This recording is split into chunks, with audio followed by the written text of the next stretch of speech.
Learn jewelry design and object fabrication through ZBrush. Expert, beginner, and every skill level in between. ZBrush jewelry workshops can help you bring your digital dreams into reality. Taught by leading industry professionals. Use the offer code SUMMIT to get a $100 discount on membership.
Learn jewelry design and object fabrication through ZBrush. Expert, beginner, and every skill level in between. ZBrush jewelry workshops can help you bring your digital dreams into reality. Taught by leading industry professionals. Use the offer code SUMMIT to get a $100 discount on membership.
Hello again, people at home and around the world. We are here. I'm Louis Tucci, and look at what the wind blew in the California breeze. We've got none other than the mobile correspondent himself, Ian Robinson, joining me live for day 3 of the official ZBrush Summit 2022. Maxon ZBrush. We're here inside the Mobian stage, the green stage. Man, we've been moving so quick. I got an extra curl in my hair. How are you, Ian? You were on remote locations. I'm a little bit jealous. You're going to tell us a little bit about it as we roll into this. You were at Sideshow Collectibles. Sideshow. Let's start there. Yeah. How do you feel? Well, first off, I feel amazing. This whole summit has been just completely... Look at the smile on your face. His face is sore, poor guy. This is the face. It's been stuck like this forever. No, it's super awesome. I know everybody was enjoying it. Sideshow welcomed us in with open arms, and everybody there was amazing. And the scan truck guys too. They just let us come in, and they just welcomed us in, and just one at a time here. Yeah, we're not rushing amazing. through this. I want to hear more about the Sideshow. People were looking there. That is a very, very, very rare opportunity. Let's call it what it is. Not everybody gets to go behind the veil into a place like Sideshow Collectibles, Thousand Oaks, California, the one and only. What is the major standout for you as you entered the mothership of invention, as it were? Oh man, well, I don't know really where to start and to call it one specific thing, but I will say the biggest thing that I really took away from it was just the energy in the room of just being able to create and collaborate with top artists, and even just have a conversation with them was phenomenal and super inspiring to walk down the halls and see some of the greatest statues ever, and just be able to look at them more in depth. Yeah, your walkthrough was pretty impressive, actually. The entrance doorway. Crazy. You know you've entered when you walk through the hallway there. And to your point, it's quite poignant, actually, not to be understated. Yeah. They are like a guild, a master's guild of sculptors. 100%. It's really, really, if you didn't have a chance to see it when Ian was there live, watch it again on the replay. Ian, what else can you tell us about their environment? There's something very special about their office, isn't there, that maybe if people are just tuning in for today, tell us about their office space. Well, yeah, so the office space, what was really cool about that was all the artists got to actually build that office space. So it looked like the ship in Aliens, the mothership in Aliens. What they build it in? What do they build it in? What's it made in? Oh, well, it's made in ZBrush. That's what it's made in. But yeah, no, they got to collaborate in a room that they equally share and actually have like inspiration. So it's comfort on the eyes. They allows them to just kind of see inspiration around them all the time. It's amazing. Half the desk that every artist had was just covered with design and inspiration, statues, toys. Yeah. Aaron McNaught, my old friend from another lifetime ago. His desk was covered with everything. He's a really great artist. He had some great toys. If you have a chance to check out his work, Aaron McNaught. The rest of the guys are great too, but I mean, Aaron had his own little thing with this articulated little head. He missed you, I will tell you that. Eyeballs popping. Did you see that? Those little eyeballs coming at you? Like, really interesting stuff. Now, let us move on, because you were a very mobile guy across these last couple of days while I was strapped to the desk. You're strapped being a very loosely used term. I was bouncing around with Paul Gaboury. Paul Gaboury, conspicuous by his absence, of course. We're going to get to that in a second, but you were on location as well with this scan truck. The scan truck. And they scanned you. They scanned me. And if people don't know, he's a tall guy too. There was a lot to scan there. 6'4". 6'4", man. 6'4" and a whole lot more.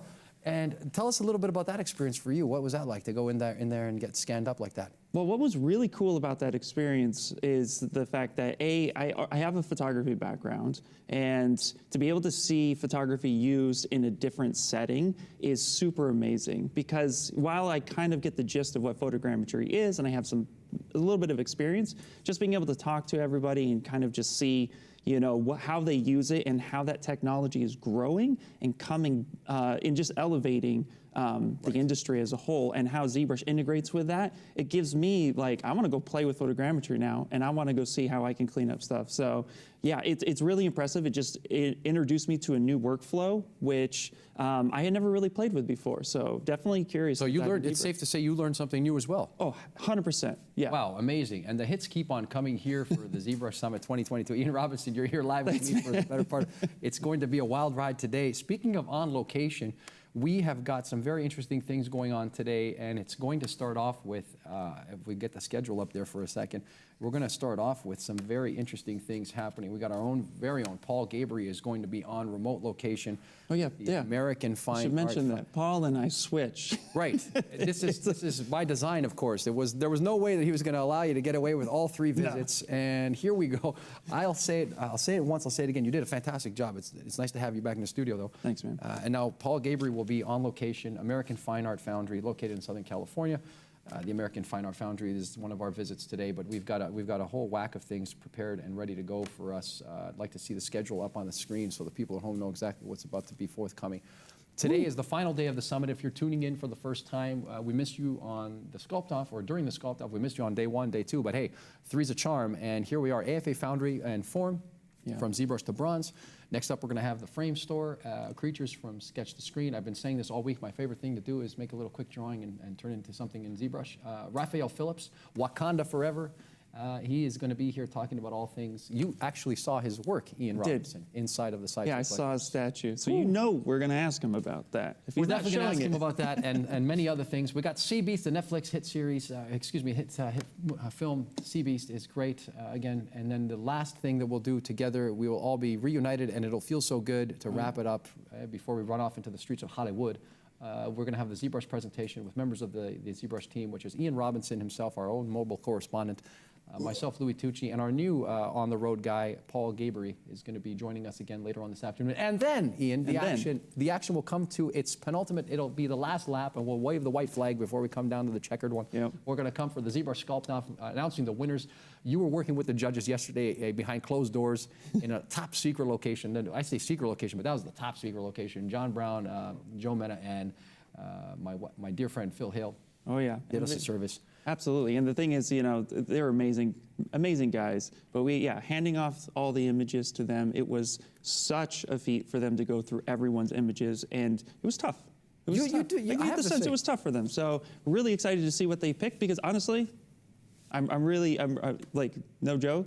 They went off, they picked. They came back, they said, here we go. And I'm like, okay, great. Let me chat with you about something. You were in there, you know, you've been put in this very, maybe sort of, I don't know how to describe it, a very sort of difficult task to manage those 3 giants in the room. You were there, and you had to negotiate with them who would be taking home the prizes. Describe the experience of being in the room with three giant artists like that. Honestly, the craziest takeaway from that is being in a room with those 3 guys. We could talk art all day long, because they all have different experiences, from painting to traditional sculpture to ZBrush sculpting, and you know, like, it's just a huge amalgamation of just knowledge in one room.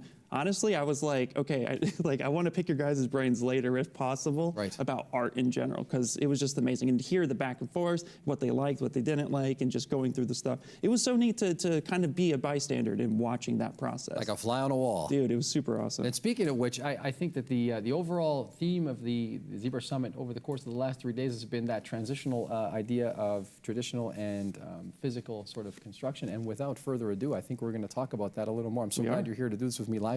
Yeah, let's do it. Back in the studio. I think we're going to hand it over to Paul Gabery, is on location, American Fine Art Foundry, like I said. Let's hand it over to Paul Gabery with a very special presentation. We're going to take it from ZBrush to basically to Bronze. Yeah.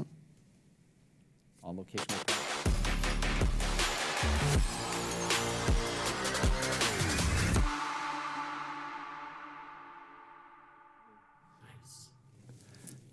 Hey guys, there you go. All right. What's going on, Good Brett? morning. Good morning. How are you guys doing, Troy?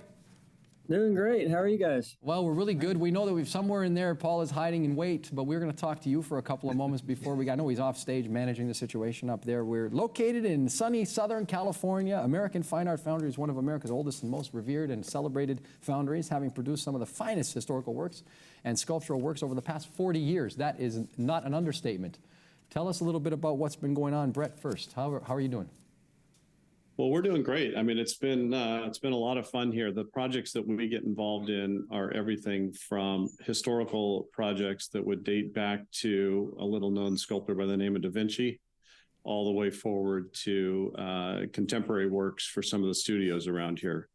Having recently finished a project for Breaking Bad for Sony Pictures, as well as last year we delivered a 7.5-foot Batman for Warner Brothers and the city of Burbank to be a selfie spot downtown. So we never know what's going to show up every day. It's every day is different. Ian, he's hit the home run right out of the gate with the mention of the monument. We had the monument challenge, right? We got a new monument in Burbank. Ian's local to Burbank. I'm sure he spent some time around. Tell us about it. Absolutely, dude. It's I'm 6'4". That's a massive statue, and it's so cool to stand right next to the Batman and it just, you feel like you're taking another world. Do you do the voice when you walk up to you say, "I'm Batman"? Vengeance. And then with you along for the ride today is Troy Koenig-Wilcox. Troy, what is going on and how are you doing out there? I'm doing great. Yeah. So our studio is, it's a modern studio that we provide our clients with, techniques to take their vision from ZBrush and even straight clay sculpting to bronze by 3D printing for direct casting, as well as CNC milling and other services that we provide, 3D scanning. A true fusion of processes we're seeing here across the last couple of days, and we're really happy to have you guys along for the ride to show us and demonstrate what's going to happen. You'll also be responsible, people might not know this, for producing a bronze sculpture for the winner of this year's Sculpt-Off. What a reason to join the Sculpt-Off. Tell us a little bit about that, and are you excited to do that? Oh yeah, so once the winner is selected, we'll take their model. I'll kind of talk with Brett as far as how it gets. Actually, I think initially we'll probably have to talk to the artist, because one thing about ZBrush models is if it has to be in, printable and also castable. Like the Batman, we had issues with when you sculpt the cape and all those things in ZBrush. You have the cape drape over the back, and then it becomes this other space. So you have all these different layers that if you cast it, it would be layers in bronze you don't need. So you would want to go back into ZBrush and like join the cape to the back of the body and then fix it. So you kind of just have to kind of understand the end process and how it's going to get there. And so that's kind of the first step. And then, so once the, model is selected, then we'll go ahead and talk with them in the Foundry and then get it cast up for them, or printed for them. It sounds like an incredible procedure, and I know that the people at home are clamoring around their screens. Both Brett and Troy are going to walk us through this experience, experientially speaking. Oh yeah, we are on to something, Ian. This is going to be amazing. Seriously, like. Are you excited? I'm super excited to see the winners and to see who they actually are able to work with. But more importantly, I think Troy had like a little show, a little walk. That's around. exactly what I was going to say next. Let's take it away with Troy. He's going to give us a little walkthrough. Yeah. Yep. And before you do that, real quick, just wanted to note to the chat and the audience, I am reading the chat here today. I am Paul 2.0, I guess, so to speak. Yeah. So I got the chat here. So if you guys have any questions, feel free to fire them off, and then we'll get to the questions as soon as possible. That's a fine interjection right there. And remember, we will get to the questions when possible. There are lots of people sending them in. They'll take it away, Troy, with this lovely piece. You might notice that the piece, before you go any further, I'd like to pause for a second, Troy, and say that is actually the cheetah that has been riding high behind myself and Ian on set, and Paul Gabery. So let's take it away, Troy. Show us the wares, as they say. Yeah, so you can just see he just clicked over. So once we get the model like this, I talk to Brett, and we'll kind of go over the scale, confirm the scale of the model. We talk about where he wants it cut for direct casting into what his panel sizes are. Since this is a small piece, 18 inches, we just cut it into 3 pieces, hollowed it to 3/16. So, and that's one of the benefits of direct casting, is because the old way of casting, when you pour a wax, you'll get varying thicknesses of the wax because of just the way wax cools. So the whole model is 3/16 thick for direct casting. So then once we cut it into the 3 pieces, he'll then nest it into a job box with a bunch of other parts, and then start the printer. And the printing process takes about 72 hours for a full box. I'm going to walk you into the where the 3D printer is. Ah, the sweet sound of machinery, Ian. I know, yeah. Oh yeah, you're going to get some of that. We don't mind. No. I'm no stranger to that. I was in manufacturing for a long time, way before my artistry. Ian hears the sounds of machines and a smile comes across his face. He's Yeah. glad to be far away. This is our large format voxel jet printer. It prints a PMMA, which is an acrylic powder, and it's cured with cyanoacrylate, which is basically super glue. And the head right now is going back and forth and printing layer by, it's just curing the model layer by layer. And in a second, it's going to put another thin layer of powder across. Wow, that's a massive machine, isn't it? Look at the size of that thing. Yeah. So our job box is 20 inches wide by 20 inches tall by about 40 inches deep. So you can fit like a whole life-size figure in one of these boxes, or up to like a 7-foot figure, cutting it up into direct. Holy smoke! Panels. You could fit a Paul Gabriel or an Ian Robinson in there. Yes, Said 7 feet. What the heck? As soon as he said 7 feet, Ian looked over at me and smiled. By the way, His sinister because he grin. said it so casually. Like, oh yeah, just 7 feet. Just don't worry about that. Up to 7 feet. Okay, you fit all three of us in there if we snuggle. So we then kind of place, once we've done all the cutting, he then pulls it into the job box with all the other jobs and see how it fits and assembles and fits in there with everything that's going on. Yeah, wow. Really cool. And we try to get the box as dense as we can, get as many parts as we can in that box. And even at that, I think it's what'd you say, like 5% is our 4.5%, 5% density. Yeah, so it's not very dense. I mean, the denser the more parts we can pull out of it, the better for us. And I think next you had a video clip of the unpacking of the cheetah. Absolutely. Yeah. Let's take it to tape. But by the way, the guy managing that computer's got a wonderful toque on his head. Look at him. Yeah, absolutely. Roll the tape. Yeah. So that is after the job box has been printed. It rests for 2 days, or it rests for a day, and then we put it into an unpack station, which I'm going to take you over to the unpack station, and then it's kind of like an archaeological dig. It gets pulled out and then sprayed off with an air hose, and then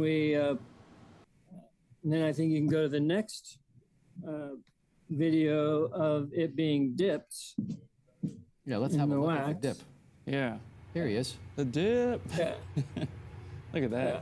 Just tosses it in. Whoop, there it goes. So that's dips it in there a few times so the wax penetrates all the way through. So the material that we print is really porous, and so when it's dipped in the hot wax, it penetrates all the way through the surface, and you want a good coating. And then, all right, hang on. So go over here, and if you go to the next video of the finishing with the heat gun. Look at that. Next one after that. That's the other one. Yeah. And it should be noted, he's going to dip this in here a few times, correct? Yeah, correct. So he gets, so it kind of soaks all the way through. Okay. And yeah, so now they're using a heat gun. They put another layer of paraffin basically over top of it. If you can see, they are prepping each one of these panels for direct casting by like going in and refinishing, getting all the drips of wax that were on there, and adding another layer and just kind of tightening up that surface. How long does it take for that wax to dry, so to speak? Pretty much immediate. Oh, wow. Okay, great. Okay. Heat gun, like it just cools off real quick, and then it's good. Right. And how many times would they dip it, you think? They dip it once, and then they put a second. So then that goes all the way through the surface, and then they add, and that is not paraffin. It's another type of wax, like close to finishing wax. And then they put a layer of paraffin over top of that, and then they'll burnish it with brushes and tools. And they'll use sculpting tools to tighten up the detail where the wax settles in and pulls that back out. That's awesome. Wow, that's an incredible process already. Just watching that. Mind blown. alone. And we haven't even gotten to the bronzing yet. No, we're not even close to bronzing yet. Are you kidding me? This is just scratching the surface here at the beginning of the process. already elated, and I'm sure there's some chat things happening, but we're going to Yeah. wait, like we said, for a minute, Well, we unless you've got a actually- pressing issue. Well, what's actually the consensus is, they're looking at this whole process and they're looking at the expense or the cost of something like this. This is not a simplistic process indeed. No. Troy, Brett, I don't know if you could talk about that a little bit of like just an idea of what something like this, if anyone's interested in getting their statues bronze, what that looks like financially, I guess. Well, for, Well, I'll let you for go us, first. okay, yeah. For us, we basically we've kind of set up a system of quoting based on the surface area of the model. So, and also kind of back to the Batman point, if a model comes to us and we have to kind of re-engineer it and fix it so it is printable, then that's like a CAD cost that we will put into our quote to make the model printable, Right. and castable. And so then we go on surface area and how it fits in that job box that I showed you. So we have determined that it's it's, if we can get like I guess we can get like a whole 6-foot figure into a job box, it's probably about 10 grand to do like a life-size figure, maybe a little less. Okay, so there's your barometer. 10 grand equals 10,000 US dollars. Those are green. Yeah. Benjamins, as they call it. Yeah, and 10,000 of them. we did have, we also had another question too. I know you mentioned it already, but maybe you could talk a little bit more about what was the material you were 3D printing with specifically. We're very interested. It's a blend, but it's an acrylic powder. Okay. Basically, it's simplified terms, it's an acrylic powder, and the binder is simplified terms, cyanoacrylate or super glue. It's amazing to see the transition in material composition when dealing with production of these types of assets over the course of even the last 15 years, for instance. And historically speaking, along the trajectory of sculpture, the fact that we have these materials available today and that they're so robust and so quick and easy to work with is really helping to push the envelope of design. Is that something you would agree with? Oh yeah, for sure. I mean, they have limitations as far as like the account for the shrinkage of the parts. So we scale up the models slightly, and then also for bronze casting, it's not as much shrinkage as wax, but there is some shrinkage, so you have to account for that. The parts when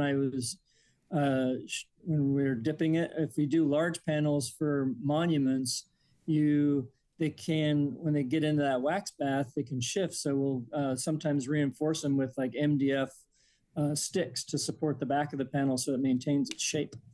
Wow. That's fantastic. Another behind the veil view into a process that is not really understood by the general public. I'm so happy that we're bringing this to the people at home. Yeah, this is incredible. I mean, just taking a look at just the in-depth and like Troy was calling out earlier, it's like an archaeological dig Yeah. to get to experience. Could we talk a little bit more about that process? I mean, I know you said you kind of like find the part and then you're kind of digging it out a little bit, but like is there a little bit more, because we have a lot of 3D printing enthusiasts like myself and in the chat too, so I'm sure they're curious, what's the difference between a machine like that versus something they have at home like resin printing or FDM printing? Or like the SLA printers. Yeah. So this one, you saw that image of the job box where you had the parts in it. Sometimes if we know that there's some delicate parts in there, we'll print out an image of what's in that job box so the person that is doing the archaeological dig knows to be delicate in certain areas, not start removing the material too fast, or you go in with brushes and you slowly clear out the parts so you don't break the part. That excess powder does hold it, and keeps the part shape until it's dug out of there, and then that leftover material gets recycled to use in the next printing process. And yeah.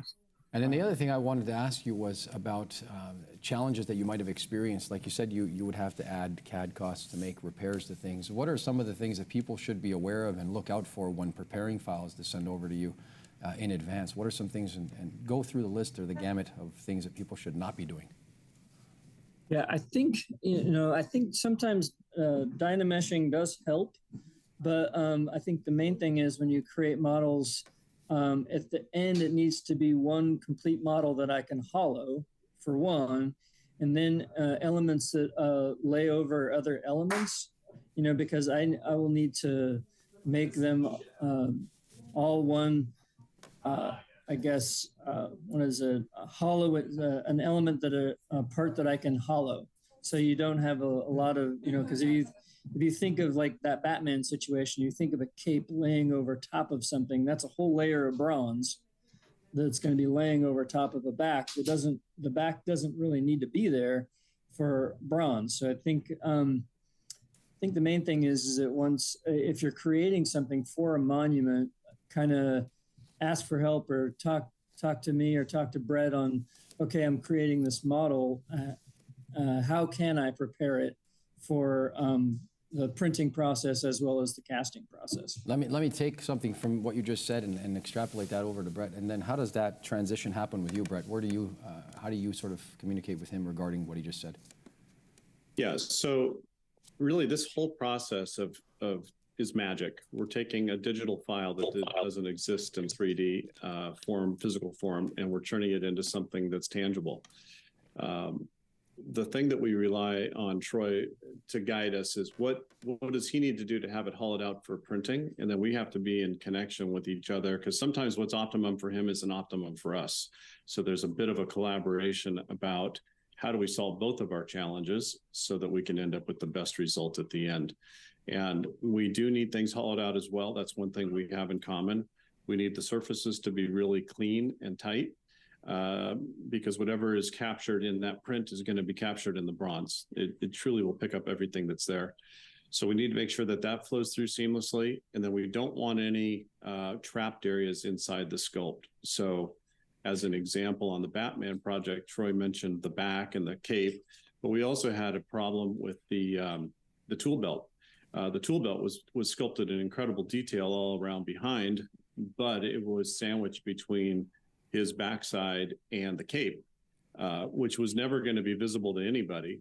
And so all that area had to be cut out and then seamed together between the cape and the torso to eliminate all the pockets that would have trapped for Troy the PMMA powder that wasn't fused, and for us would have created hollow spots that we needed to avoid from a casting standpoint. So, what that translates to ultimately is economics, because if we aren't printing or casting sections that aren't visible and aren't needed, we're saving you money. So it's worth putting the extra effort into the file prep up front so that what Troy and I have to work with is the most straightforward model possible. This raises two questions. I'm sure Ian and I are both chomping to ask this. You're both talking about the hollowing process. Maybe swing it back over to Troy. Talk about the hollowing process and what that might look like for people who are coming into this as a newcomer. Yeah, so it's pretty much a click. We use a file prep program, Magix, for printing, prepping our files for printing. And it's basically you just click the hollowing icon and set the thickness you want. And most foundries, Brett included, 3/16 is a great thickness for bronze casting. So you just enter that value. You're talking 3/16 of an inch. That's correct. U.S. inch. Correct. Yeah, so I mean, important. Yesterday we had someone here talking about millimeters and centimeters. It really threw things off. For oh, right, yeah. I'm still kind of. We all are. We all are. Yeah. So, and it's funny is that the printer I showed you, as well as our 3D scanning system, all of it's German engineering. So all of it is in millimeters, but I have to convert it back and forth just because I can't figure it out. So, well, that's good to hear. As a Nemetschek employee here in the Maxon banner, I think I'm happy to hear it's German engineering at its finest. There you go. And so are we. Yeah. So the other thing, go ahead, please, Brett. Yeah, the one thing I was going to say is it seems like a relatively straightforward process to just send your file to Troy. Troy sends the print to me, and off we go. but there is a lot of collaboration back and forth between the different steps. Troy and I on this particular project will go back and forth. I don't know, Troy, 3 to 10 times, depending on the simplicity of the project, to make sure we have it all dialed in. And with that man, it was more like 10 or 20. Yeah, it was a lot of or work. 20. We actually had to re-engage the sculptor who was used to sculpting toy models and things like that, and no slight against him. He was doing what he was typically doing. What does that look like for you? Him you? About the process. What do you mean when you say that, Brett? That you're talking about what he's typically used to doing. What do you usually see in that case? Well, in the Batman case, it was originally modeled after an action figure that was created as about an 8-inch toy, and so the cape was designed to be a removable item. And there was some other attachments and accessories that went with it. So we had to unify all that into just one piece and strip it all back. And the same issue that I was relating about the tool belt it was a perfect example, or what Troy said about the back. We weren't going to be making a 350-pound removable cape, so there was no need to have that functionality and articulation in the model. Right. Wow, that's super incredible. We do have another question coming in, specifically why you guys use Magic over any other slicer. Is there something that Magic does that you really like, and that's why it's your slicer of choice? Yeah, it's I think one, its usability is great as far as creating scenes. You can create your job box scenes or whatever dimension for whatever printer you're using. You can have multiple scenes. It has ability to like fix the parts for bad edges and inverted triangles and some things that also happens in ZBrush, like the way it gets sculpted or more so the way that like the OBJ gets exported and turned into an STL for 3D printing can throw up errors, and this program will fix those errors, and then slicing and hollowing, adding I guess support pins and advanced cuts of adding a tongue and groove to a part, all those things that it has. I mean, it's a great program for that. And I guess it's really democratizing the process of opening this up for a lot more people, to be honest with you. Oh, absolutely, yeah, 100%. Listen, I don't want to get too carried away, but I don't want to beat a dead horse, but I really want to now come back to Brett, and I want to talk about the hollowing process in traditional materials. You said that it needs to be hollowed. What can you tell us about that? Someone comes to you with something that weighs about 300 pounds. What do you do in that case, where it's all clay and it's got clay right down to an armature? Yeah. So in the traditional way of doing it, we would make a mold from essentially the solid form of clay, and it's a rubber mold backed by a supporting jacket. We then take the mold sections, and depending on the size of the piece, we're either going to do what we call wax slushing, where we pour wax into the mold, and then we roll it around, and we make sure we coat the entire inside of that rubber. Then we pour out the rest of the wax back into the tank. And we'll do that 2, 3, 4 times, depending on what we're trying to accomplish, with progressively cooler waxes, so we don't melt out the prior layers. And it's the same process they use to make chocolate Easter bunnies or other confections. So it's we're essentially leaving behind a shell of wax inside the mold. And then we let it cool completely, and then at that point we demold it, and we have a hollow wax that we can then take forward. And now, that's anything that's probably thicker than 3/4 of an inch. Once you get down into thinner dimensions, if you think about 3/16 backed up to each other, two-sided casting, that's 3/8 of an inch thick. Trying to create a hollow space between anything less than, probably 3/4 of an inch doesn't make sense.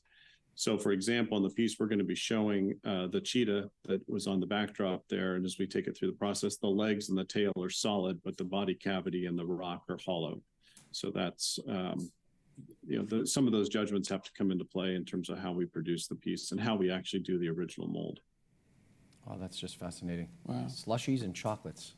Yeah. Slushies and chocolates, yeah, and I think one of the things that's worth pointing out here is we work tremendously closely with Form, and Troy specifically for me, because he's our project manager.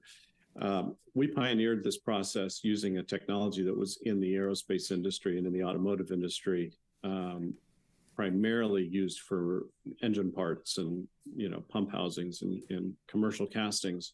But we both were inspired by the fact that this process gives us a wax surface that we need in the art business. A lot of 3D prints, you see the grow lines and they're very difficult to remove. Whereas now we're working in wax, which is a much easier and simpler material to shape and to tool and to wax chase, as we call it, and get it ready for casting. And the reason, and there's other places we could go to do it, but the reason we like to work with Troy's team is that they are all sculptors by training and by, their own personal passions. And so when we give them projects, they're looking at the projects as a sculptor, and they're getting into the head of the sculptor, and they're getting into the technology of the solution. So our dialogue is, it's the how-to, but it's also how do we optimize for the design and the original intent of the sculptor to create the masterpiece in a collaborative way. Because this whole process is a tremendous leap of faith by the artist to pass the project off to another team, and in this case, 2 teams, to actually take it through to completion and give them back the result they intended. Where do you think some of the hesitation might come from in that regard? What are some things that you've heard from people that their concerns are when transferring their work over to you for that purpose? Well, beyond the sort of commercial things like, are you going to steal my intellectual property? Things like that, Wow. Which is a concern from time to time. We have to sign non-disclosure agreements and things like that. But I always remind people we're a 45-year-old plus business. And if we made a habit of stealing our clients' intellectual property, we probably would not have been in business for 45 years. Certainly not. it's part of the business model. And I think unless you've got a bunch of masochists for clients. Right. Yeah. Just hey, let's go over to Brett and see if we can get ripped off like the last guy. Said no one ever. Exactly. So we take it very seriously. And in fact, we're going to do our best today as we're walking through the Foundry to protect the intellectual property of our other clients by not putting them on screen. Some of the biggest projects we've been part of, I can't even talk about because of the non-disclosure agreements. So those are things we just have to keep in mind. Oh, absolutely. Ian, you got anything there on the chat? Well, right now, just so many people are just blown away by this whole aspect. I was looking for questions. They were really interested in Magics, and they did have a question about, like, some people use NetFab, some people use Magics and stuff. So they were really excited to hear about the reasons why you use Magic. I'm curious, Brett, real quick. You have this awesome background behind you. Look like samples of steel. Can you talk about that a little bit, or what's going on behind you? Yeah. So behind me are sample plates of patinas, and I'll try to give you just a little bit of rotation here, so maybe we can see the number of them that we have. So we've got about 300 sample plates on the wall, and these are all bronze, except for a couple of exceptions, which are stainless steel. And then we've even got some more over on this wall. Oh, wow. It's a whole nother collection. So it's a whole art piece back there. Yeah, it's so these are all different patinas. So the reason that the bronze has been so used in final sculpture is that it will take color. So we can do an oxidative process that is a combination of different chemicals, typically salts and acids, mixed to different solution strengths that we can then catalyze with heat, typically a torch, to create different effects. And a lot of what you see behind me is traditional materials, sometimes layered with more contemporary materials, but all designed to give pattern, color, in some cases, a little bit of texture, but basically to give a palette to our clients to say, okay, where do you want to go besides brown? And this is always a jumping off point for people just to get the conversation started. I think it's fascinating. Ian, that was a great question coming through there about the dexterity of color and the type of thing that is possible on the surface. I wanted to ask you in conjunction with that, what about a mixture of materials? Have you ever done any kind of fusion? We have. We did a project. It was something I'd always thought about, and it seemed like it should be easily done because whenever we do a monumental sculpture, the armature for it is always done in stainless steel, typically 304, sometimes 316, depending on its final destination. And so when we have that, it's then, we have the bronze that's around it. So there's a good reaction, minimal reaction, I should say, between the bronze and the stainless. Get me camera. There we go.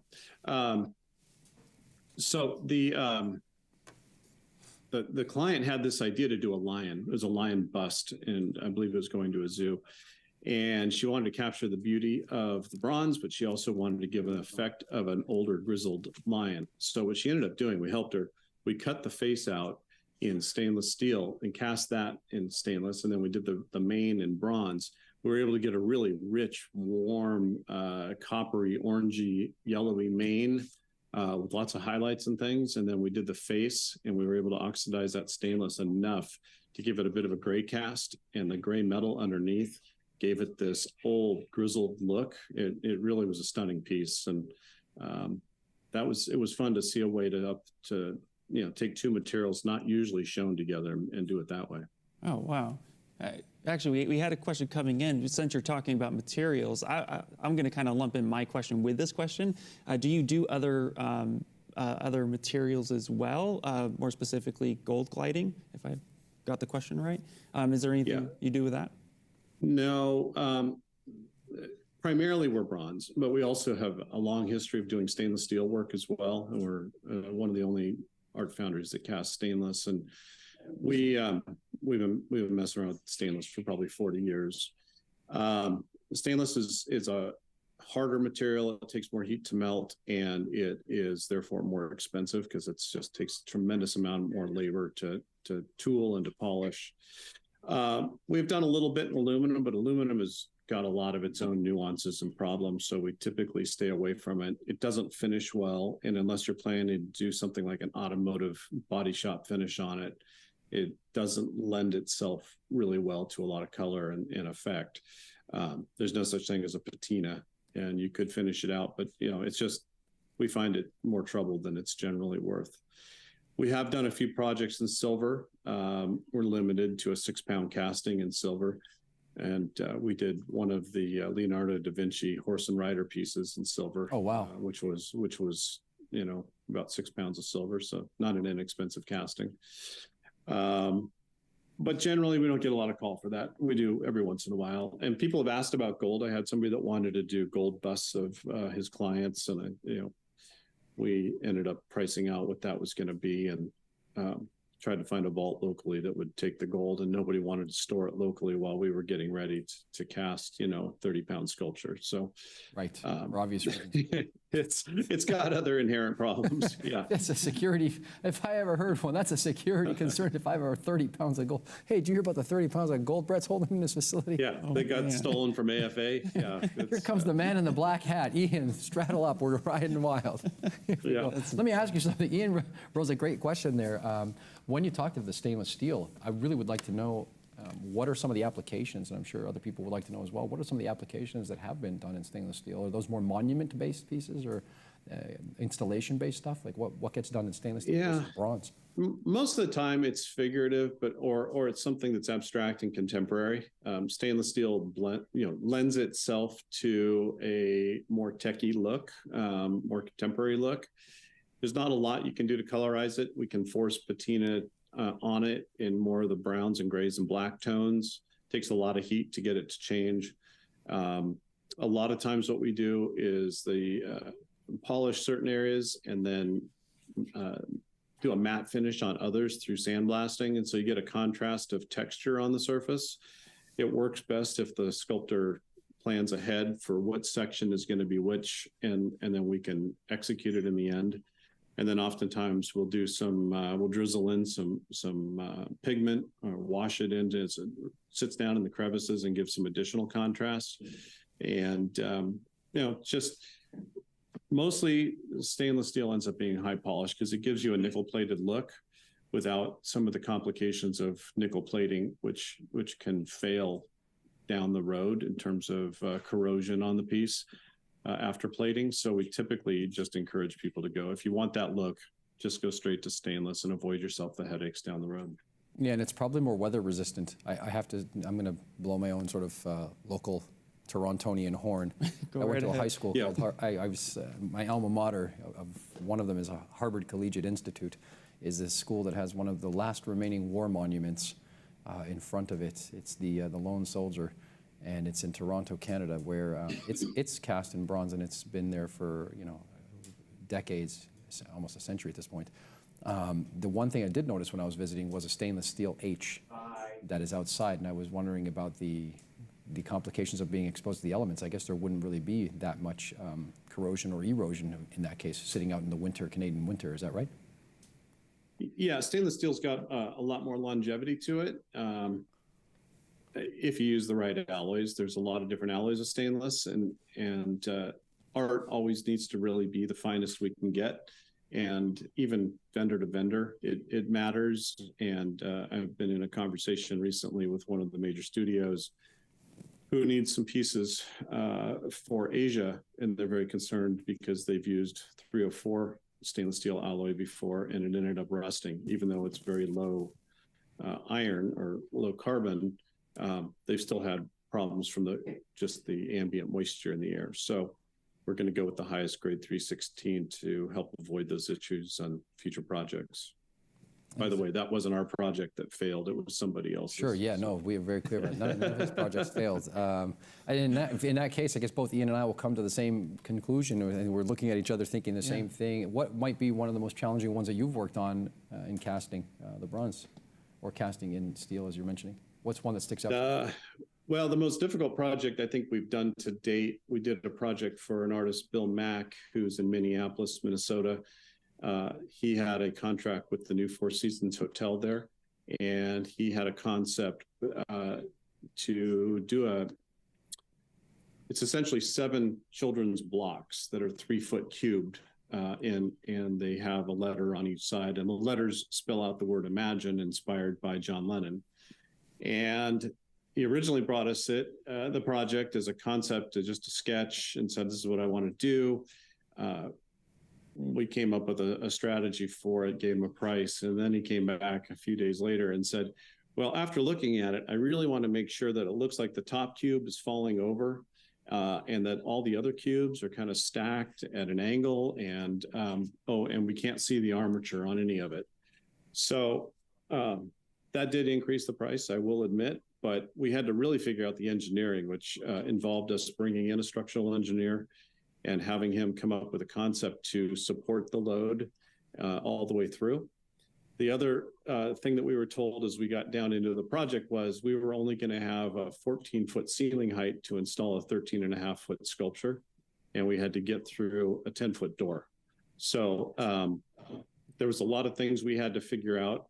We also had to figure out how to disassemble and reassemble the piece once it got through the door, and then make all of the armature invisible to the eye. So it's a project we finished and installed in July or June of this year. Super proud of it. The team here did an amazing job, executed it. The artist was super happy. If you look at it, you're going to be hard pressed to find out where the armature is. I think we came up with a really good solution, but that's the kind of stuff we get challenged with all the time. And one of the reasons why I call myself the chief collaborator here at AFA, because it requires art, but engineering and, problem solving in multiple different disciplines often. Oh man, you're making my heartstrings. You're pulling the heartstrings. One of my favorite things in the world, to be friends with an engineer and be a designer, is a gift sent from the gods. If somewhere my buddy Oscar is smiling because we've done many things together. Ian, have you got another thing from the chat box for us before we start to get ready for the big show? Well, honestly, a lot of wows, and they were all really interested in what gold would cost if they had a full gold bust statue. I think you could look it up. I mean, you just look up the price of gold and calculate at 30 pounds, and you know that it's dangerous, as he said. It's a it's funny. Yeah. In most of the bronze projects we do, a lot of people, think that the cost of bronze at any given time is really going to make a big difference. It's really labor. The cheetah that you have in your backdrop there and that we're going to follow through the process has probably got 25 plus hours of labor in it in the foundry. So that right there. So you can see that that's going to take that labor cost is generally more than the materials costs. And if you flip it around and do it in gold, I can tell you that the materials cost will be greater than the labor cost. But anyway, yep. So when you're ready to walk, we can walk unless there's more questions. I think one more question. Yes, I think Ian I think has we got got time one for more. one more question. I think we might have briefly touched on it, but just to reiterate, because they're really curious, what is the biggest project you've worked on that you can talk about? Probably the biggest project. We did a project for a Jewish temple in Beverly Hills, and it is 2 sets of hands, the hands of Moses and the hands of God, passing the Torah. And I believe the final dimensions on that are close to 30 feet. Wow. That's incredible. Quite impressive. And Yeah. then, Troy, the materials question I had for you was, I guess there are ways to work with different materials in 3D printing as well, to have something like, for instance, a rubber tube around your little character versus some of the harder plastics you're working with. Does that ever get requested? A rubber tube? Let's say perhaps there's a part of the model that you're doing for that's not going to be cast. Is that something that people can expect to be able to do with 3D printers? They can switch materials? Not with our 3D printers. Well, we have a couple SLA printers that smaller printers that like jewelry size wax prints that we'll do. Okay. Whereas like the PMMA is for large formats. So like for me, if a figure gets below like third life, the detail, I think you need to go with like an SLA or a photopolymer printer that can capture that tight detail at a small scale. And if you want to direct cast it, it should be printed in like a wax or which they're available now for Amazing. SLA printers. And then, yeah. So Good yeah, to I know. think That's good to know. And as you said, I guess we're going to move on, but I think the key point there is size matters, and you bet it does. I got Tower of Power, Ian Robinson to my left, and we've got another Tower of Power. Our very own Paul Gabriel is on location with Brett at American Fine Art Foundry. I'm going to pass it on to our new mobile correspondent. Everybody's been wondering, okay, what happened to Paul? They just swapped it out for this dude over here. Switched him over. They put the same shirt on and said, all right, fine, be Paul 2.0. It's like, no, we got Paul, don't worry. We've got Ian local, and we've got Paul on location. On behalf of myself, Louis Tucci, and Ian Robinson, Paul, take it away from AFA, American Fine Art Foundry. Give us the tour with the Christmas tree, apparently. All right, let's go take a walk. All right, yeah, Brett's going to join me here in a second. I'm super excited for this part to give you guys the ability. First of all, Brett, thank you so much for opening up your studio, and Troy, too, for teaming together and doing this with us. It's a lot of fun. I'm super excited to show everybody what we're going to be showing them today. It is a working shop, everybody, right? So, Yeah, this is actual work going on. It's production time. We're going to try and keep things quiet. If we need to, we might have to just duck out and ask them to stop for a minute. We're super excited because this is becoming the future of sculpting. You know, every time there's an opportunity with technology, it seems to find its way. And we're in an industry that's existed, depending on how you count it, for over 3,000 years. There's not been a lot of innovation. Here's one that we can all really grab hold of, and it's got a lot of applications and a lot of different kinds of projects. Right, so before we get going, though, I wanted to ask, how did it come to that you said, hey, I'm going to buy a foundry and get going? We don't have enough time How long for you that. owned it now? I've owned it 19 years. 19 years. That's Yeah, I'm the third owner. Yeah. I bought it from my predecessor who had it for 6, and then the guy before that had it for the rest of the time, who actually we are still friends with. He's, nice. He's actually, he's even here today, just coincidentally. We collaborate on some of that engineering and brainstorming because he loves it. He's been doing this a long time, and he's got a lot of good insights from me, and we bounce ideas around, and he's just a good friend. And you told him about what we're doing today, too? And I he's did, super excited, and so he's actually overseeing the pour for me today. Oh, excellent. But if it works out on the timing, we may get a live shot at the pour. I don't want to disappoint you if we can't do it. It's all about the timing, and with the weather we're having right now, ambient temperature affects how long it takes to get the metal to temperature. So if it all works out, we'll get it. Otherwise, we've got some great video that we're going to show in its definitely. place. We got video. I know we were talking about, they were asking questions about how much gold costs and everything else. I do want to make We do have a plugin called Kitco. There is a plugin you can download on our website. It'll actually get the volume of a model in ZBrush and then kick out to Kitco PDF and tell you how much it would cost to make that. Is that what you guys are using to see the cost of what something would be using Kitco to do that? No, we're not. Actually, we've been estimating sculpture for so long, we use old-fashioned geometry. Oh, really? So we kind of break things down into shapes, cylinders, spheres, squares, cubes, come up with the surface area. We estimate the surface area. So you're just measuring everything. We're measuring on the everything, parts. and we, have a pretty good understanding of what that's going to net out to.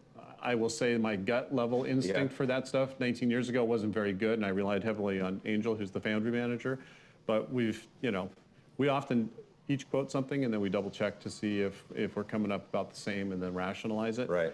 The beautiful thing about working with 3D models is you can get a surface area takeoff. Right, from. So it gives you the exact amount of mass you're going to have for all the materials. And ordering the right material amount, then- because that's the worst thing. You order too much material. You're like, what am I going to do with all this? You Yeah, know? well, But it can stay, and then you can use it on another project. Yeah, for us, we buy a lot of material. How often are you guys doing purchases of materials? Well, in the old days, it was pretty much just in time. So, Okay. we would get deliveries of things usually every week, Okay. bronze about every 3 weeks. But after COVID, we have been doubling down on volume of material inventory just to make sure we have it. Because in our world, if I don't have bronze, Then and you I'm a don't bronze have foundry, anything to I do. don't have a business. Yeah. So I'm sitting on 9-month supply right now. It's at an offsite location, and we just make sure we've got everything lined up that we need, so Yeah. we don't have to stop production. We've got plenty of time to resolve logistics and supply chain issues. I know you and I were also talking about with COVID, like what people might not understand, a foundry, right? They're kind of within a certain radius where artists are just using within a close foundry to them. But you have clients from all over the place that We you're do. making. So they understand, where are some of these clients shipping stuff from to you? Oh, we've got clients in France and the UK, Ireland.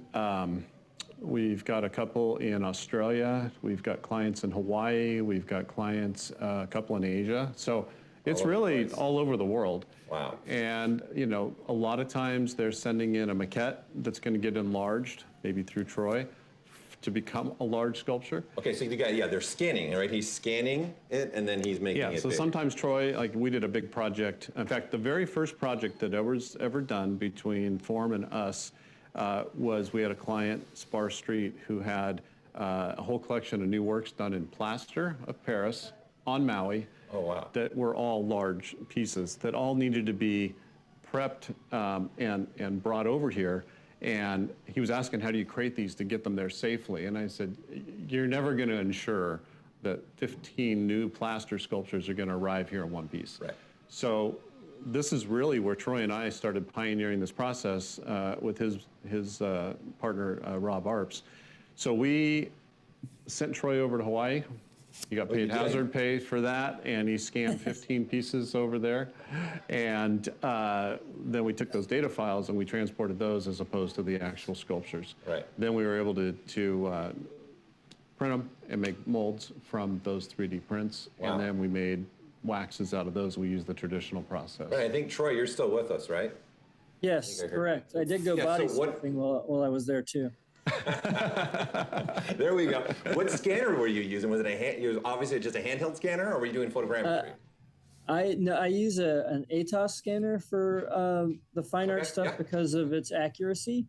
We use handheld scanners for life scans. We have photogrammetry for using a Nikon for things that are outside or needing of large volume photogrammetry scans. Right, that's pretty awesome. And I also like to point out, you guys are being kind enough to be a sponsor for us this year. So thank you, Troy and Brett, for being a sponsor. And what the lucky winner of our Sculpt-Off is going to get is a bronze up to an 18-inch, right? And that, obviously, it's got to be something that can be manufactured and Subject made. to approval. Subject to approval by Brett. And Troy. And Troy. So they'll work with that artist to see what they could bronze for you up to an 18-inch. So I'm super excited that we're able to do this. So thank you both for doing that and offering that to the community. I think that's awesome. I'm I'm like, how can I compete and get this prize? Because I want to put bronze all over my house. Well, I think, it can be intimidating to make that leap of faith from a digital screen to the hard, tangible world.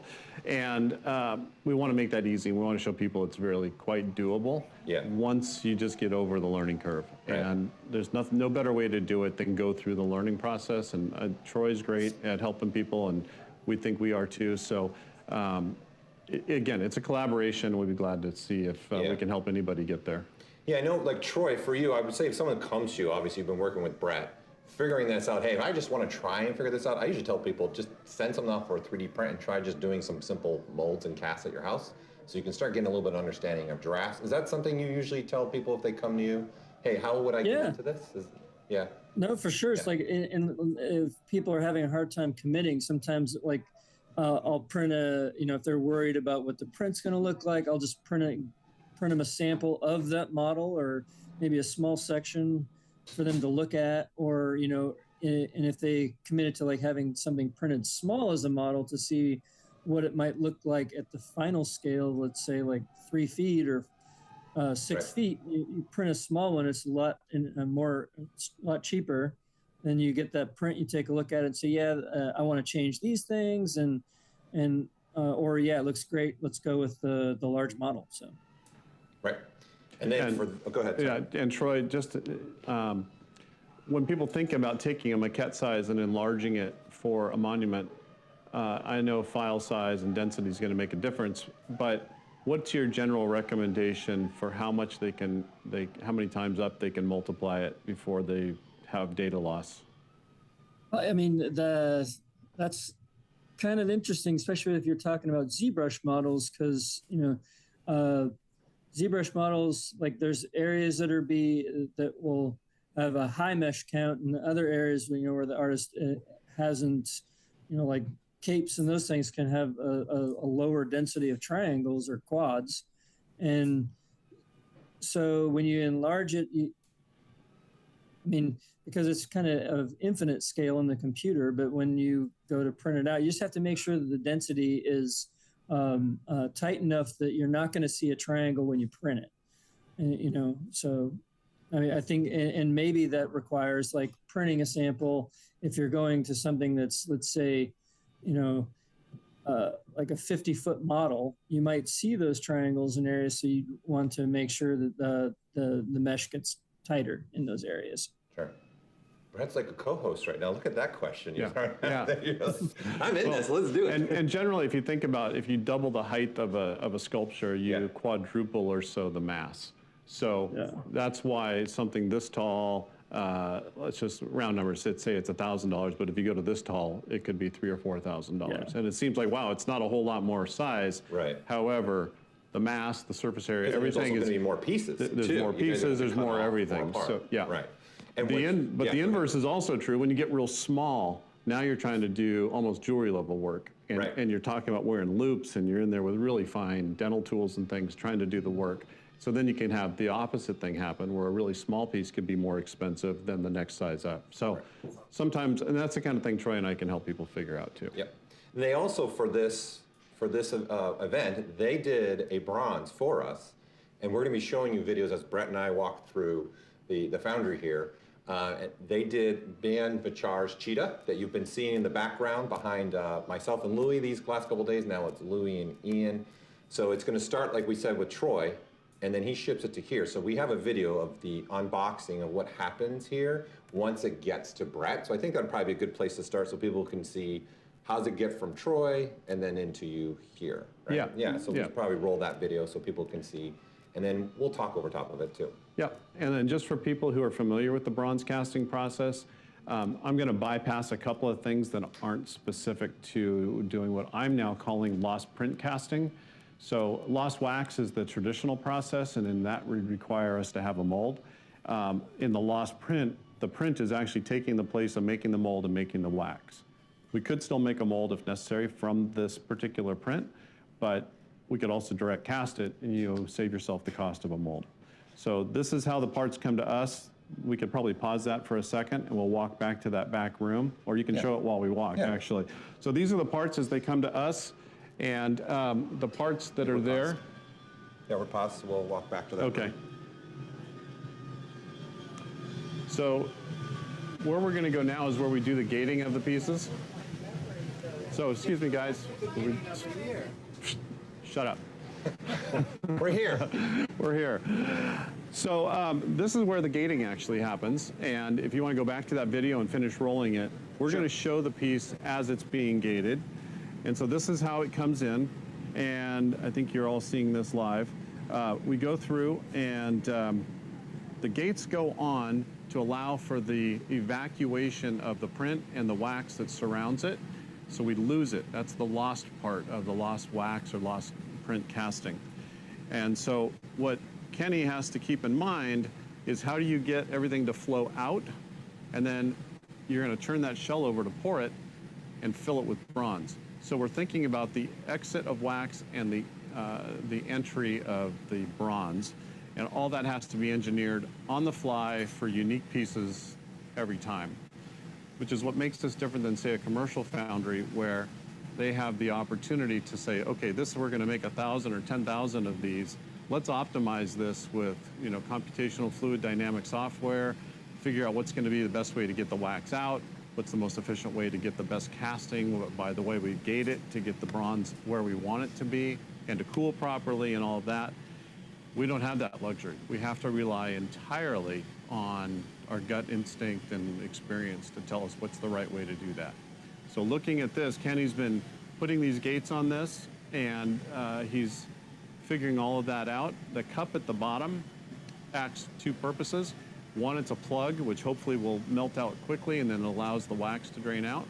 But it also becomes the pouring spout or the funnel that we can pour the bronze into. So how are you figuring out how many gates exactly? Is that another one of those just from experience? Just from experience, for the Kenny, most part. We got him live now. We got Kenny live Kenny's here. live here. There he is. So Kenny has been doing this for a long time. A lot of what we have to figure out is the geometry of the piece, and then what is it going to take to get the bulk of the wax out as quickly as possible. So as we do that, here's some other pieces that are in the shell room. So we're going to go in the shell room now and take a look.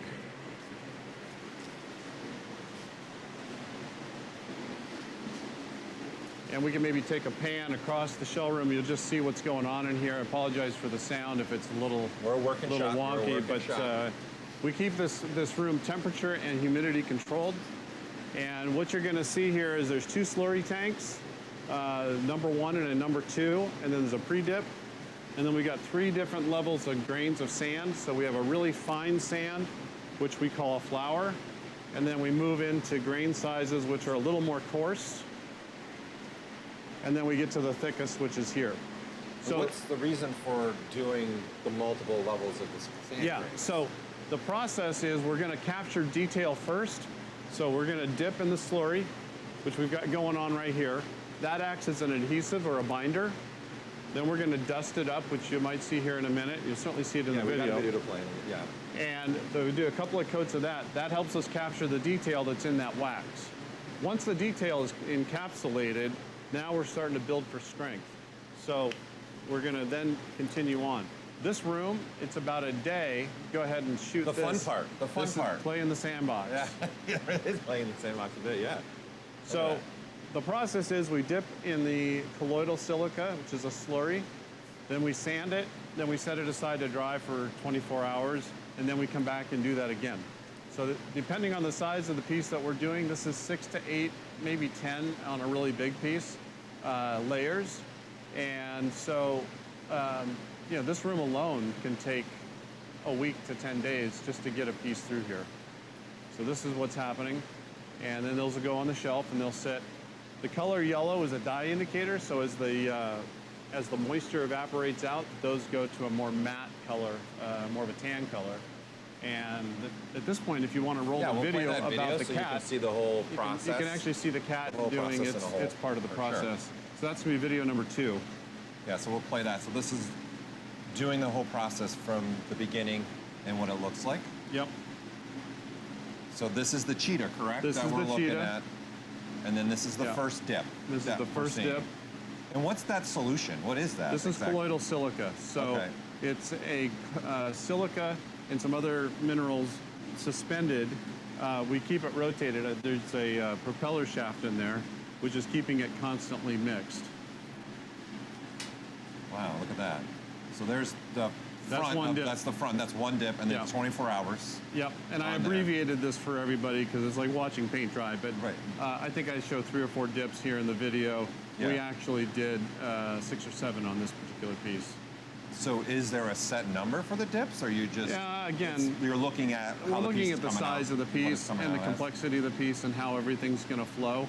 Right. And so this is creating a shelled wall. This so that is when the wax pulls out, that is in essence going to be the mold. This is the temporary casting mold. Yeah. So in a traditional lost wax process, we would have started with what we call the mother mold or the master mold. We would have made a wax out of that mold.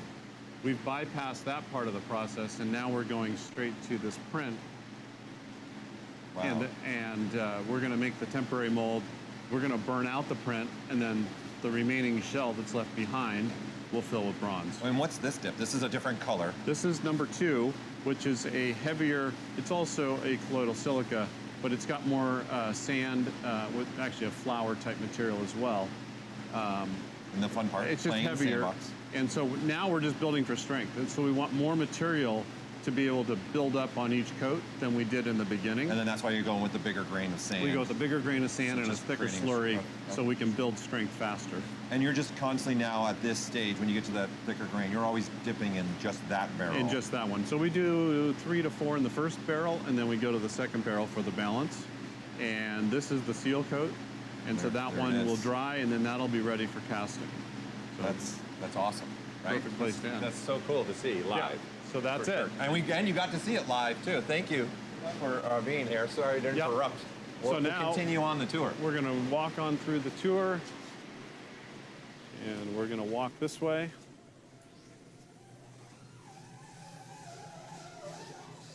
Let me know if the Yeah, we're going into tooling- a loud area, so if just so that's you're too much, aware. I can have them stop.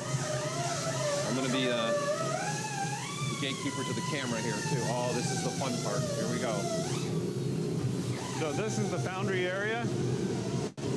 We're getting ready for a pour today. In the background over there is the kiln, and the kiln has all the shells in it. And then over here we have the furnace, which is about 400 pounds of bronze being brought up to temperature. So the shells were previously burned out to de-wax. Then they go back into the kiln the day of casting to bring them back up to temperature. It's kind of the idea. You don't want to pour hot water into a cold glass that might shatter. So we want to bring the shells up. They're basically now vitrified ceramic material based on silica sand. And so they're very strong, but they're brittle. And they'll take that bronze really nicely. The bronze we're going to heat up to approximately 2,000 to 2,100 degrees, depending on what we're casting today. And the oven will be somewhere between 1,000 and 1,500 degrees. Look at that. Like, that's green coming off. Yeah, it's like Christmas. it's beautiful Guys, to you watch. seeing this over here? Look at this thing. This is incredible. This is awesome. So this is getting it ready for a pour. And you say Yeah. you're trying to do a pour today. We're going to be doing a pour today. 10:30ish is when So you're... the pour is ready when the metal is ready. So it's all about things happening. Ambient temperature affects how long that takes. Not significantly, but it can make a difference of 10 to 20 minutes depending on what's going on that day. And what are you trying for an outdoor temperature? What's like really what you're looking We at? pour every day. So is there a certain temperature? You're like, okay, it's this degree. You Let's know, get going. It would probably be ideal if it was somewhere around 70 degrees on a daily basis, but it's not. So we have to deal with what Mother Nature gives us. And we pour here in the summertime, and it might be, 80 degrees at 8 o'clock in the morning. So, Wow. Yeah, so, you pour as early as like sometimes So 7. if you want to roll the video there. Yeah, we got a video of them doing a pour. This is of the cheetah. This is of of the them doing cheetah the pour as well, doing right? the pour, actually pouring the piece. So here's what happens. They pull the crucible out, they get it set up and get it ready. Wow. Look at that. So it takes 4 people? It's a 4-man crew that does this every time. So now they're going to slide the trolley out of the oven. This has got the hot shells in it. That's over 1,000 degrees right there. Notice they're all wearing spacesuits to keep the heat Is this reflected the off. original trolley? Like from the, do you know? It's like the original? No. We built this you oven. built a new one? We actually built this oven and designed it for the 3D prints because we wanted to make sure we could burn them out environmentally correct. So we've got an afterburner And we've just redesigned the burner systems to get a really complete firing, so we're not putting a lot of pollution out into the environment. So the pieces you see there in the lower left are the front and back of the Cheetah, and then they're going to finish off the pour. Wow. Look at that.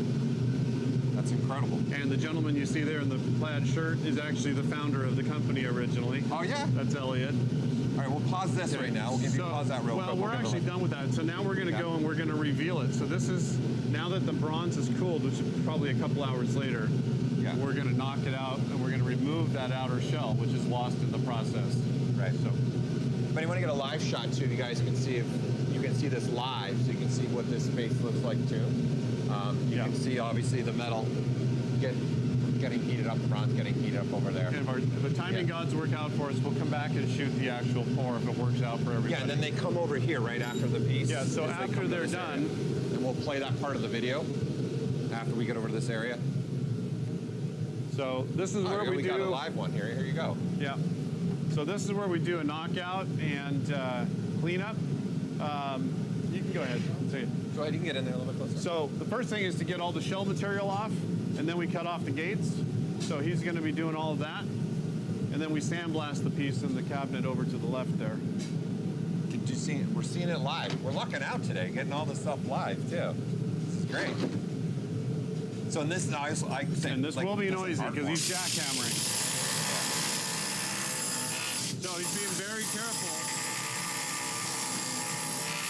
to not damage the art piece. He's only working on the backside. Last thing we want to do after we do all that work is put divots in it from the jackhammer. Yeah, so we have that video. We can play that video and you can see it. We'll move over to a quieter area. So you can play the rest of that video. So this is them doing the cheetah. So here we go. So this is the cheetah being revealed. So we break off that very carefully, use a chipping hammer, or we'll use the jackhammer like you saw live. But basically pulling the casting out. And for this project, if you remember, there was 3 parts. There's a front and a back. And then the base. Then we're going to take the base. This is showing the cutoff on that. Wow. So there's slowly, like this is an art form, everyone. Like so all that piece, all the pieces that are the gates and the cup, those are going to get recycled and reused again. Oh, so they're melted down again. They're going to get melted down. How often can that be melted down? Well, we mix in about 30%, unless it's a really specific piece that we have to use pure ingot, we can mix in about 30% each time. Okay. So we use 30%. And that's what this is over here? And this is the scrap. This is, you want to get a shot of that, of the leftover pieces? So this is a gate structure and a cup, and the pieces have already been cut off, and we'll just put this in for tomorrow, and we'll melt that back down. And again, the gate's really important to make sure that wax, and then the bronze is getting everywhere at where the it right needs to go. temperature. It's basically it's a manifold. Yeah, right. And then you come into the next part of the shop. Okay, so the next part of the process is in here. This is our metal chase department. So in here, we've got a couple of welding systems set up. There's another welder outside for bigger work. And then each one of these stations is a place for the guys to do the tooling. So what we're going to see here, I'm going to walk you over to this bench. Yep. So this is the work area for one of our guys. You can see all the different tools that he's using. And get in there close. Take a look at those, those tools. Most of our team has been doing this for 20 plus years. 20 plus years. My top guy is, I think, at over 30. Really? 35. Wow. And, you know, so over time, they figure out things that solve problems of retexturing. Because really what we have to do at this point is we're going to weld together all the parts, and then we do what we call chasing. We have to chase those welds away to make them disappear to the eye, which really means on heavy texture pieces, we have to texture. And we've got to match the texture that the artist originally came up with. Right. On smooth pieces, it's just simply about smoothing it back out and keeping it so there's no divots or imperfections that the eye sees. So how we get there, a lot of different tools. Right. And then is this the other video that we have of them cutting it up? They're actually doing the chasing of this. There's some shots of welding and tooling. So if the audio is okay in this room, we can stay here and they can run that. Yeah, we can stay in here and they can run that video because it's related to this video. So we'll play that video for you all so you can see exactly what they're doing at this bench. Is this the actual bench we're looking at? This is the actual bench we're looking at. And this is the actual cheetah. And we're taking probably 3 hours of work and condensing it down into a minute and a half or so. Usually, so this is hours and days and weeks, This is especially a large project. depending on the project. And I like to point out, guys, this is like an art form. This is why we wanted to show this to you. These people are also artists. Even in the wax room, in this room, they're, in essence, trusting the Foundry to redo part of their sculpts once they're done welding everything together. Like, here you go. Here's him working on that part of the cheetah. So he's welded it, now he's retexturing it to blend it all in. And typically, go ahead, sorry. yeah, and so typically, once we do the basic work on this, the artist comes in and does a metal check. They does. The artist does come They in. do. Or So you they send a have- picture. because Or you're we getting send stuff them from a all picture, over or video. we Zoom or whatever. Yeah. But we give them the opportunity to look at it closely, and you know, if they were here, they would simply take a Sharpie pen, circle anything that they want to address. It goes back to the guy on the bench, and he addresses those issues to get it just the way they want it. It's coming together. Yeah, so Look this at is that. it. So how often have you had to, hey, no, let's tear down, start again? Does that happen? No, Really, that doesn't happen? really happen. No. I mean, for the most part, everything's salvageable and workable. You know, it's pretty intuitive when you've been doing it to know how things go together. There's not a lot of mystery to it. I mean, I've heard horror stories from other foundries putting the left hand on the right arm and things like that, but I think our team here pretty much knows their left and their right. That's great. This is awesome. So you got the room in the back. Were you Yeah, able so to we go to could that take one more today? step back here. Yeah. Come with me, people. So this is where we get to some of the back end parts of the process. And I'm underdressed. Everyone's like, so, for example, right here is a polishing station. oh, here we go.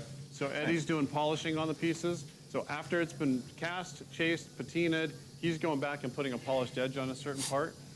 This happens to be the Writers Guild Award, which we produce every year. So we've got 125 of these to produce this year, and they've all got to be done. 125? 125. Varies every year depending on what they think they're going to be the number. Was that done in like clay or was that digitally done? The original know? of this was sculpted in clay and then molded, but over the years that original model got lost. So just this year we had to go back and we sent it to Troy. They 3D scanned it, Yeah. and then they reprinted it, and we made it, instead of dipping it in the wax like we saw them do, they can also dip in epoxy resin. So we did that because we wanted a mold master and we didn't want any distortion. Right. So it gives you it's almost like carbon fiber at that point. Makes a great model, great master. We remolded it, and then all of the subsequent castings are coming out of the mold on that. This is beautiful. So it's another application for the 3D printing in that particular way. So great. he's doing polishing here. We're going deeper. We're going deeper. Going way back. We're going into way this. back. So this is where everything from base mounting happens to putting the felt on the bottom of the base. Mario's been with us for longer than he'll admit, but what he does here is all the final detailing. And Mario. so he oversees all of the finishing, the back end of the process, so everything from patina through to the polishing, through to any fine detailing, any painted elements of a sculpture, whatever, and make sure that everything goes out of here approved. And then we also do all the packing and crating back here. And here's that same Writers Guild Award. These have all been patinaed, but they're going to need the polishing on them, so those will feed up, and then Mario approves those. And then when we need to, we do crating here as well, which is right behind You us guys over build here. your own crates yourselves then, specific to each piece? Sometimes or? we build our own. There's some really great crating companies around, and one of the benefits of being here in the Valley and in the middle of the entertainment industry, there's a number of resources Yeah. for everything. Right. So we've got some great crating suppliers. For the big sculptures, they actually come out, measure, pre-cut everything they need for a skid or for the crate, and then they assemble it right around the piece right here and put it on a truck and drive it away. So it's hard to beat that level of service. Man, I'm intrigued to see what people are saying online right now. Ian and Louis, please go ahead. Field anything you want to throw at me. Questions over there? Just everyone is stunned. Everybody is just stunned and in awe. And They're stunned, Brett, online. They're in awe. They're really They're just having a good No time. feedback. Really So we're just going to go going back through up it, now yeah. to the patina area. We actually did have a question about what type of Sharpie they use for their checking of the print. Yep, great question. So, Brett, you had mentioned the artists have a Sharpie that they mark the piece off with. Yes. they're asking what type of Sharpie. Is it just a normal Just a black Sharpie, That's yeah. it. It's nothing spectacular. Yeah, it's Staples. Go to Staples, Yeah. you can get a Sharpie. There you go. Yeah. Fine point. Yeah. Fine point. No, that's a good point. Yeah. So we're heading to another room here. This is the patina area.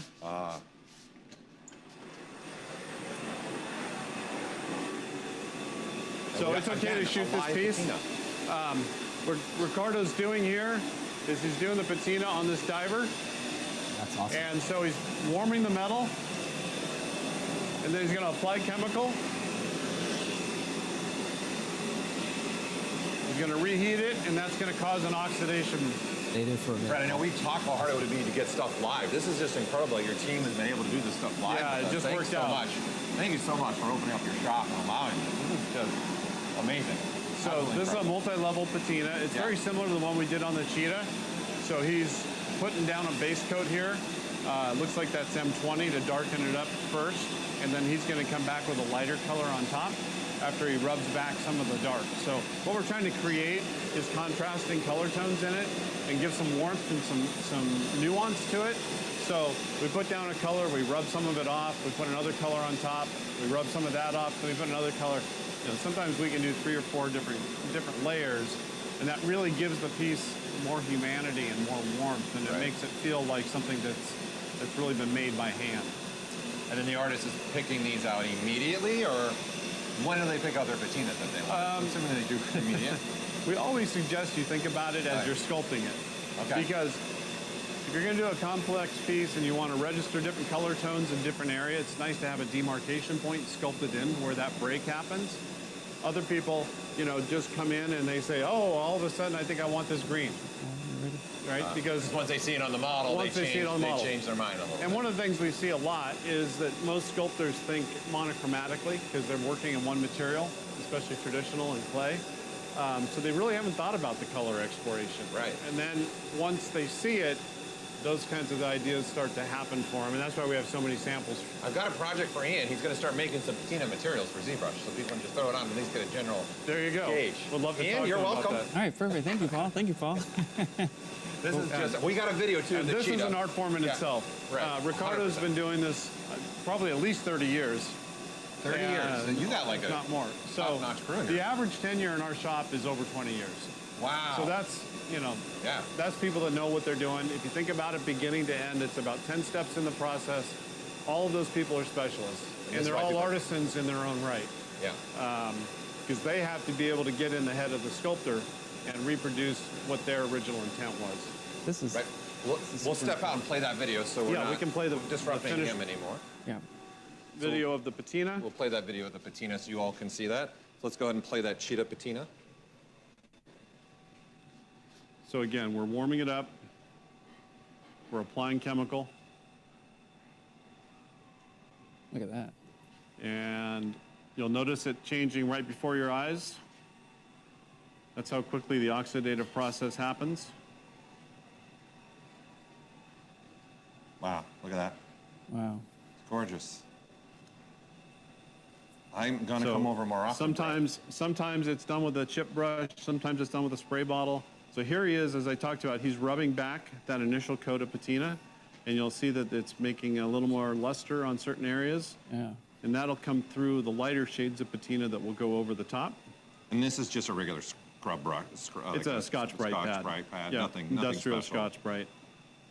What kind of Listen, chemical this is an art form. Yeah. What kind of chemical they're asking online? What Yeah, is this? so this is what we would call a liver ferric patina. So this is liver of sulfur, which gives the blacker color. Say that 5 times, Louis. And then you've got ferric oxide, which gives you, depending on how you mix it. Is that what that is right now? I The think blue? I think he's still on the liver. Actually, that might be M20. He might have used M20 and not liver. They're kind of interchangeable. But then the ferric will give you the more golden color on top. Wow. Yeah, And go here he ahead. is. Throw the questions when you can, Ian. I think he's waxing it up right now, so he's already finished the patina. Again, we've abbreviated a 2-hour process down to Right. something that's consumable for right now. And we've got And here's the final piece. the final piece. So there it is. Wow. And Ian You get Bichar, this- if you're watching, look at that. Bronzed it. So if you look down here, he added a little bit of green to the color. I don't know if that's coming through on the lens, but he created a little bit more of a natural, maybe some dirt with the rock in the background. And then we've got the cat. So basically a finished piece at this point. Sometimes that might go on a base, granite base is often used, but again, it's personal preference. With a piece like this, you could just put a piece of felt on the bottom and call it done. That's beautiful. That's amazing. Looks You great. said there was questions coming through? Yeah, we had a few questions. Yeah. So first one, have they attempted to do 3D printing directly into the mold stage without the dips? Is that like something that is possible? So someone's asking about the 3D printing. Have you guys ever tried yet just taking the 3D print itself and putting it into the stage, the molding stage, with the sand and the dips? Well, you could, but it would just encapsulate the piece and you wouldn't be able to pour it. So it wouldn't, if I'm understanding the question right, that wouldn't give us the ability to turn it into a casting because it wouldn't have the feed pipes, if you will, for the bronze to flow Right. in. Yeah. Yeah. There are, yeah, I would be intrigued because there are some materials that can print in a lost wax for 3D printers. It'd be interesting to see how well that would Right. work after you, what was his name again? In the doing the gating? The gating was Kenny. Kenny. Yeah. Kenny. If that would work with Kenny's doing. Because again, people, this is an art form. This is incredible. And again, I can't appreciate what you open up your shop If the to. question was meant to be, can you 3D print a mold to pull something out of? Yes, and Troy could speak to that better than I could in terms of what they can actually do there. You're essentially printing the negative Yeah. as opposed to the Yep, positive. which has been but done, then you yeah. would have to go back and make a wax out of that. So you'd have a wax to put through the process going back to the original traditional process. Right, because your temperature, what is the temperature you're getting to again when you guys do the actual pour? The pour? Of the bronze itself? It's roughly 2,000 degrees, plus or minus. Yeah. Wow. There's another question coming through, Ian. You want to throw at me as well? So apprenticeships, or how does somebody get into Apprenticeships. this field? How do you get into this field? You come and fill out an application. I mean, that's basically Anybody it. in the Burbank area want to come over with yeah. Brett and the team here? You know, it's a trade or a skill that you really need to be committed to. It's not one of those things you're going to come in and learn it in a few weeks. I mean, I would say it takes 6 to 12 months for somebody to be even a reasonably competent metal tooler. It takes welding skills and then texturing skills, which if you're a sculptor already and you understand that, that's great. Or you have a background in metalworking, that's great. Other parts of the foundry are easier to learn more quickly, but you really have to have a, excuse me, a holistic mindset because everything is dependent on the step before it. So you have to be able to think forward and you got to understand what happened before you so that you can give coaching and guidance and feedback back to the people that maybe got the piece up to that part. Right. And one of the things that we try to do as a strategy for how we manage the business is we don't have one overseer of quality that walks around to make sure that everything that's done in here is up to snuff. We require each employee to be responsible for their own quality, and when they put it forward to the next department, there's a handoff where that other department gets to accept it or reject it. Oh, really? And reject it with comments, Right. so that somebody can go back What and needs to be fixed, what needs to be done. fixed before I take it, Right. so that it's optimized for me. And you've had generation of people you mentioned here, right? That Yes. have worked. You've I mean, we've had multiple many generations. grandparents, kids, and now seeing grandkids come through here. So Wow. the business was started back in the late 70s. So, it's been plenty of time for multi-generations. Yeah, I saw Angel just walk by, and Yeah. he's had both. You said, I think both his sons. All three of his All sons three have of his worked here. sons. Yeah. Yeah, my daughter's 19 and has no interest, but she's like, got "Looks other- good, Dad." Yeah, that's your thing. That's a guy thing. That's her attitude. But whatever. So I gotta ask, for you owning this, how many bronzes do you have at your house? So you've got like some personal pieces that you're like, I want one of those. That's amazing. I hate to say this, but I have only one. Only one. Only one. Is it a Yeah. big one or something? It's a small more, one. like- It's a desktop. Oh, Yeah. nice. And it was a gift Right. from a client. Well, so you see it Here's all the day. problem. Yeah. I do this all day. Yeah. I don't think that I could make a commitment to a bronze that I love enough that I'm going to own for a long period of time. Because every day I'm inspired by something new. You're just seeing so much artwork. I see so much artwork. I estimated at one time, and this is like 10 years ago, that even at that point in time, between the pieces I've estimated or produced, I have probably seen 10,000 sculptures. Wow. So trying to process that into something I love that and make a decision to own it is hard. But those of you who want bronze, here you go. We've got Brett here. We'll put you in contact. Yeah, you get come a bronze on. or ZBrush models. Do we want to take another quick look at the patinas so people can see the wall of patinas that you guys are doing here too? Because that's, give a close like you up. said, that's an art form too. Yeah. Like, and specifically that's someone specifically. Yeah, go ahead, Ian. Yeah, specifically with the patina, is it easy to change colors? Is it easy to change colors with the patinas? Well, it is when you're applying it. If you don't like the result, you have to go back to sandblasting it and start all over again. So these are all patinas. This is one collection we've developed. These are, and then these are yours, right? You have your own specific patinas that you at AFA. We have a recipe for all of these. Right. So we can reproduce them. And so we can train the team on how to do them. And I don't know, there's like 250 here total on the wall. Wow. Wow. And the process we saw earlier with the patina, for large monumental statues. Processes for earlier for the patina? Is it similar? Is it the same? With large monument stuff, how similar is it? What's the Yeah, difficulty so behind the whole challenge is to keep the bronze warm, right? So you got to get it heated up. that? Sort of flamethrower? Basically, you're using a bigger torch head. It's a Yeah. big propane torch, and it puts out a big flame, and oftentimes they'll work as a team. And some guys, and I know a couple of them, they work with two torches. So when they're getting the initial heat going, they've got two They've got torches. some stands to put them down to. Yeah, so they just Yeah. set them down, usually on a table, but they get that piece heated up like crazy. Wow. And they're just, and So in a sometimes it's large two or piece, is three. it more than one person doing it? Is it still only one person? No, it's generally a couple of people. Couple people. So the monumental pieces is usually a couple of people, one person applying the material, the other person managing the heat. They work as a team. Sometimes if it's obvious in a way that they could do it, so they're not burning each other, they'll work on different parts of the sculpture. Right. And anybody that's here in the Burbank area, I'd recommend the Batman that they were talking about. It's here in Burbank. It's in Yep. downtown Burbank, right across from the movie theater. Yeah, the right in AMC center there. 16 right in the 16, plaza. That Troy and Brett did. Go see it in person. It's Yeah. amazing. I went And a took little some shout out to pictures. the voice actor who just recently passed away. So if you go there right now, there's a bunch of roses and flowers at the base of it. And I'm sorry, I don't remember his name. I just heard it on the news this morning. But he passed away recently, and so people have been sad to hear. honoring him. Oh, wow. Yeah, a lot of loyal fans for Batman. Yeah. Well, Batman's a main character Yeah. for sure for a lot Yeah. of us and people watching online for sure. We're dorks Yeah. in the heart. No, we love this Yeah, stuff. we love this stuff for sure. Ian, any other questions that I can throw to Brett before we kick it back to you at the studio? I think, everybody's in awe. Everyone's in awe. Yeah, there's really a lot enjoyed of the really good workshop. questions coming through, but I'm not sure if we have a whole lot of time.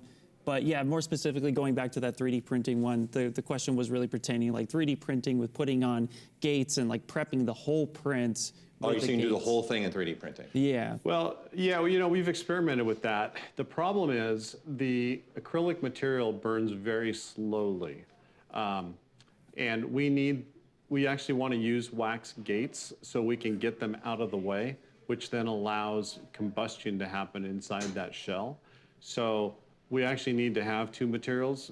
We need to have one that melts out and eliminates itself very quickly, so we can then focus on the stuff that's more difficult to print out or to burn out. The burnout time on those prints is hours as opposed to say 30 minutes. So it's a big Makes a difference. difference. So there's actually another set of engineering decisions that happen there, which is why we do it the way we do it. The whole way that you're you go. doing it is it seems Next. like Got a harder one? a magic show. Paul and Brett, thank Yeah. you so much for walking us through there. And Troy, I'm here again with Ian in the studio. Ian, those are some great things we got to see again today. Yeah. It's Really super amazing remarkable. to see the whole process. Seriously, thank you guys so much for stopping by, hanging out with us, giving us time you, Brett. to tour everything. Yeah, So a lot of Troy, fun. Brett, thank you so much. Yeah, we're back here in the studio. Louis Tucci and Ian Robinson. I want to thank the guys on location. Once again, Paul no longer here with me in the studio. I have Ian Robinson, who is now planted firmly on terra firma. Trying. But that was the tour of American Fine Art Foundry with Brett Barney and Troy Koenig-Wilcox. I want to thank them so much. Don't step away. The ZBrush Summit continues 2022 here live from the Mobian stage in Burbank, California. But before we do anything else, we're going to, now you're in charge of giving it away, as they say. So Yeah. we'll be right back with some prize giveaways with Ian Robinson, and the day continues. Thanks for watching so far. Yes, let's do it.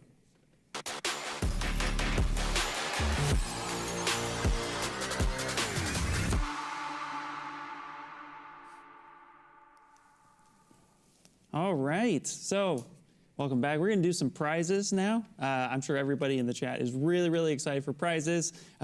Louis, you guys were teasing me the other day because I can't seem to pronounce names right.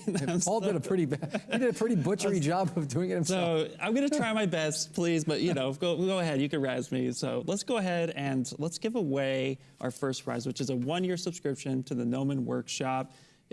Seriously. Talk about gold and the price of gold. There's some gold right there, digital gold. 100%. So we're going to go ahead and draw our winner. And right now we have James Engel. Well, yeah, James Engel. I'm going to go ahead and copy and paste that. I'm going to go ahead and just try this thing right here. Go copy it, confirm. I'm going to paste that into the chat. Congratulations. That is awesome. Whoop. Let's go ahead and do it. Perfect. Congrats. All right. I mean, that's just amazing, right? You're going to keep giving away more stuff, Oh, right? we're gonna give away a couple more things. Give me 1 second to find. It's the last day. Let me find another one. Give me 1 second here. Let's see here. Let's do. I'm thinking personally. I'll pull it up here real quick. Boop boop boop boop. It's like another good one. An all-access membership to the ZBrush Jewelry Workshop. If you're looking at jewelry, and this is really good because the Foundry, all that stuff right there, I mean, seriously, super Extension amazing. of that workflow. Yeah, it really is, you know, so. Parallel, actually. You're gonna want this one. So let's go ahead, all-access membership, and we have, who is this gonna be? I'm really, really sorry. I'm gonna copy and paste this one. Sabura? I'm really sorry. I'm going to copy and paste it, but congratulations. I want to make sure everybody has it right here. Congrats. Sabura. Yes. Congrats. I do 100% apologize for that. You guys are actually quite funny, actually, at this point. No, it's really, really cool. All right, let's do another one. Let's do another one. You want to do another one? Of course. You want to do another one? It's the last day. Yeah, they're clamoring around their keyboards, Ian. All right, let's see here. So let's see what else we have here. Doop-a-doop-a-doop-a-doop-a-doop. You know what? I think everybody can use a pen tablet. Wow. Especially if you're getting into ZBrush and you're wanting to make sure that you can really sculpt with fine detail and get those nice pressure points, right? Who's it made by, this one? Look at this. So this one is by Sense Labs. So a pen tablet, medium size. I actually use this one. I really like this. Have the same one, the bundle. The same one. Yeah. It even comes with a little case so you don't have to drop your pen everywhere. Absolutely. So Subaru, perfect. Thank you so much. Thank you, chat. So let's go ahead, draw a winner for the pen tablet medium bundle. Drawn winner, and we have Edison Mora. Go ahead, Edison Mora. I'm going to go ahead and copy and paste that. Congratulations. That is really, really awesome. You're going to love it because I use this, like I said, a lot, and I like it. Do one more. Great. Give the people at home something to hang on to. You want to do one more? One more? Do one more. One more? Yeah. You sure? It's the last day. All right, let me find one. All right, let me find one. Let's see what we got here. 1 second, let's see. Doop, doop, doop. You know, finding all these prizes and like, what do we give? What do we give? I don't know. Do we give learning? Do we give, over $70,000 in prizes, Ian? I know. Look at this, wow. Yeah. Well, let's see. Here we How go. about working with the little mouse here? A 10-week online course to Gnomon. This is going to be really cool. You can go online, take their courses. It's going to be super, super awesome. So let's extreme value there. Located in the shadow of the Hollywood sign. 100%. So let's go ahead and say draw a winner. All right, Mariana, congratulations. I'm going to go ahead and copy and paste it just so you know who you are. You're definitely going to want to pop in and get that. So congratulations. This is super awesome. Do we have time for one more, maybe? If you're feeling lucky, Ian. I don't know. How many, Go for it. You got that Clint Eastwood look about you right now. Go for it. Knock them dead. One more. All right, let's do one more. Hey, I didn't get your name. One more. Yeah, you did. just as a, I'm over here butchering stuff, but I apologize with a gift. It's okay. There we go. And let's do something we haven't done yet today, trying to make You're doing great. Mix it up a little bit. Let's do, I think this one's going to be good. I think people are going to really like this one as well. So this is a 4-course bundle for XMD Academy. Yes, this one's going to be really, really cool. 4-course bundle. I mean, there's nothing more to say there, right? It's just learning, and getting in. So let's go ahead and draw a winner. Boom, Ricardo. Congratulations, Ricardo. Gonna go ahead and copy and paste that as well. So, congratulations, everyone. This is, I just typed confirm instead of congrats. Congratulations! Pew, pew, pew. And we're gonna go ahead and perfect. Congratulations. That's 4 winners at one time. Can you believe it? That is, yeah, that's super amazing. Is that a wrap on those things? You're not giving anything away? No, that is a wrap for today on the gifts right now. Well, not for today. I lied. It's a wrap for now. We're going to go right back now. with some We're more. coming back with more show, more action here from the ZBrush Summit 2022. I'm Louis Tucci. Along for the ride is Ian Robinson here, and our on-location correspondent this morning was Paul Gabry. We'll be back after this with Framestore. Stay tuned.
Learn jewelry design and object fabrication through ZBrush. Expert, beginner, and every skill level in between. ZBrush Jewelry Workshops can help you bring your digital dreams into reality. Taught by leading industry professionals. Use the offer code SUMMIT to get a $100 discount on membership.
Forged in steel and bronze, we are back. Louis Tucci here with Ian Robinson on the green stage in Mobian facilities in sunny Burbank, California. Also now, if you weren't aware before, you're aware that the Batman bronze sculpture sits in downtown Burbank, and we just came off. Ian is still smiling. Ian, you've been smiling for 4.5, 5 days. I haven't stopped smiling.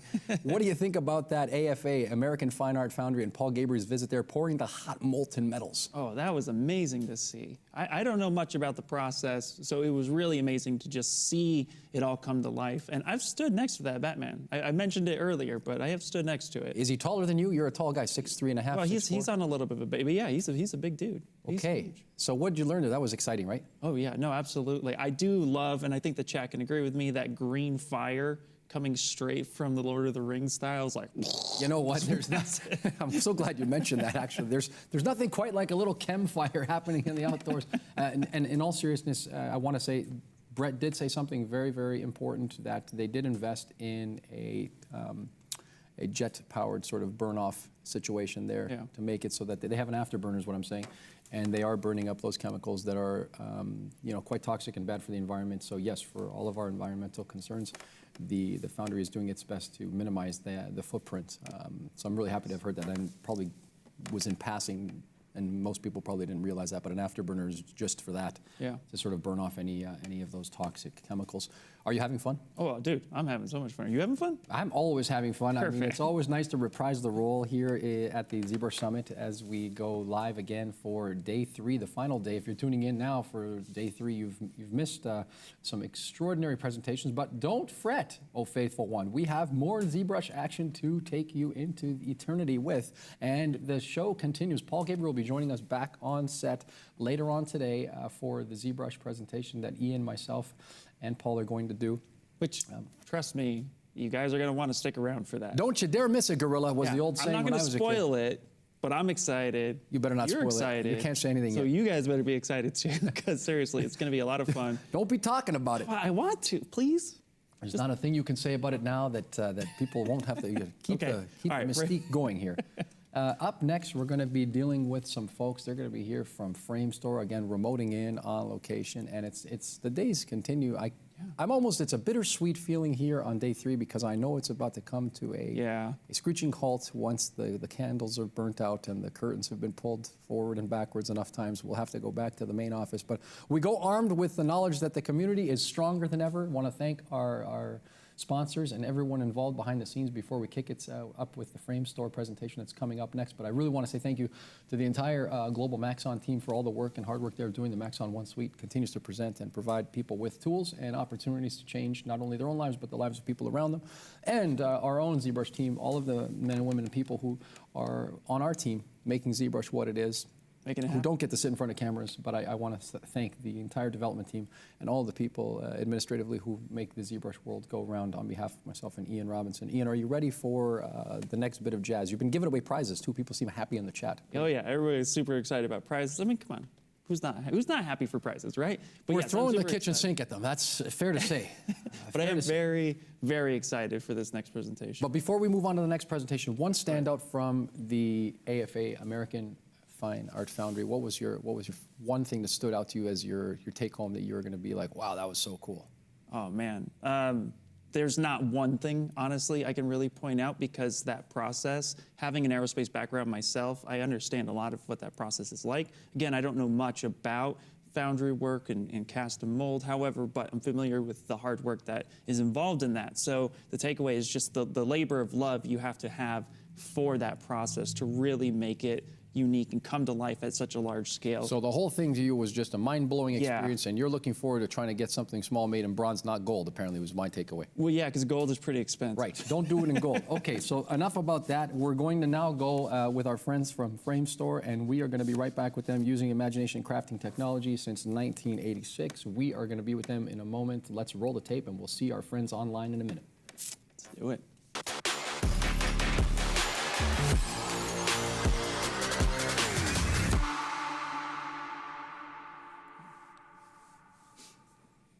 Antone, hello. welcome to the stage here. I've got Ian Robinson to my left and Louis Tucci sitting in here. I represent Louis Tucci. I'm kidding. Pleasure to meet you. How are you doing? It's a pleasure to see you. How you doing out there?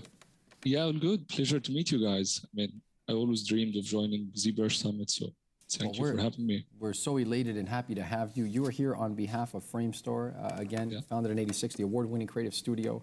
A global company now with over 3,000 people across 8 locations, and you happen to be one of the very talented people here representing all those people. So let's talk about what you've been up to and what's been going on with you. Yeah, so I have a lot of interesting stuff to share with you. Try my best not to kill you from boredom. So yeah, hopefully you'll like. I don't think it's possible, Ian Robinson. And I are already smiling. It's possible. No. You go nuts. We got questions that will be coming in for sure. I'm sure Louis and I have questions as well. But yeah, no, go nuts. And before you do start, I have one second though. There's one very pressing issue before. It's Antone. Yeah. So I said it right. Yeah, you said it right. Okay, good. Okay. And still lightweight champion of the world. You're always right, Louis. Oh, stop it. I hardly. I appreciate that. Cool. So before going through introduction, maybe we can start by Framestore reel, if that's okay. Please, no, I'm kidding. We've waited at home. This is what I'm waiting for. Yeah. Let the magic begin. If you guys can show it. Yeah, we are locked and loaded. Here we go.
Illustrious.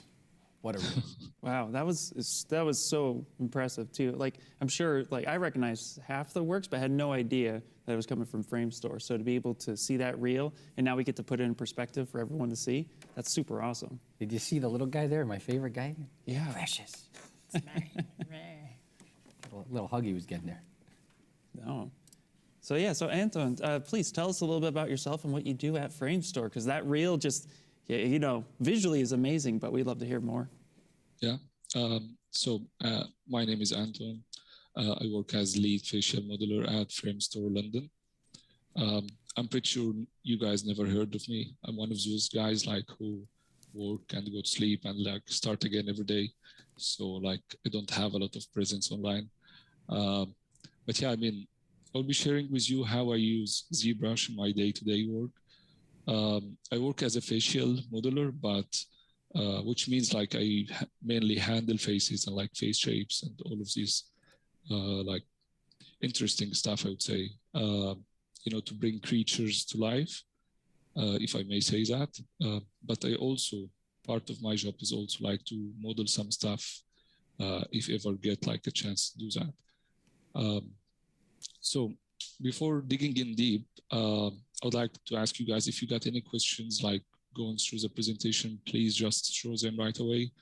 I'm one of those guys who like to answer questions like when you have it. It's you don't have to wait to like the end of the presentation to ask. Yeah. Okay, yeah, no worries. I'm monitoring the chat, so I will gladly interject and throw all the questions. Yeah, yes, please do that. So first thing, I thought maybe it would be a good idea to give like a quick overview on like the facial anatomy and facts, because this is like big part of what I'm going to show today using ZBrush. It will be like boring couple of slides, but I promise it will get interesting. But it's really, really important to stress like my work as a facial modeler, and like everyone who's interested in the face should really know their anatomy. And I would like to share like few tips with you on how, I mean, not how to study, but like how I study this stuff and how I memorize it. So basically, if you look at this face, like full of muscles, as you can see, so each muscle either describes the placement or the movement of the muscle. So for example, one of my favorite muscles, levator lipii superioris aliquinesi, which means like levator is like elevates or moves up, so up. Lipii, which is like lip, superioris, upper, aliquinesi, and the nose. So it describes what it does. It moves the upper lip and the nose, which is what we know as the nose wrinkler, in fact. Something like orbicularis oris or orbicularis oculi, which is like the circular muscle of the eye or the circular muscle of the mouth. And something like depressor anguli oris, like depressor means down, anguli, the angle, oris means mouth. So basically, when you look at these stuff, it kind of describes how these muscles actually move and what it triggers in the face. And this is what we know as like, we translate that into action units, which is like facts. So for example, like the inner brow razor, like moving the inner part of the brows is action unit 1, outer is action unit 2. They think like brow lower is action unit 4-ish. I don't memorize the action units because I like to memorize the muscles instead, but feel free to do whatever works for you. So yeah, basically facts is how we perceive emotions and like motion of the face and how we split them into different action units so that you could actually see something like this and you could see, yeah, this I can see like the razor is active along with the platysma, which is like making the lip stretcher work, which is like this movement, and like the elevator lipii superioris aliquinesi, which is like causing the nose wrinkler.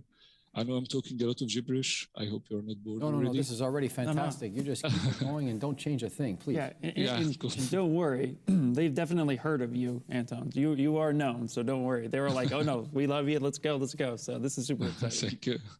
And here, for example, like the depressor anguli oris, you could see clearly like moving the angle of the mouse down, which is like causing these interesting wrinkles. So this is all cool and looks nice, but we are talking about creatures. How does this fit into creatures? Which is, interestingly enough, as you might think, like creatures would have somewhat similar structure in terms of muscles. So if you look at like anatomy diagram of different creatures, like animals, I mean, because creatures is made up, but like if you look at animals, you'd have something similar. So you could base, like have that sort of structures that we were talking about and kind of base that on top of whatever creature you're working on. And in our discussion, I'll be talking about 2 creatures. So fantastic beasts, I'll be talking about Chillin and baby Chillin, which is this really cool creature. And if you haven't seen the movie, I will not spoil it for you. This creature died in the first like 5 minutes. So yeah, it's, That was a well-placed spoiler. Thank you. Perfect. This creature Just watch died. the first 5 minutes, everybody. Yeah. So yeah, it's one of these things. It's like bittersweet, I would say, because it's really close up.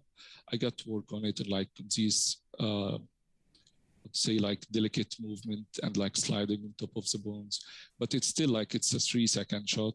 And it got like a lot of work getting all through these details. Is it crying a single lone tear? Yeah. For the end of the ZBrush Summit, of course. Yeah. Look at that. And this is all of I'm going to talk about is a teamwork. It's not like just me doing this stuff. I was handling the face shapes, but big team of modelers were handling like the model, the detail, and all of this nice stuff. So I'll be sharing with ZBrush and like enough talking about stuff without showing ZBrush. So we have our nice model here for Chillin, which is a nice name. And I'd like to share with you like a few techniques because I didn't want it to be more like just showing a making of, maybe like few mini tutorials if you don't mind. No, I don't mind at all. But I have to ask the question because I'm sure the chat's going to ask it first. The material and color on the eye already is phenomenal. Could you explain a little bit of that process on the eye? How you Look at Ian coming clutch with a question right out of the... I'm like, he doesn't even let the pony get out of the gate, not even a half a furlong, and here we are, Ian's slacking the whip. Tell me how you did that eye, please. A half a furlong in, and Ian's cracking the whip on the question front. Yeah, let's do that. So it's pretty simple, you know, like the toy plastic material. Yeah. I think it's available with everyone. So just click on that one, apply it to your eye. Let's do something really quick.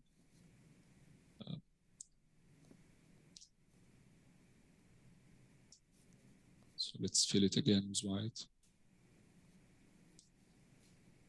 And after you apply like your material, either using Subtool Master or using fill material here if you have UVs on, and then you can go through to standard, then RGB.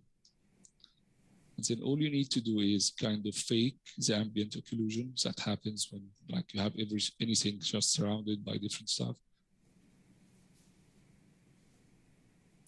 Look at that. Just painted it straight in there. It's perfect. And then because it's an eye, you'll have some redness into it. So. And just like that, everyone, you too can have gorgeous eyes. You're done. Perfect. Yeah, so it's just like for presentation because like no one likes to see creature without eyes, right? Yeah, exactly. So yeah, I'd like to show like a couple of techniques that I really use on a daily basis. If, for example, I have something similar to this, and this is what like the modeler before me provided, and it has all the details baked in, and I would like to do some face shapes.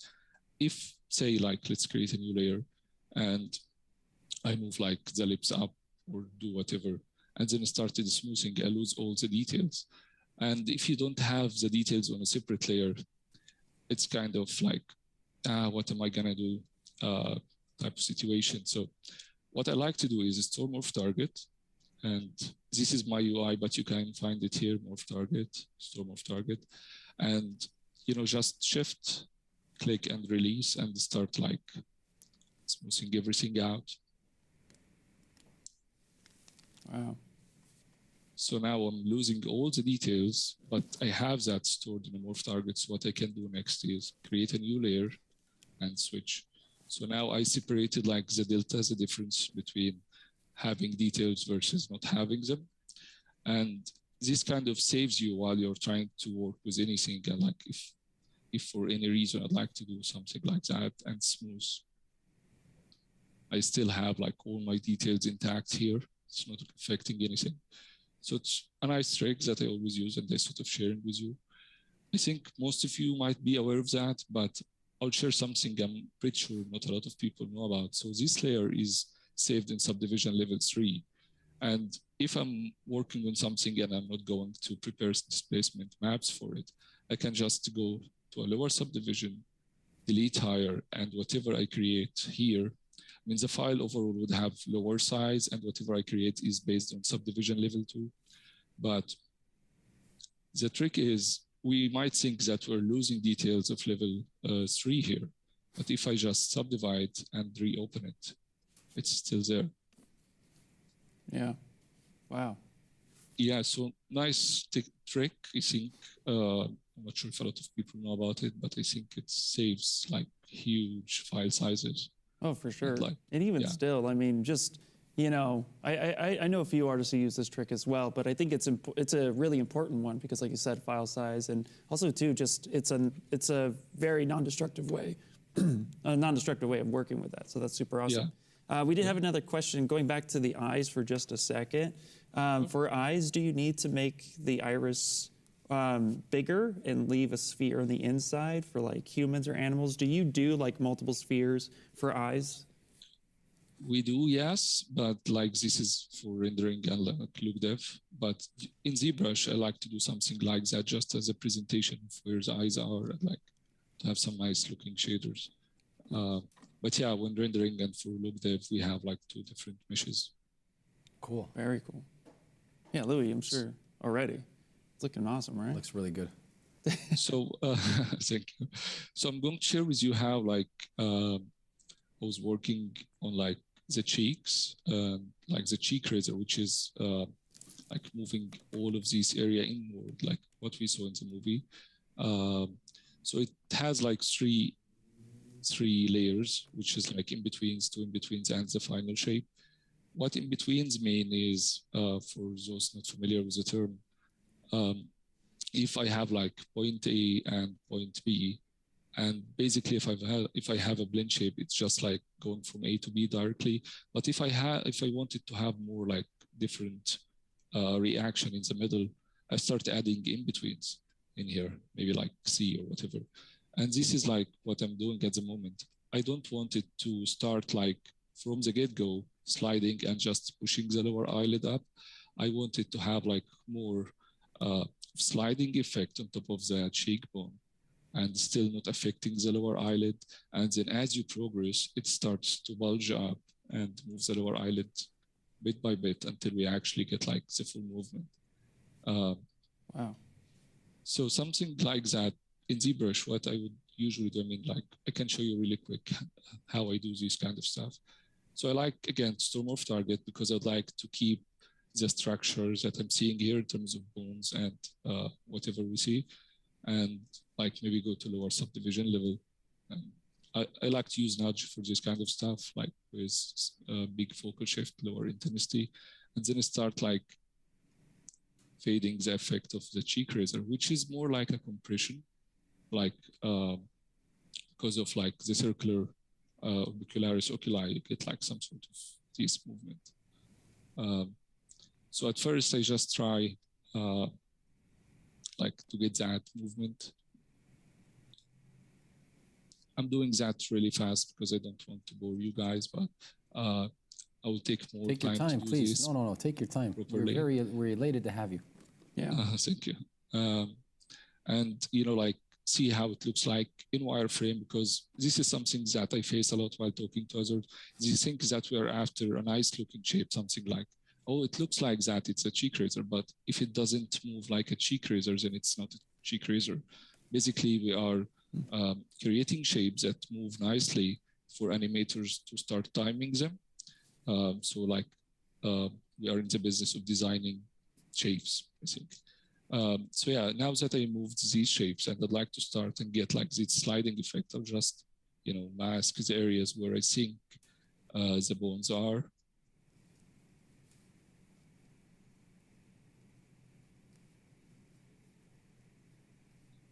And then using project morph, I got to project like the structure back again. Nice. So now if you look at it, I have my movement and it's starting to feel like it's actually sliding.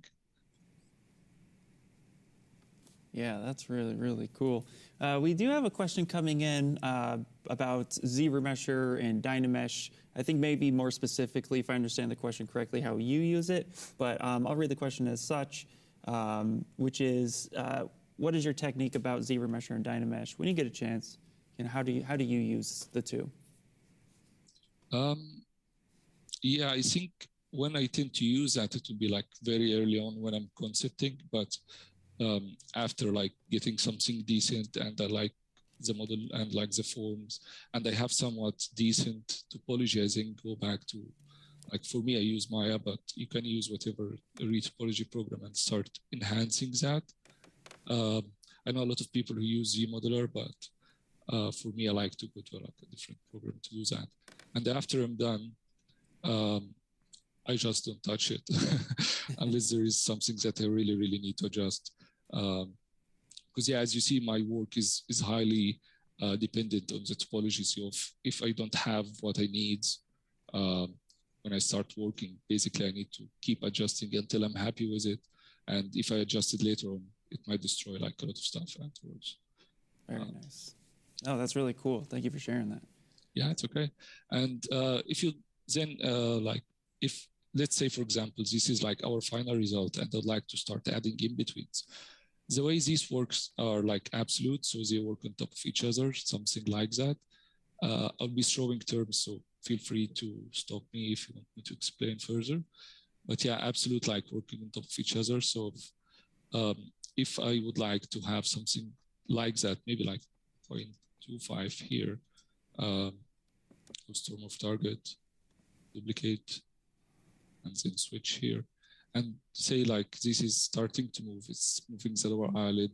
I would like to have it different effect, record, go to morph. Again, I like to use lower intensity, bigger focal shift. And then like maybe remove the movement from the lower eyelid. And then you have like more movement around, but not affecting the lower eyelid and so on.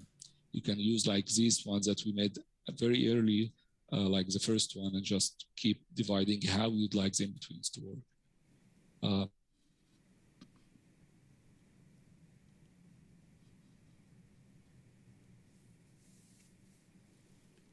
Oh wow, I think we might have lost his signal there. I think yeah, we might have lost until we reconnect. Ian, so far what we're seeing is some really nice physiological construction and some movement of the eye region using the topology.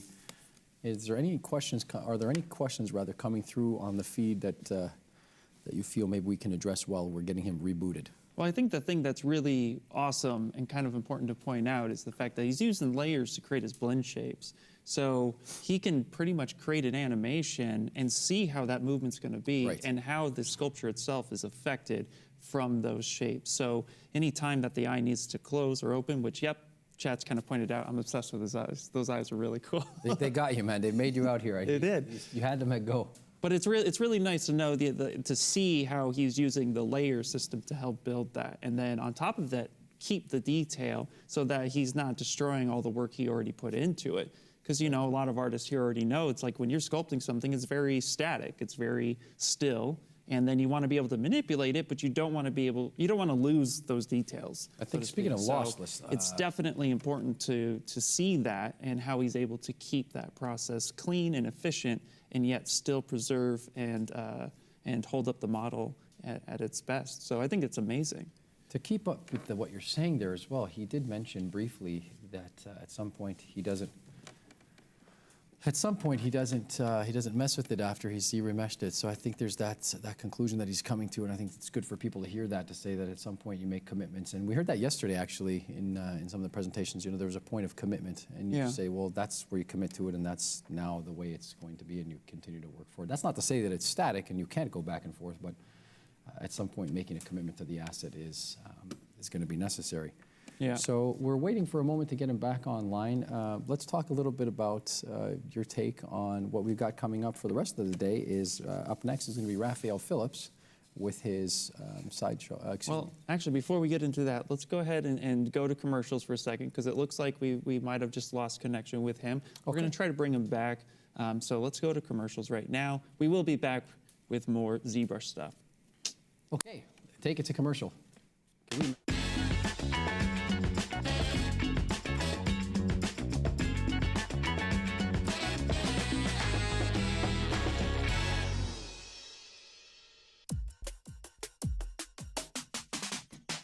Learn jewelry design and object fabrication through ZBrush. Expert, beginner, and every skill level in between. ZBrush Jewelry Workshops can help you bring your digital dreams into reality. Taught by leading industry professionals. Use the offer code SUMMIT to get a $100 discount on membership.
Louis Tucci here live for the ZBrush Summit 2022 with my co-host Ian Robinson. High five.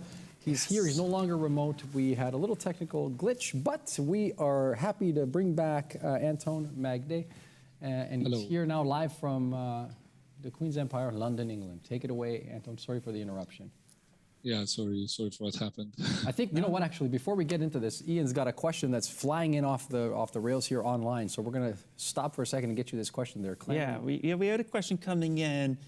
Do you start with high poly retopo model from the start and then do like a go high to low process? I think they were, you kind of maybe briefly touched on that slightly.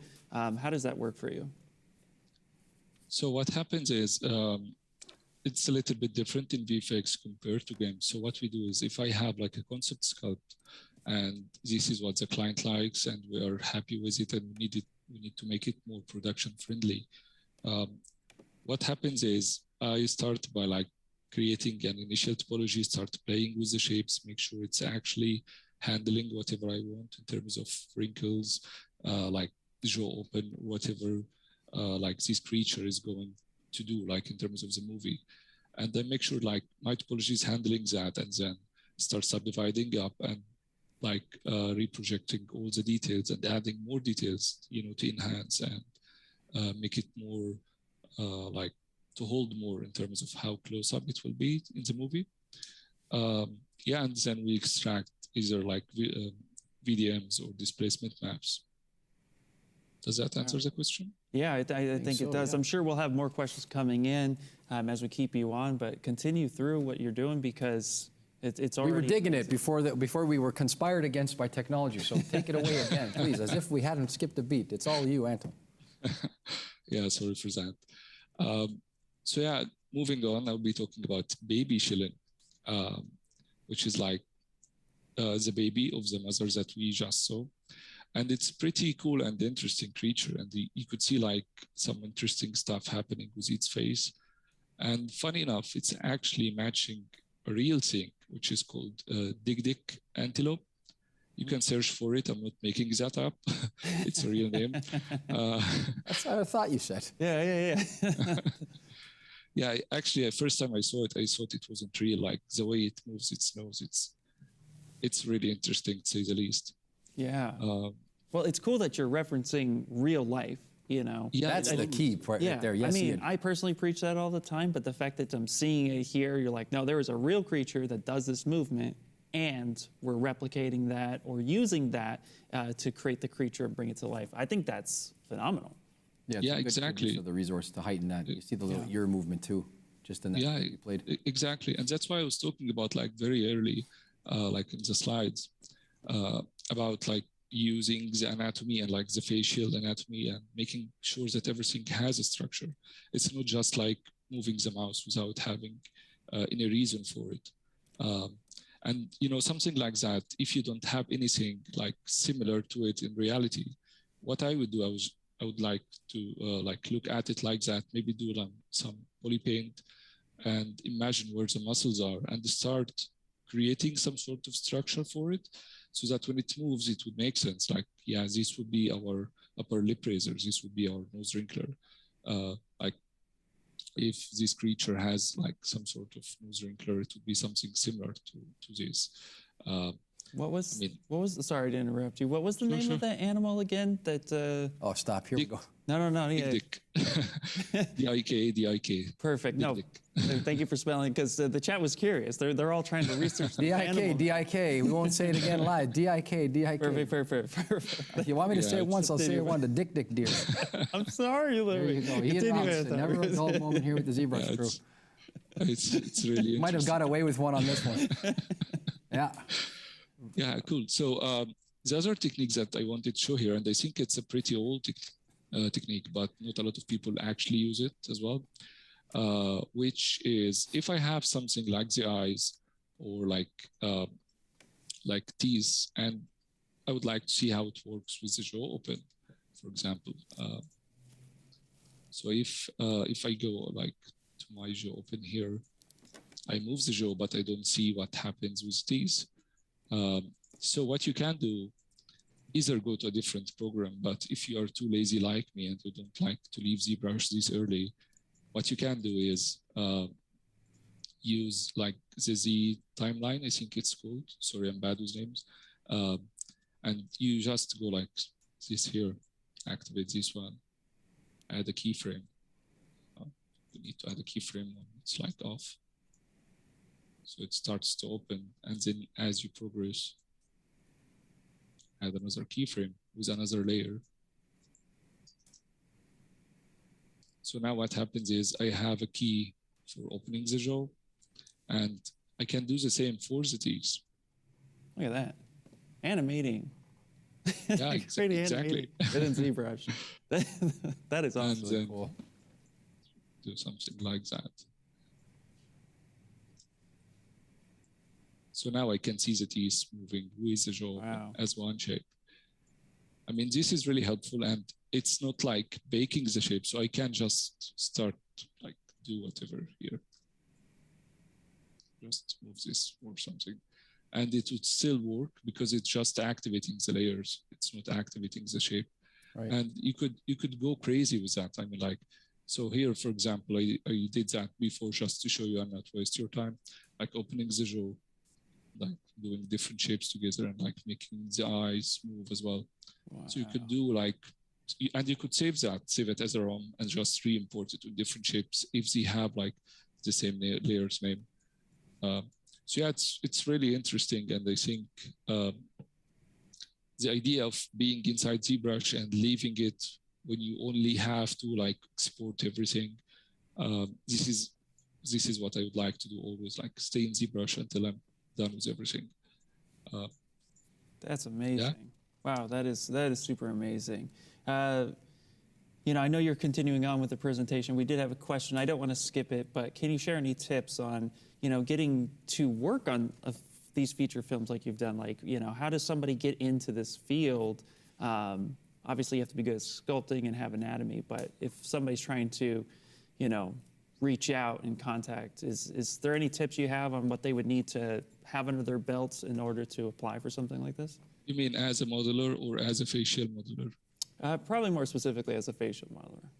So basically you need to have like more experience with faces, and like show that you can actually do some blend shapes and movement, because this is like, I would say 70% of my day job, just making sure that the movement is actually happening and it's looking nice and it's like conveying the emotions that we're after. Yeah.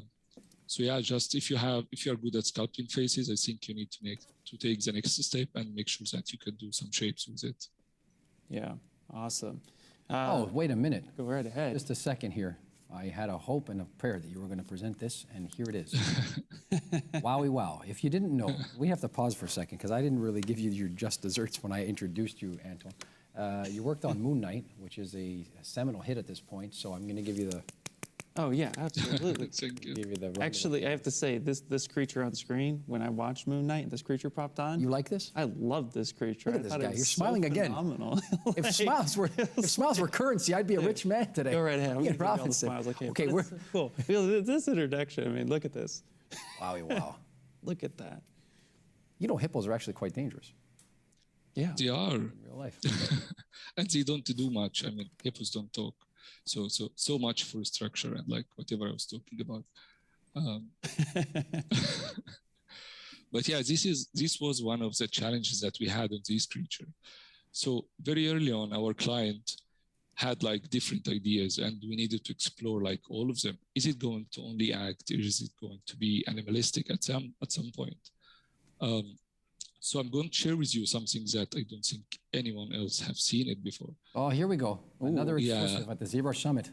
What else is new?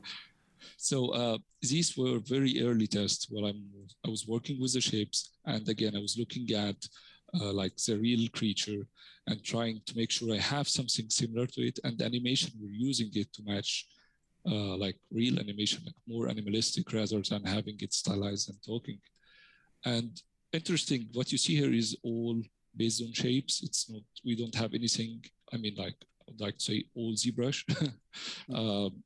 So yeah, just using shapes, no simulation, no CFX or anything.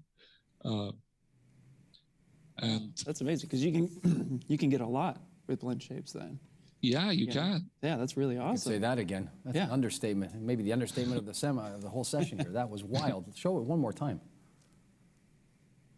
So, and say it again. You Very only good. used blend shapes to communicate this movement. Yeah, it's all blend shapes. And yeah, this really helped us a lot. Like we sent this to the client. The client liked it, but he told us this is not what he is after. So as you saw in Moon Knight, it was more about like acting. So we just, yep. You know, for all the comic book fans out there, Moon Knight, quite a rare book in its own right. Very rare book. Obviously I have a copy. Obviously you do. I mean, you're the comic guy. Yeah, Werewolf by Night 32. Very, very, it was always a rare book. It was always an expensive book. But now, since the television series, it has become exponentially expensive. Oh yeah, sure, even more than before. I just smiled. I'm grinning at Ian, and now I'm grinning. I'm grinning Yeah, at see, you. You're probably perfect. wondering what kind of, what kind of book is Contagious. this? Anyway, carry on, please. Well, I do have a question for you. Ian. With these blend shapes, we had a question about, do you use in between morphs for the eye, blink, and if so, how many would you use? Like, how do you set that? How do you set up to get the smooth blink with using blend shapes? Is it very tedious, a lot of checkpoints, or do you like minimize those points so that it's a lot smoother? So how do you go about that? So I have different ideas on how to do that. So what I try to do at first is just assess how here the asset is. So if it's going to be this big on the screen, it's not really worth doing a lot of in-betweens. But if it's going to be like really close up, as we saw chilling, I have like 3 in-betweens for the eye close and like 3 in-betweens for the cheek razor and some combo shapes for them when working together. Because basically this is like the money shot. Like this is like the 3 seconds that says everything. She is dying. She is like in her last breath. So if I don't sell that emotions, then whatever I'm doing is worthless, I'd say. So it's basically just assessing how close and how important this character is. And usually I like to start from, as I showed you, like from A to B. I start with the end and then start playing with the in-between so that I don't lose how like smooth it is moving forward between different shapes. And in this video, like as you see here, we started going more acting, playing with like different shapes, and instead of just like more animalistic. So going back to ZBrush again, how are we on time? You're totally fine, man. Oh yeah, you got time. Don't even think about Don't time even right worry. now. Okay, cool. So something really interesting that I found really real hippos do, and I think was really cool, and people saw it in Moon Knight and did really like it, was how they close like their nostrils. Again, you see me like using the Z timeline, just to see like how it's working together, all these in betweens. So again, same idea, closing the nose and then starting to split it like in different layers to get this nice movement. Wow. And something that was really like, it took a lot of back and forth was how she should be acting. Because if I have my perspective on like the camera and looking at it from below, like, because she is tall in the movie, in the series, sorry. So most probably you'll be seeing something similar to this. So if we use like the full mouse as we usually do, like from the start to the end, like what humans do when they smile, it would be basically too much movement for such small views that we can see. So we ended up doing something, a little bit of a trick, but it didn't look too bad. Like actually starting the movement a little bit early and then pushing it all the way in when you like progress with the in-betweens. And this is how powerful this thing could be, because you could just design how the shape work when animator actually activate it. It shouldn't go like from 1 to 0. You could make it more like more complex, I would say. Wow. That's really cool. That's really cool. And also too, just a really clever way of figuring out how to make a hippo smile and make it believable. And talk. And talk. Yeah. And I'd like to introduce one more thing, like combo shapes. What are combo shapes? So say, for example, we have a lip funneler, which is let me just storm off target and show that to you, which is like the edge shape or like funneling the lips. So this is like without the in-between, this is how it looks. But with the in-betweens starts with just rotating so that it's less human. But if the animator really wants it to look human, then he pushes it all the way to 100, then you start getting more human shape.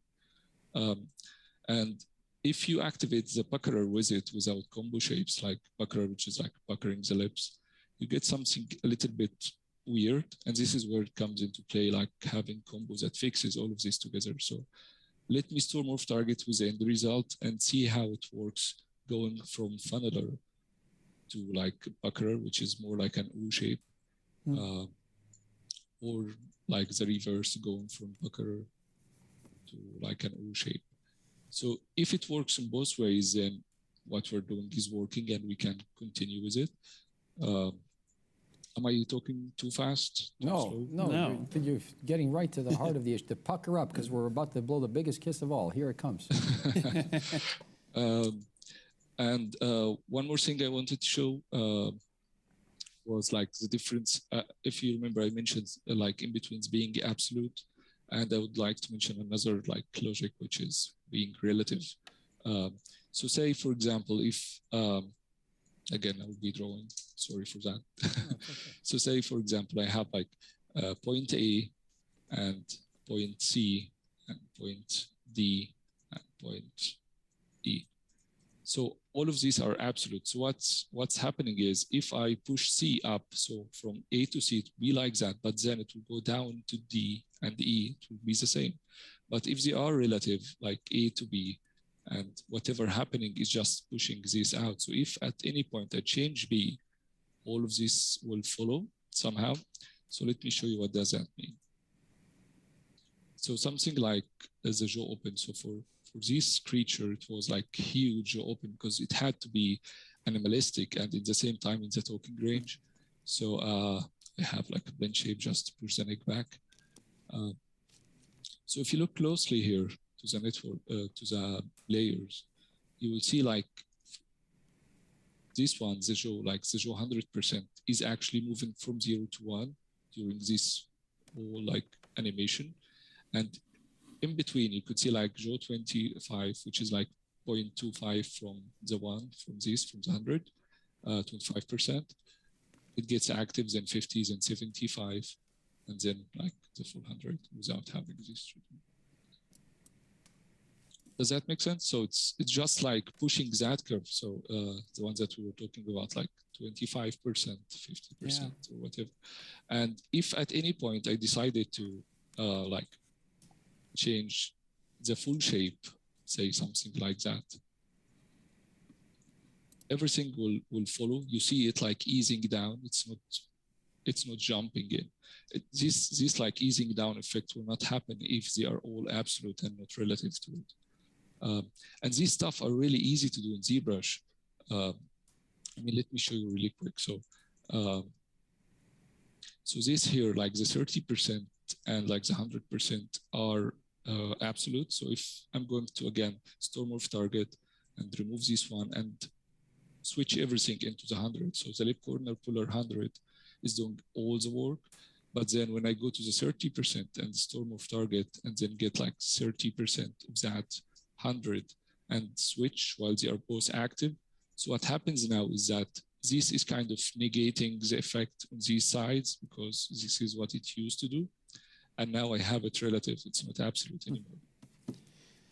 Yeah, that's amazing. Seriously, and the whole chat is like on fire saying they got to go make blend shapes. Like they're like, yeah, we got to do this now. We did have a couple questions, and I don't want them to go too far. But fire away. So how, on average, because you said that not every character is going to get a bunch of blend shapes, but for a character like this hippo, on average, how many blend shapes would you be creating to hand off to the animation team? So it was, I mean, I don't know the exact number, but for that hippo, it was different than most because we had to go like 2 different approaches. We had to go the animalistic approach. So we have few shapes that are mostly animalistic, like matching the real hippo, and we had to go more humanoid, some things like the lip funneler, lip pucker, and all of that. But I think for hero creatures, we tend to go like crazy with number, let's say, like more to, before splitting, sometimes we go to 200, 300 shapes. Wow. So it ends up like huge numbers. But then it depends on how it's going to act in the movie. Something like Chillin' and Baby Chillin', it didn't need to have all of these stuff because basically, let's face it, it's just like moving its muzzle and like closing its eyes. We need to have more complex in-betweens for it to make it look nicer and more realistic, but it wouldn't make sense having like more talking shapes, if that makes sense. I mean, I can show you something that I did for Baby Chillin', which was like, it was like a very early test, which is more like funneler, but it's not really funneler. It's more like rotating, kind of curling them so that you could get something similar to a funneler, but yet it's somehow animalistic, if that makes sense. Yeah. Yeah. Yeah. I hope this answers the questions. Yeah, no, absolutely. So you have all these blend shapes, you've created them, and now you have to export them. How do you go about the export process to get the blend shapes onto the next portion? Yeah, this is really easy, actually. So what I do is I go to the lower subdivision level or the subdivision level that I want to export from, and then go to Z plugin and FBX export selected and layers, and you export, and you're good to go. You have an FBX layer with all the layers here. So say, for example, I would like to bake the details now because I don't want them to be on a different layer. You could just, again, store morph target. You must notice that I like to use morph target. And then make sure I don't have any duplicates, and make sure that you don't have any open layer here, and just switch. So it kind of bakes the details back into the model, and you could just export. Anton, when you, sorry, I'm going to interrupt you. When you say open layers, you mean actively recording layers? I mean like like this eye active, not just recording, like right. Active. Okay. Yeah. Just to be sure. Yeah, sorry for that. Do you think you could do a quick little walkthrough of the export process? Yeah, one more time, just because this is a lot, but everybody's so curious on it. So while you're here, we'd love to pick your brain. So if you, if you don't mind going over that just one more time. One more time for the people at home. Yeah, I don't mind at all. I mean, if we have time, I have no problem. You have time. You have plenty of time. You always have time. Cool. So again, just going to like store morph target, and I'm going to delete it because I'm going to bake it on top of the model, and delete whatever layers I don't need. Make sure I don't have any active layer here, because otherwise, if I switch, it will not be baking it. It will be just in history and it will go away. So let me show you the difference. So when I switch, now whatever shape I activate, it's actually working with the details because I baked the details in. But if we go back and if I have any active layer and I switch, whenever I try to activate any different layer, it will just like remove everything. Does that make sense? Yeah. To do it again? No, that's great. I think that makes sense. Yeah. Thank you for going over that again. That's yeah, sure, no problem. Yeah. Don't worry, got more questions for you. Ian's got a whole roll of questions. I'm looking over his shoulder here. A ton of questions. There's a whole dictionary worth of questions. Yeah, I mean, I'm up for it. Okay, cool. When you sculpt any creature like this, so like the hippo, for example, do you start with a skull? Like, do you make the actual skull and then start applying things over it, or do you start from a sphere, just make the shape, and then just kind of fine tune it? So what I like to do is at first to go crazy, like sculpt everything, and then after I like what I see, I start adding some structure into it, and like I sculpt. I mean, for this one, for example, I don't have it here, but at some point we had it. It was me and Damien Gumino working on it. Gumino, yeah, Damien. Yeah, absolutely. Yeah, he is. Yeah, so he, the client liked it in a more stylized way, and we tried together to get it more realistic. So we ended up adding skull and trying to get more structure into it, and like a lot of back and forth between us and the client until we, until everyone was almost like happy. You can't please everyone, but yeah. So yeah, basically for me, I like to work freely and then add structure later on. Okay, cool. Absolutely. And do you work with polygroups at all? Do you separate the? Yeah, this is really interesting. I'm glad you mentioned. So what I do is, yeah, I'm glad you mentioned that. You're welcome. Because I forgot to talk about it. So sometimes while working on some creatures, you have this idea in your mind that, for example, this area would be having a lot more movement, or like this area would be rotating inward. So, I mean, I think I have a few shapes here that I can show. You know, like something like that. And for me, like, yeah, so this area will be moving, this area will be static. So I start by like using the transpose. Oh yeah, transpose selection. Yeah, that's really. Yeah, exactly. Hiding few stuff here and there. Yep. And then like creating polygroups, definitely creating polygroups. And if I have some sort of gums inside the mouse, I always like to separate that in a different polygroup. Because usually while sculpting and moving things, you tend to move everything, and some stuff you don't want to move. Like, say for example, let's create a new layer. So say for example, I'm moving these lips up, but I don't want to move the gum. So it would be easy to just select the polygroup, mask it, and then just, you know, morph it back to where it was. And so that you'll have like this movement without actually moving the gums. Such a subtle movement, but such a fancy trick. And also too, I just want to point out the level of detail in the hippo's mouth. It's impressive. Like this whole model is just super beautiful. Yeah, thank you. Yeah. Yeah, it's all ZBrush. So. Yeah, I mean, I know a lot of people who actually use like different softwares, but for me, it makes a lot of sense to use ZBrush for all of this like stuff. We have a lot of tricks to do, like, and make our life much easier as facial modelers. I mean, like, it's how easy you can split between having relative versus absolute in-betweens, or like using the morph target to kind of get that sliding effect, or to see the combo shape between different shapes. All of that I could do on the fly, but if you think about any other program, it would take like a few steps to get that right. I mean, I am biased, to be fair, but I'm just saying the truth. Speaking of questions, I have one. When you're making the shapes for the mouth, where are you getting the reference for that? Are you making the faces in the mirror yourself?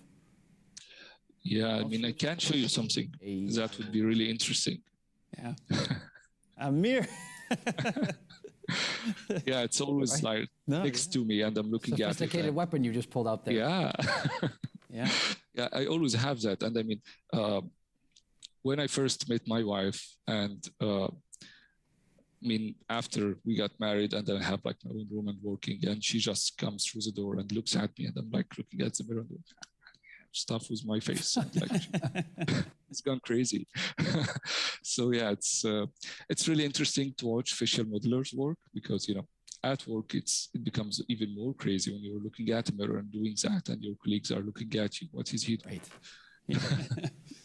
No, that's amazing just to see everything. I mean, yeah, with a mirror, and just I'd be there all day just trying to make funny faces just to get that right. I'm making funny faces in my head right now, actually. I'm thinking to myself, man, that's some entertaining stuff you've got going on there.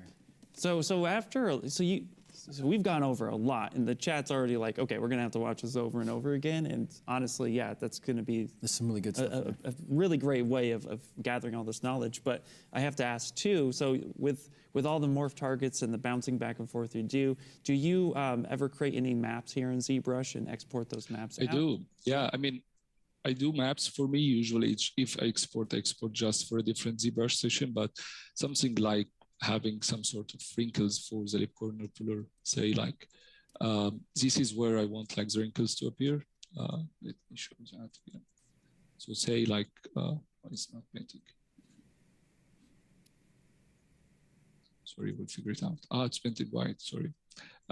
So yeah, say like I have this shape here. And this is like where, for example, this where my mesolabial fold would be. So I paint something like that. This is where like, where the brows wrinkles would be.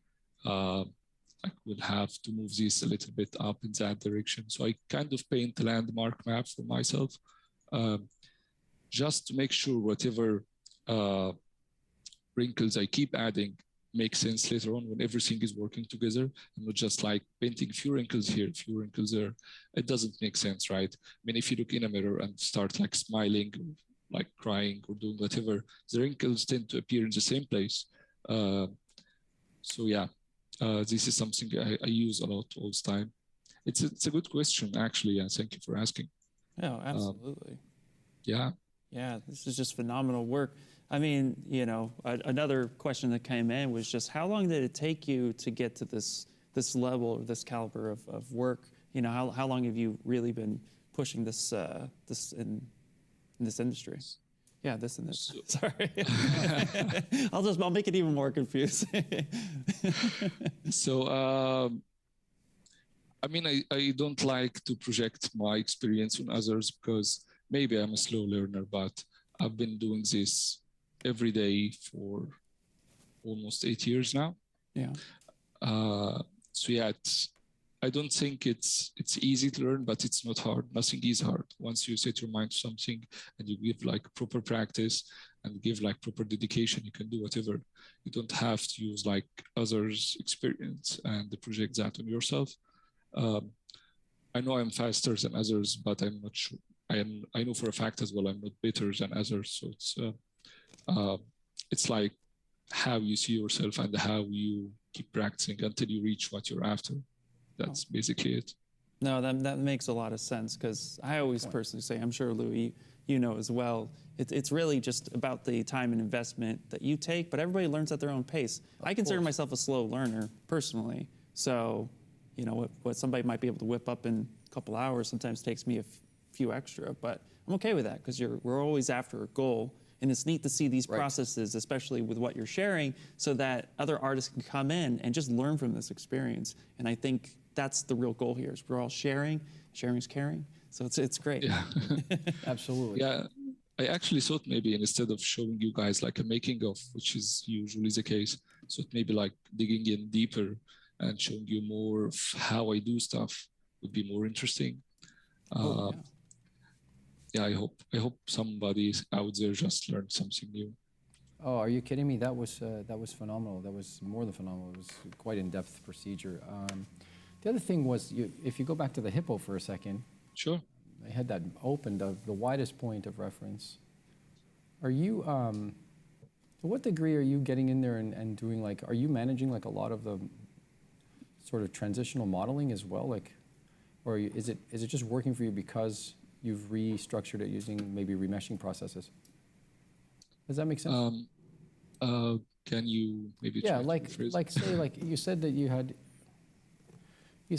utilized the remeshing at the beginning of the process, right? Yeah. Yeah, and so I'm thinking like how much do you make sculptural changes after that are sort of in keeping with, I'm just asking this obviously for the edification of the audience. I probably know the answer. I'm being sort of coy.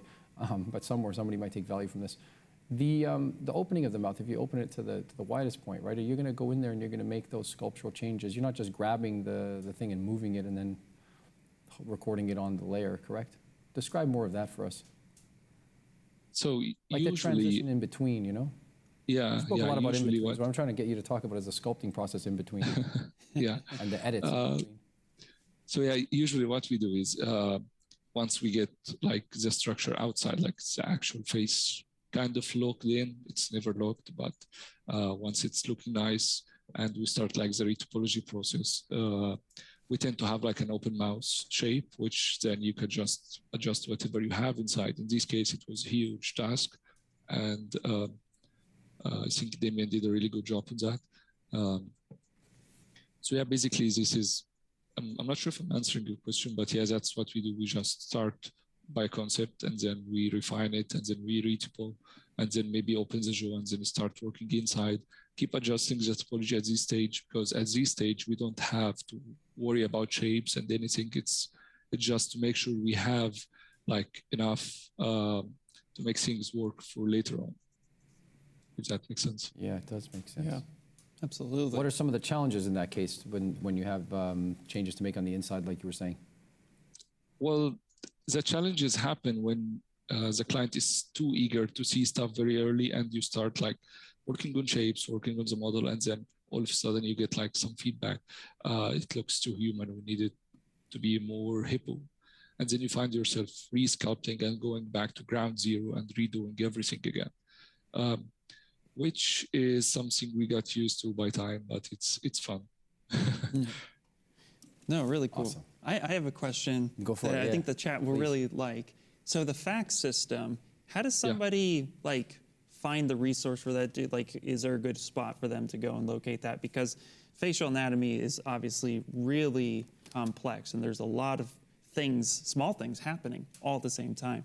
So, you know, how did you stumble across that? Was that, you know, handed to you in school, or one day your boss was like, fax, learn them? Yeah, so the thing is, the company I used to work before Framestore was only focused on fax and like creating facial rig, and we had to do that every day for different clients. So we had to find our own references, and like, as I showed you, like the mirror, we had to do that. We kept reading books as much as we could. But I think nowadays, there is like a lot of references out there. I'm talking about like 8 to 9 years ago. That's when I started like learning all of this stuff. But yeah, these days, I think there is like cool references from Scott Eaton and like Melinda Uzel, I hope I'm pronouncing the name correctly. So yeah, I think you just need to find like time to study anatomy of the face, because as I try to explain, like the muscles actually tell you what it does. So basically it's a cheat sheet for you with like the muscles itself, and just see how it moves and how it looks, and like look for like indentation and like how things look like. I mean, I can't show you, like, if you guys would like to discuss that, maybe we can have a look at this really quick. Yeah, of course. Yeah, go right ahead. You got some more time, so yeah, let's do it. So yeah, something like this shape, for example, where you see like the platysma being stretched, and at the same time you could see like these nice wrinkles here, and this is what we call lip stretcher. So how this works? If you look here, you see the risorius, this muscle, and the platysma here. It's just like, I think, really big muscle, goes all the way to the chest. And interesting, they don't work separately, not intentionally at least. So when they both activate together, this moves down, this moves to this side, and which ends up like having some sort of diagonal movement that way, which ends up having like this really nice wrinkles here and like this kind of stretched neck, as you say. So yes, stuff like that, when you start looking at anatomy and how things get activated, makes your life much easier. I mean, something else, like when you elevate like this muscle, which is it? Yeah, levator lipii superioris. It's pulling like the lips from this point up, which creates some sort of like triangular shape here. You could see the hint of it, hint of it here. Like it's pulling from that point, creating this sort of like plane change, and at the same time creating this sort of angular look, angular shape here. So like, that's why I'm saying studying anatomy and like studying how these muscles actually move, like just reading and looking for references, I think it's the way to go.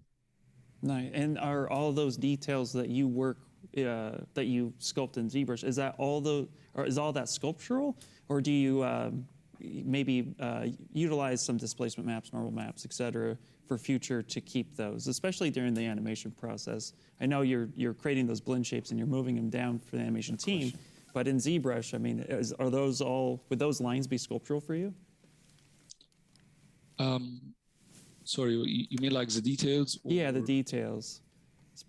Especially as you're, yeah, so like on this hippo here, you see like as the wrinkles would move as the mouth opens, you're making sculptural changes? Yeah, so some things that we like to do sometimes is keep some sort of memory wrinkles here. If I'm going to move this muzzle up in that direction, so while sculpting the details on this character, keep like smooth lines here and there, so that when it actually bulges and kind of gets carved down or like create wrinkles for it, it would make sense seeing like the hint of it when it's neutral. But otherwise, we tend to work in movies at least with, as you see, it's not that low and it's not that high. It's kind of, it's good enough to carry out like the wrinkles and these details of the shapes that we're working on. Hey, I got one. I got one for you that probably you will appreciate more than most people because he was scanned yesterday. To what degree does scan data find its way into your pipeline, and do you find it you might take something that was a scan and modify that? Yeah, definitely. I mean, everything is a scan nowadays. We have digidoubles all the time. I'm so glad I asked you that. Yeah. Everything is a scan, he says. Dangerous question, dangerous answer. Everything is a scan. I mean, unless it's a creature, right. Actors and everything, like we work with digidouble, it's always, the client always likes to have to give us scans. How good are the scans? Is like, we can talk about that for like ages. It depends on like so many variables, but if you're not getting a good scan, or if like the person during the scan session doesn't really know about facts, you tend to get like contaminated scans. What I mean is, like, if you ask an actor to do a nose wrinkler and he end up like doing another shape, and you provide all of these scans into like facial modeler, basically he will have to redo everything by hand. So it's kind of not usable, or maybe like usable in different shapes, but like the intended shapes would look contaminated with other like muscles. And to an extent it's valid because we are not all trained to use our face. I mean, some people could like raise one brow and not the other. I can't. Ready? Watch this. Yeah. I got one brow. I mean, I can do it with this one, but I can't do it with the other. So if someone asks me to move that one, I'll be like struggling. I gotta open my mouth when I do the other one. You just do this. There you go. Yeah. Ian, that does not count. You can't hold your muscle down. Jeez, right away. That's how I can move that one. I can only move one as well, so I'm good. You know, actually, we're making fun of something, but there's a true point there. During one of the presentations, they were talking about the cultural references in the making of the God of War series, and I think this is one of those times where, you know, depending on location or depending on the background of the character, there's a lot of influence that could have on the way that you handle the facial rigging and manipulation of the musculature based on language and ethnicity too, right? Yeah, I think so. Yeah, it's true. Can you speak to that at all in your work and how that's affected the way that you approach things, perhaps? Yeah, it's like, I mean, the way I see it, I would say what you said, but in a different way. So, for example, like Hippo here, Tuaret, she was a cheerful, kind of sassy queen. So in her smile and the way she talked, that's what we try to do. She is always cheerful. She is always happy. So it doesn't really matter having, I mean, it does matter for animation, having like lip corner depressor, which is like gives us this kind of look. But as you see here, this one, for example, she doesn't look that sad. She looks like, you know, she's kind of sad-ish, but not like extremely sad. I think it might be not amused, actually. Yeah, exactly. Very familiar to me. I mean, yeah.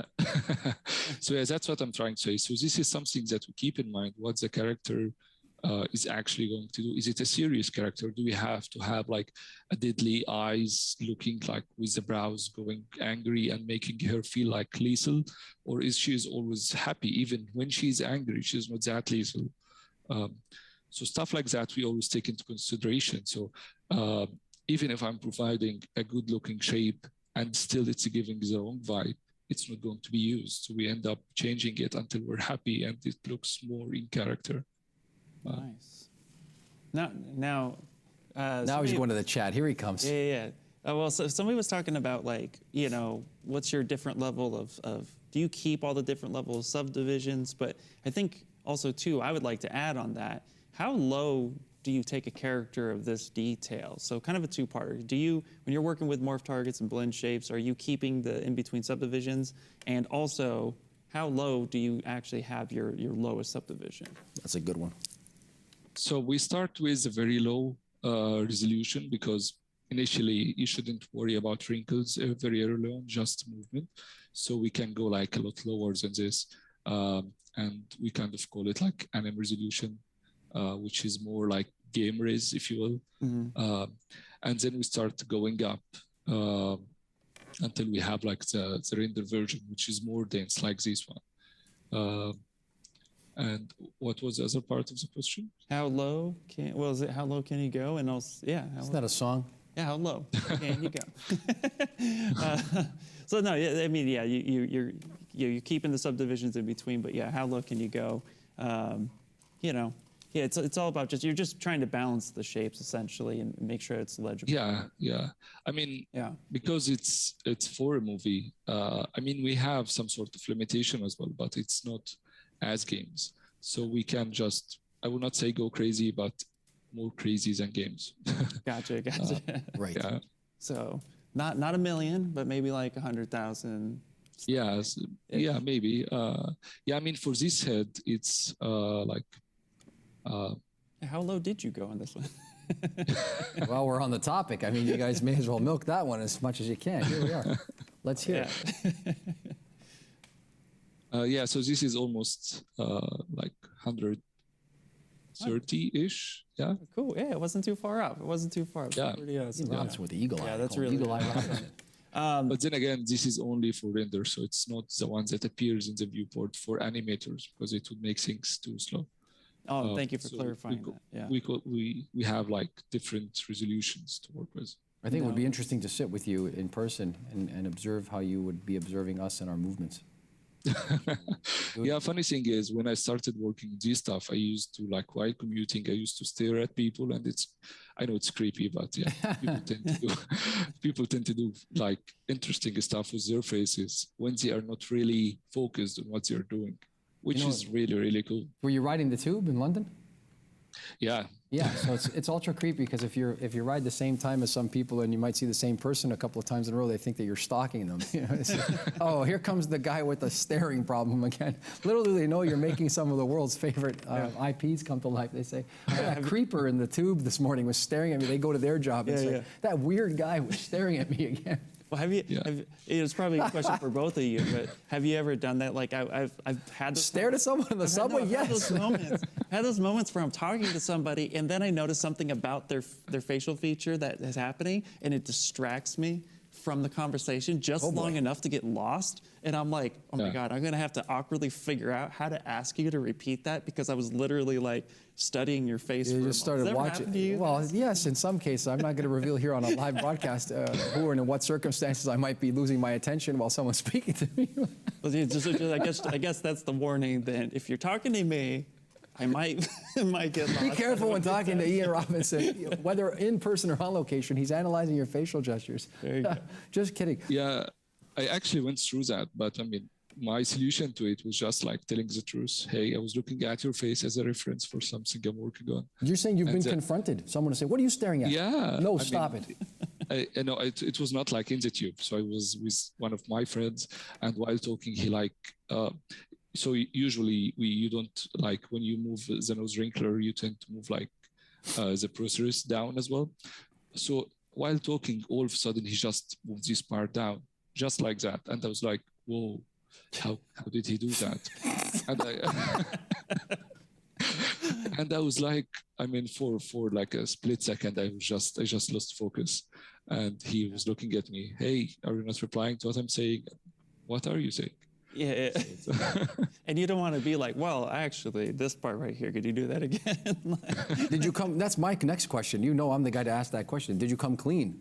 Right? Did you say, hey, I just noticed that muscle on your face twitched in a way that I'm not used to? I did. I tried to explain, but it didn't make sense to him. So He was like, this crazy guy, what's going on? yeah, exactly. Well, you know what? Probably a lot of people want to know, like, what other references do you call upon for these types of things? I mean, obviously, animals and humans. Are you like taking some time to yourself to clear your head from? It's quite a technical procedure. I mean, you're showing us the very, I want to say, the tip of the iceberg as to what facial rigging and animation is. I mean, let's not confuse things. For all the power that is ZBrush, there's a million more steps that come after what you're showing. I know that from a fact because the person who introduced me to ZBrush is actually a very proficient and high-level facial rigger and modeler out of Toronto. He's a dear friend of mine, Roja. And I know about ZBrush because of him, and he introduced me to it. He had worked on Avatar, and I mention him every time, but just high-level stuff, and there's very, very technical things going on. You know, so how do you balance that, basically, is what I'm saying, all the technical stuff. What do you do to clear your mind? So to be fair, I think this would sound weird, but I enjoy this technical stuff. Okay, something told me you were going to say that anyway. I might have prefaced it in my mind. I think this guy really loves this. Yeah, I mean, it's a really long process. I mean, I'm talking about ZBrush and like my part as a facial modeler, but I can't disregard like the rigging aspect and part of it, because riggers do a lot of work. They could like, we discussed together how the jaw should move and like the range of movement. Right. And the same for the eyes and like for chilling, for example, like baby chilling. So this we had to like a lot of discussions about how this could work. And we ended up using like hybrid work between shapes as correctives and rigging as like skin clusters. But yeah, at the end of the day, it's like a teamwork between all the departments, everyone, so that it turns out to be good. It's good to hear you say that. It's been a running theme here for the entire ZBrush Summit, the concept of teamwork. Ian Robinson, we've heard it live on location. We heard it here in the studio. We're hearing you say it again. And you're saying that you're really relying on that relationship with the rigging team. Yeah, definitely. If you could speak about that and some of as the well. yeah, and the animation team too. Speak about some of those things and some of the challenges you encounter with each other in that case. To be fair, I'm pretty lucky because with my teammates, they are all very friendly and they're all very nice. And we always try to get the best out of each other. And I think when you do that, it shows like in movies and like whatever series we create, you could definitely see it like everyone is trying to get the best we can. If animation wants something and they can provide it and like discuss with the rigger in the show, we try our best to provide it either by rigging solution or by shapes. For example, like the thing I showed for Tourette, like this one. Where is it? Yeah, for this one, we had a lot of back and forth and like talking about these jiggly bits inside. And like after discussing with the animator, with the rigger, we ended up like agreeing maybe we can do like 3 shapes, just moving it in a little bit and like up and down. And if the rigger could do that manually, he could get like this jiggle effect. And we thought, yeah, this would be a nice test. And later on, if we need, maybe we can do that simulation as CFX or whatever. But yeah, I think it turned out pretty nice. And it's like, it shows like if we discuss together what we need as an end result, it makes everyone's life much easier, I'd say. No, absolutely. And again, working with a team that's all trying to get the same result, that's always helpful. That communication back and forth, you know, tossing something to them, hey, is this working for you? Does that work? That always makes it easier, right? Yeah, true. We know a thing or two about this, working to make the world's leading digital sculpting software. Give them the fist of fury. Push each other to the limits. Well, here, I do have a couple more questions. Ian Robinson, before take it we away. wrap up because, you know, I'm try to slide them in there. There's 5 minutes left. But, you know, with tons of references out there for artists to try to find, is there a specific way you search for references? So I try to keep like focused mindset, I would say. So for example, for the hippos don't do much. They basically eat and sleep. And kill people. More people die from hippo killings in the world than anything else. So exactly. So what I did was like looking at this reference, for example, and I start analyzing. You could feel like there is a rotation with the muzzle going inward a little bit. So I thought maybe this should be like the upper lip raiser. And then I start just searching for this sort of behavior and be focused until I find something. Yeah, this is what I'm going to use as an upper lip raiser. and then like look closer and see how far they open their mouth. They tend to, if you look at the lower lip, it tends to curl out a little bit. So maybe I should use that as a start of a lip funneler, and so on. Having a focused mindset, for me at least, works. Otherwise, I would be just like looking for a lot of videos for hippos, basically doing the same thing, doing the same behavior. And at the end, you will have nothing to do. It will be just like a jaw open and you're done. Wow. Did you notice there was a human that put that watermelon in that thing's mouth? Yeah. Yeah. Daring is not a word that I would use lightly in this case. That is actually insane. I would be like, I would have tossed that thing there's and I would have your ran the other direction based on the statistics. the Hey, watermelon. Here's the basket. Can I put like some rope on that? Like, yeah, that's before we nerve-wracking. get carried too far into the future here at the tail end of your presentation, I want to make sure that we come back around to your profile. You've worked on Fantastic Beasts, Secrets of Dumbledore. You've worked on Marvel Studios' Disney smash hit Moon Knight. You've worked on, prior to working at Framestore, you were working in games with Injustice 2, Mafia 3, Call of Duty, Infinite Warfare, Middle-earth, Shadow of War, and more. And I think that that does the justice that you deserve in letting the people know all about you. And I think that Ian is probably going to have one last question maybe before we start to transition into the farewells and goodbyes from the 2022 Summit. What do you got there? Well, yeah, actually. Slip one in there. Well, I would like to know, just so the audience knows. This is your... Because I believe they had a we are hiring thing. Could Yes. you pop that back on and talk a little bit about, you know, what it is you're looking for and how they can... Put the slide back up on there for the people at home and around the world. Yeah. So people can like and subscribe. Yeah, so this got snuck in just in between, right around the time we lost you, and we're glad that you can come back and hang out with us because we're really excited about that. But yeah, if you could talk about this just a little bit too as we wrap up, just so that people know how to find if they're interested in getting this type of work done. Ian came clutch. Yeah, so yeah, we have, it's a really interesting time at Framestore at the moment. We have a lot of cool movies and like cool shows that we're working on. We are always hiring. We are hiring in different different departments. We always need facial modelers and like creature supervisors and all of this cool stuff. Got it. So if you find yourself willing to do this stuff, please apply. I think there is like, if you go to that site careers.framestore.com, you will find a lot of like available jobs. And yeah, just to give it a go.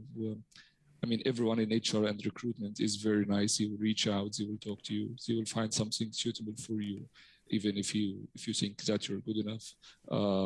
If you think you are not good enough, just apply. Maybe you are good enough and you're just being too humble. Yes, Oh, good. that's a really good tip. Good advice. Try. Put yourself out there. But yeah, it never hurts to try because... Yeah, exactly.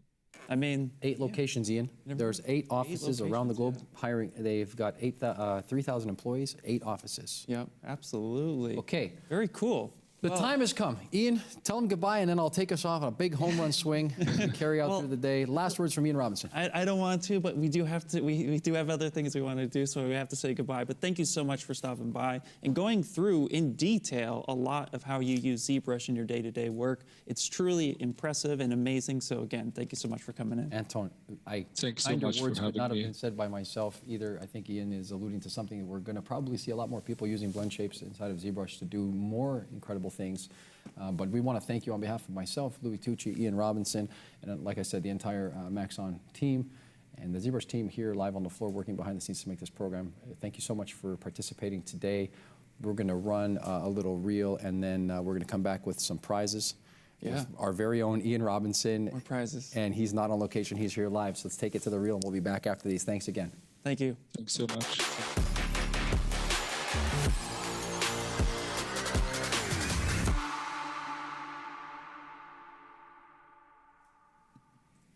All right. It's that time again.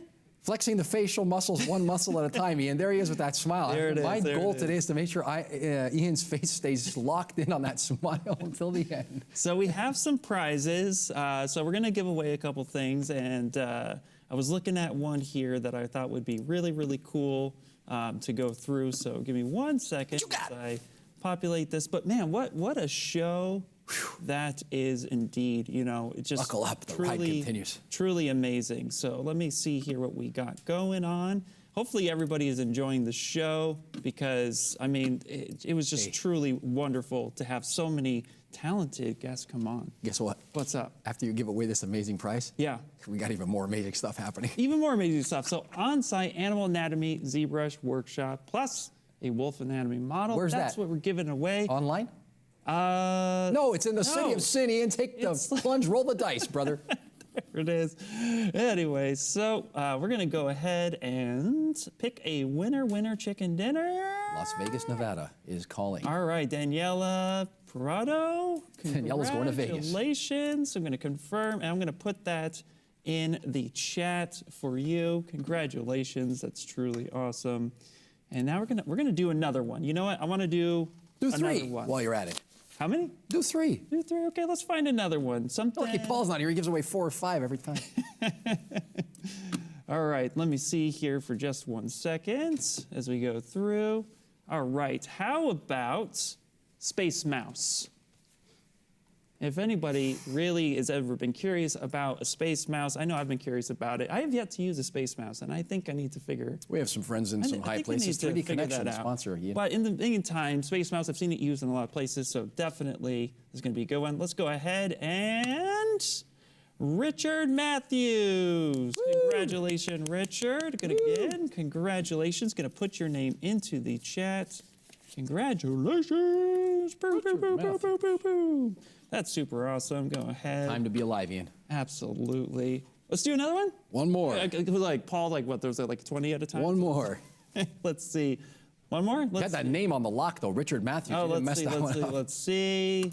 What do we got here? Ooh, how about?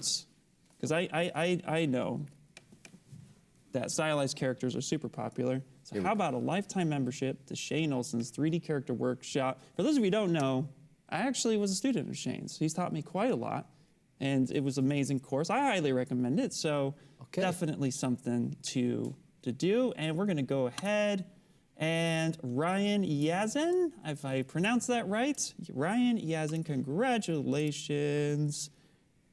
There you go. Congratulations.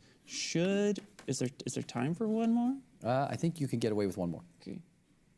Yeah, I got it. Cool. All right, let's do one more. Do one last one, and then I'm going to say thank you. Yeah. All right, let's do very one special. more. Let me find something just a little bit different, a little bit fun. I'm going to go ahead and let me see here. A little bit different, a little bit fun.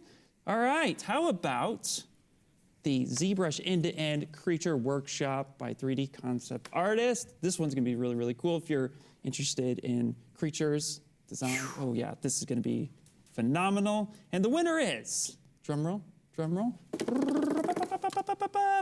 Benjamin Williams. Congratulations. You got lucky with that name, Benjamin Williams. You have to work really hard to mess that one up. Cool. You know, I probably could have. Oh, stop. You know what I'm not going to mess up is something very important. We're going to turn the dial, and we're going to be sure to thank our sponsors, our platinum sponsors, Dell, celebrating 25 years of Dell Technologies, and also NVIDIA here as our platinum sponsors. Special promotional thank yous to those two making it possible to have programming beaming around the world. Ian Robinson, you have been a joy to be with this morning. Your smile is infectious and contagious. We have had the time of our lives. It's myself, Louis Tucci, and Ian Robinson on location. We'll be joined very shortly in the next segment by a gentleman and a scholar in his own right. Raphael Phillips will be with us. Let's kick into the reel, and we'll see you all here for the ZBrush Summit 2022 after this. Yes, I'm super excited. Let's go.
Learn jewelry design and object fabrication through ZBrush. Expert, beginner, and every skill level in between.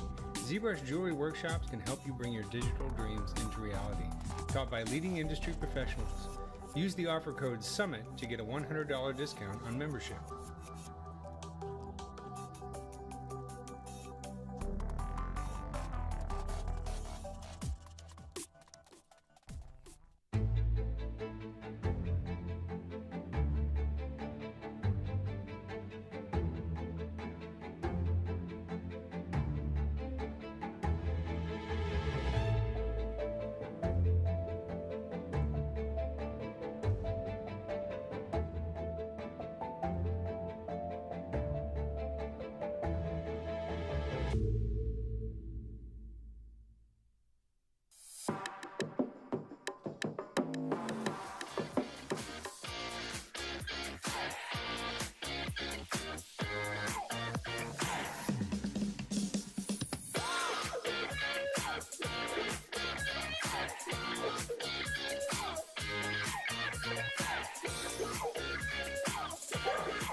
Expanding the flow of my musculature in my jaw. We are live again. Louis Tucci here. We are live on the floor of the Mobian Studios in sunny Burbank, California for day 3 of the ZBrush Summit 2022. We have seen everything. I got Ian Robinson to the left of me, still smiling and still happy to be ongoing with. Well, I just love all this. I mean, there's so much. The summit always brings every single year, everything. Just like we just stack everything. Speaking of bringing, Ian, I don't even know. We just stack and stack and stack, and it's awesome, and I love it. let me draw your attention to something very, very spectacular. I just want to say, speaking of bringing, let's pan the camera to my right here. There's something that has found its way onto the magic screen, and it's covered under this glorious blanket. Can we get a shot of this here? To my right, I have you do get a. It's right now. They can't tell. stand. There it is. This thing is. Look at this. Look at the magnitude of this thing. I'm going to stand right here. Oh, he's come. Look at the size of this thing. Whatever could it be, I'm not going to tell you one iota of what it is. I'm going to bring someone who was remote and on location to help with the bringing. Here comes Paul Gabery back to the mix. Just also to prove we didn't just like ship him off. You know, we have him. There he is, ladies and gentlemen. Paul Gabery. Say hi. It took time. I'm back. He's back. I'm back. Real Paul. Don't drop that thing. Oh, no way. Okay, so you're back from the AFA. Which was awesome. American Fine Art Foundry. I loved it. Give us your sentiment. Your immediate feeling is what? I want a bronze. He wants a bronze. I want a bronze. That's my immediate feeling. Birthday coming up. Sure. Maybe birthday, Christmas from the whole office. We're all going to have to pitch it. Not in gold, that's for You're not getting it in gold, Ian Robinson, that's for sure. It's gotta be gold. Okay, so tell us here, for all the people at home, the millions and millions around the world in 190 countries, Maxon ZBrush is here live with what have we got under the Yep, so I figured, might as well. We just did that segment to start off the day, so we showed it at AFA, so I figured, you know what? Let's show it today as well. Let's do it. Without further ado, I want to show in person. We brought it back with us. What is it? The bronze of the cheetah from Bien Vichar. So there you go. There you have it. This gives you, with my hand next to it, gives you a scale, a little bit of how big it is as well. So that way you guys can see it. We're going to keep it on set for the rest of the day. Let me stand next to this thing a second here, too. Holy smoke. Yeah. Look there at you that. go. It's pretty nice. Wow. It is nice. Wow. Look at that. That's a good shot right there. That's beautiful. Yep. Well, I don't want to take up too much time because we want to get to our next presenter. You do, absolutely. So I'm going to hand it back to you boys. Thanks for letting me be a part of the show. Guys, Appreciate it. Paul Gabery. Paul Gabery. All right, now get out of here. All right, I'm out of here. I'm out of here. Now, ladies and gentlemen, ladies and gentlemen, I have to say, Ian, look at the pattern. Look at this thing. I mean, go on, take a walk. I didn't want to crowd the space here. Go on, take a walk. But this is really cool. It's super, like, I don't even want to touch it. Get your hand away. But it's just amazing to be able to see a ZBrush sculpture turned into bronze. Okay, stand over there. We're going to look at the scale here. Let's because see. The thing is like, wow. This is a achievable process that a lot of artists can obtain. And if they wanted to get into this, like we showed earlier, so if you missed it earlier, we had Paul Gabery at AFA, and they showcased a lot of this process. Foundry, So you definitely want to come back to that if possible. But man, it's truly amazing. And like Paul said, he wants one for his birthday. So I think we're all going to have to. Stay right there. Stay put. They're taking photos around the world. Screen grabs are happening all around. Oh, wait a second. We're doing a pose? Yeah, just a Superman pose. There you go. Perfect. Okay, well. Let me ask you a question. When you see it up close, go ahead. Don't you dare move a muscle here. Hold on a minute. Stay right there. I want people to get this. How tall are you? I'm 6'4". 6'4", and I'm 6'1". So what we're looking at here is a piece that is probably about maybe a foot across. Well, Paul's hand was like, and then another maybe a foot up and down. Look at the size of this thing. And the detail's amazing, right? It's a cheetah, correct? Yes. Okay, come, let's take our seats. Okay, I want to talk to you about I want to talk to you. I'm going to go from cheetahs to panthers. All right. I didn't want, like I said, I knew Paul was there and you were up there. I just didn't want to crab. You know where we're about to go now? We're going to go and we're going to continue with a gentleman who I actually have a really glorious opportunity to become more friendly with, not just on a professional level, but on a personal level with this gentleman who we're going to bring to the stage up next is a guy whose skill is at a high, beyond almost red belt level. The guy is a beautiful human being as well, and a traditional sculptor to boot. Yeah. So he's none other than, up next is going to be Raphael Phillips, who is going to be known to probably those of you who actually tuned in when Ian was remote at Sideshow. When he was, let me say it again, when he was remote, Ian, and on location where? Sideshow. Wakanda forever. Up next, stay tuned. If you didn't know, now you know. We're gonna run the reel. We got Raphael Phillips. Don't you dare move a muscle, gorilla.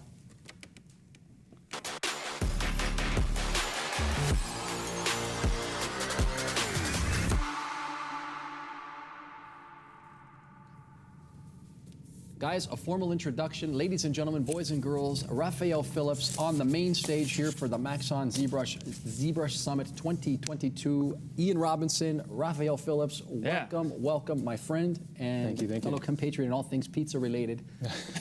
How do you feel? Buongiorno bello. Oh man, you're putting me on the spot with Italian. I feel great. I feel great. Yes. It's a pleasure to be here. Thank you for having me. This is like a real blast. So. Oh, it's a pleasure to have you. I want to say over the years you have been involved in some really fantastic projects, some really incredible work. We were alluding to the fact that Ian walked down the haloed hallways of the Sideshow collectibles. Oh yeah. And your Chadwick Black Panther was featured there. Just a groundbreaking piece. People are talking about it the world over. Thank you. Yeah. Especially the detail in the suit. I mean, I'm going to bug you about that later. Of course. Yeah. They were explaining how intricate that was. Yeah. And I was like, okay, I'm a visual learner. So I'm like, well, I have the privilege of having him here, so I'm going to bug him. We could talk about that we could talk about that the whole day, I'm sure, and the people would not be upset about it. But with that being said, let's turn it over to you. And what have you been doing? What have you got for us today? Oh man, I've been doing a lot, but I figured I'd give the people out there just a very brief intro about who I am. My name is Raphael Phillips, and I actually started out drawing at a young age as a kid. That morphed into going to SCAD, and at that time when I went to SCAD, there was no like game track or... Savannah College of Art and Design. Yes. For the people watching at home, somewhere some kid is like, what is a SCAD? What is a SCAD? Yeah. It's a weird bug. No, so there was no game track or VFX track. It was just 3D in general. So went there, got my degree, was lucky enough to have the first place to call me outside of school was Rockstar Games. Went to Rockstar, had the privilege to work on, as a character artist, work on Rockstar Presents Table Tennis. And at the time of that game, we were a little small game that was next to a behemoth of Red Dead Redemption. So it's a whole crazy, great story. But worked on table tennis, shipped that, worked on Red Dead, left and then went to go find myself. I went really hard in the paint. Like I had something to prove to the world and burnt myself out in the process. Okay. So where'd you go? I moved up to LA. Oh, sweet. And just started like randomly bartending and wanted to see if I still loved doing this. And so every day I was making stuff. Every day I was in ZBrush. Every day I was still sculpting. And I had to prove to myself that I really loved it. Found out that I loved it, moved over to VFX. And in that department, I did cinematics. I'm skipping over years because I just don't want to bore people with this, but. The dark years of bartending. We can all get lost in the rabbit hole. We can all skip over the bartending. We're not talking about my bartending years. Doing other things informs everything else you do. But so did VFX, pre-viz, post-viz, cinematics, and that eventually led me to working on my first big Marvel flick, which was Black Panther. I was working on the digital double of Chad. Didn't know how that was going to come back around later, but that's life. So at that time, at movie studios, you're getting a lot of like really cool images from 3D artists, and it's concept work. Yeah. But I had never, like most of the time, if you want a job in the industry, you go to the website and you just pull it down, and you can, okay, I can apply for this job, that job. But this level of 3D concept art, I had never seen before, and so. I didn't see these jobs advertised. And I found out it's through the union. So 2019, I was lucky to be pulled into Jupiter's Legacy. And I actually was working as a costume concept artist. And that was all powered by ZBrush because my drawing skills, zero. I used to be able to, but I sold my soul to the 3D devil a long time ago. So here we go. That's super important though. So, because I get this question a lot, I'm sure you get this question a lot. Do I need to be a 2D artist in order to do 3D? And I think proof is right here in front of us. No, you don't. It helps though. Yeah, of course. I mean, it I'm definitely sit back helps. and let you guys talk about this for 30 seconds. Go ahead. Lisa, thank you. So I had to learn how to paint. I had to learn on the job. Like, that's my career has been very weird, like a lot of learning on the job. You mean physically paint? No, just digitally paint. Oh, okay. So a lot of like painting over a 3D model. With VFX in games, your lead or whoever else understands that when they're looking at the gray shaded model, they know how much time it's going to take. They understand where in the process you are. With concept, you're dealing with directors, producers, costume designers. They don't understand any of that. And so what they're expecting at the end of the day is multiple iterations of something, of an idea explored. And on a 3D timetable, that's rough. Yeah. And so I had to learn how to, do the dog and pony show every single day. And it actually made me a better artist because it just got me to think outside of just typical A pose and just very static mesh building. Right. And the whole time, and I can pull it up here. I'll just have this on the screen. But the whole time, my personal work from the very beginning is actually what got me in the door for everything. Like, oh, your personal work is par excellence. The thing you've got up on the screen right now is one of many. I just want to pause and take the opportunity. If you haven't been, it's RAPH3D. That's RAPH3D.com. That's RAPH3D.com, and you're going to see some stormtroopers, some very unusual, and possibly quite. Some people might say, "Wow, that's pretty street heavy." I like that though. Yeah. There's one that in particular sticks out as the pink one. Oh yes. The it's an homage to Cameron. Yeah, don't sleep on that one. Oh yeah. See, this is what's happening in my brain all the time, and that's actually why I was able to be good at concept, because it's weird in here. And so with concept, you say it's weird in here? It's weird in here. That's why you keep it warm. Every artist, it's weird, but like, it's just who is mashing up hip hop stuff with stormtroopers. It's just very bizarre. So, concept became like a part where I could exercise that bit. And then 2020, I got the call to work on the Black Panther statue because of some of the personal work that I was doing. And it's some of like the yoga poses and stuff that that anatomy exploration got the attention of Sideshow. They brought me on to do the Black Panther statue, and these beautiful pieces here. Oh yeah. He's got a Venom there. I know he's got you smiling already. I love that. This is actually based off of a sketch from a friend of mine, Chase Conley, incredible 2D artist. Right. But so it's just once I started really getting out of that A pose, because just when you work in production long enough, it kind of, I'm not gonna say stunts your thinking, but you really have to It's push very yourself. myopic. Yeah, I mean, like I was modeling stuff like this for years in the typical A pose, T pose, and that's just not exciting. And it doesn't actually make you grow as an artist because you're not pushing muscles, you're not pushing anatomy, you're not pushing anything. And so actually concept work and having to be very fast brought me to sculpting for statues. Yeah. And so, did that. I did that once, skiing. The one on the right? Yeah, by accident? Of course. Yes. Nothing like that happens skiing on purpose, unless you're really trying to do something spectacular. Here comes Louis Tucci skiing like that. It's skiing on my arms. I'm glad you're still among the land of the living. Thank you. Yes. That's intense. Very intense. So I don't ski anymore. That's an honest point, yeah. There's a joke there, but I'm not going to make it. We're live. Yeah.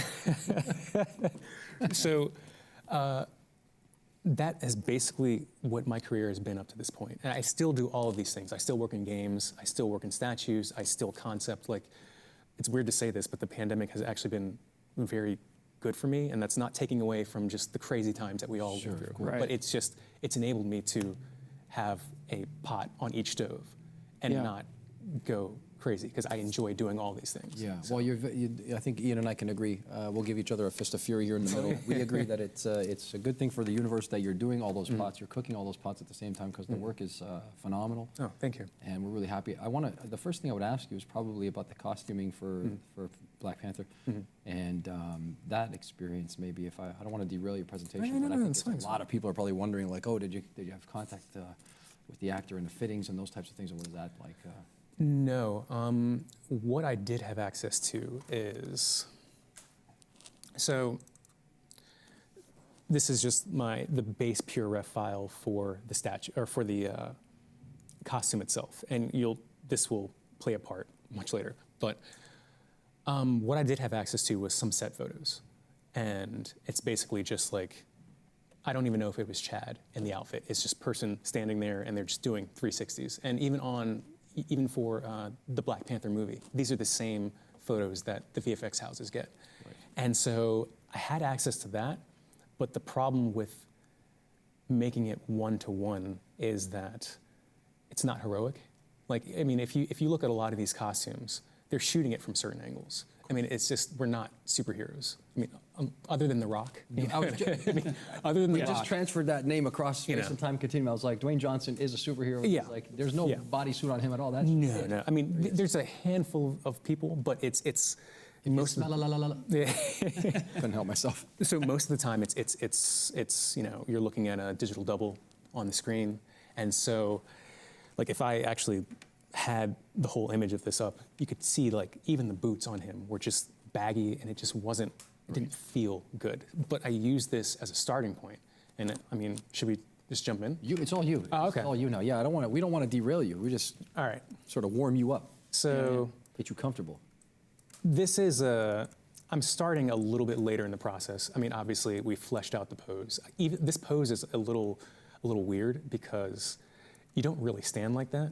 And so there was a lot of, like, back and forth to figure out what this pose was. And so initially, they went with his Civil War outfit because it was simpler. This is actually false. It was not simpler. And so once I started, like, when you start really getting into this, it's insane. Yeah. And so, like, and then it's just like you're talking about printing this up so that it's not murraying across, the figure. Yep. And so there's different patterns in different sections. I didn't really look at this until the pose was locked. And then, I mean, if I had hair to pull out, I would have just pulled it out once I had to start, like, figuring out how to make pull this. some out for you. So,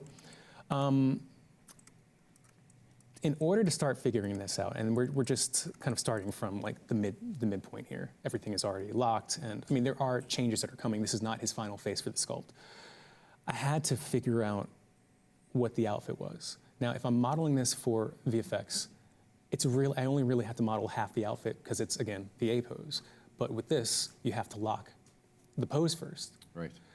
But then when you have a complicated outfit like that, the first thing I tried to figure out was, how do I do this? And what I did was I just poly painted the entire outfit in grayscale on this model. Because I had to see what this was going to do around the entire form. And there was a lot of erasing. I mean, I think this took like 2 days to really dissect. So Ryan Meinerding over at Marvel VizDev was the guy that concepted this the Civil War outfit. I had to dissect his design into a way that I can make it. So once I poly painted in grayscale, I didn't know what to do from there. So I actually just did a little bit of research, and what I did was I went to the masking and mask by, well, there used to be mask by hue, but I don't know if this is like a slightly updated version, but there was a mask by hue. And what that's going to give you is, and I set it to like 0.001 to extract. And it gave me this very rough outline. And so from there, I actually began to break that down into smaller sections and refine those sections. And what you'll see is, actually here, let's go here. So this is just from the render, but what you'll see, some of these sections, I broke it up into hard plastic that had some of these custom-made alphas. I broke it up into soft plastic that had these strips here, and I'll show it more in the file. Those were just surface projections with the UVs. And then the suit itself was all UV'd in a particular way, and then so I could just surface project. Wow. So, and if you don't mind me, like, of course, where did you come up with those alphas in particular? Did you pull any reference for that? This is all, so when you start to like really dissect this suit, it's all in there. I actually had to like start to adjust the level so I could really see it, but it's all in the suit. Like Ryan lost his mind when he made this suit. I mean, it's beautiful, but like making this in pose was easily the hardest thing I've ever done. So let's let's see, let's go. No. Okay, there we go. So from there, I mean, you start to see like the refining of these pieces. And then let's go here. So just flashing forward a little bit, now you get to see, it's almost like a vein system. I had to separate these things into pieces that I could actually move because there was another part that came after this. But so here you see like the purple is actually like, it's a thing that separates all the texture and the detail. And I had to raise it enough so that when this was printed, they could actually paint it without bleeding into the other parts. Because there's just, I mean, zooming out of this, there's just so much. It's already the complexity and level of detail so far, and you're not even done explaining. No, half not even done. Is just mind blowing. Like I'm getting fires and mind blowing, and holy moly, is over here. It's so. Let's see. All right, so then this is just the next step. So some of these custom-made alphas, I just stamped one at a time. I mean, it's just going in for these bits. There was no fast way to do it. I tried at first to maybe see if I could just like cheat and just do like just a flat projection, and it didn't look good. And so it was just, you just have to do it the hard way. That's the only way to get anything good. There's no cheats for that. Yeah. And so, I mean, you can kind of see just going all around. There's just stamps everywhere. And so these straps here, you'll see in the next file. So when we start to look at the whole thing together, it reads, even from afar, it doesn't necessarily read as noise. You know what I mean? It reads as just like, as texture.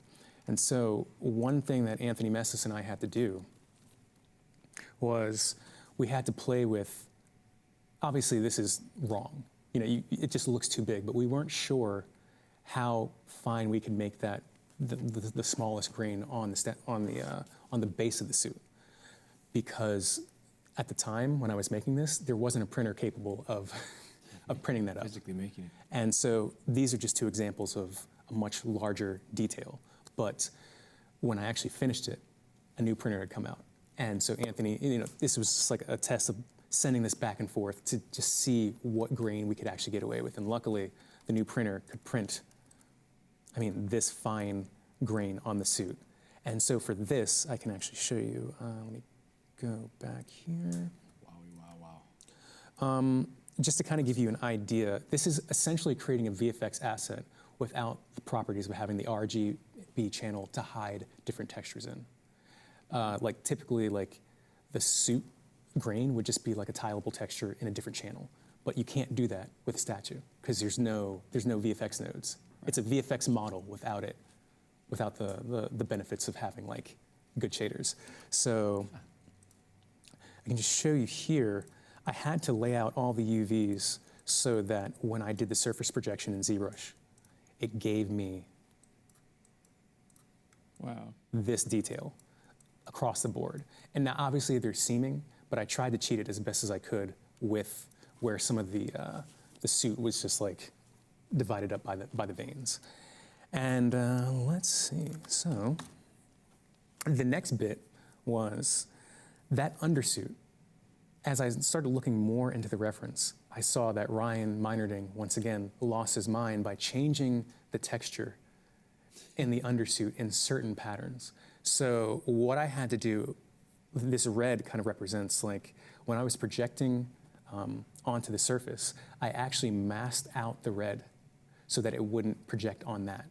Inverted that mask and then projected a different texture onto it. So you can kind of see on the screen right, if you look in that V, or if you look where those red bits are, you'll see how that texture just really pops out a little bit more. I mean, it's really subtle stuff, but when you actually see the actual statue, it sings. Like, I didn't know how good this was gonna look. Like, I got tired of looking at this thing.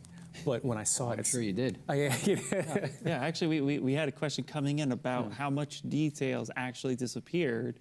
And from what I saw in person, because I got a chance to look at that statue. You touched it. I touched, yeah. Saw you. There wasn't a whole lot of detail lost that I could see visually. Now, obviously, you'd be the one to really know since you really pushed it as far as you could. But if there was any, how much detail loss do you think? I mean, let's see. So I have the final, I mean, we're talking like degrees, you know what I mean? Like fractional. Yeah, like if we look at this undersuit here, sorry, it's a little bit heavy, but if we look at the undersuit there, you can kind of zoom in and see that it's decimated just for sanity's sake, because just to get that level of detail on it, I had to really bump up the resolution. Yeah. But it lost it only by the percentage that it was decimated. Like the people over at Sideshow are wizards. Like the painters, like the people that put this stuff together, like it makes the digital sculpting of it seem easy. So The very fact that those things are going in different directions already is something that it's crazy. Yeah. He lost his mind when he made this. Like it's a beautiful design, and there's just a lot of flow and a lot of nuance that if you don't actually make the outfit, you don't see how good some of the visual development and conceptual minds behind this really truly are just gifted people. So I mean, this was the here. You can really see it in this forearm. Like you have that grain going one way. And then in that same undersuit, it just like really pops out. Yeah. And so this was the final model. Sorry, it's chugging a little bit just because it's a very, very heavy file. You don't have to apologize, and that's a very, very powerful machine brought to us by Dell. That is definitely a large file in that case, because that would be the one that has slowed it down only. Yeah, absolutely. I mean, I have a great computer at home, and my computer like hates me because of just like stuff like this. Because it's black, you don't really see all of the. Yeah.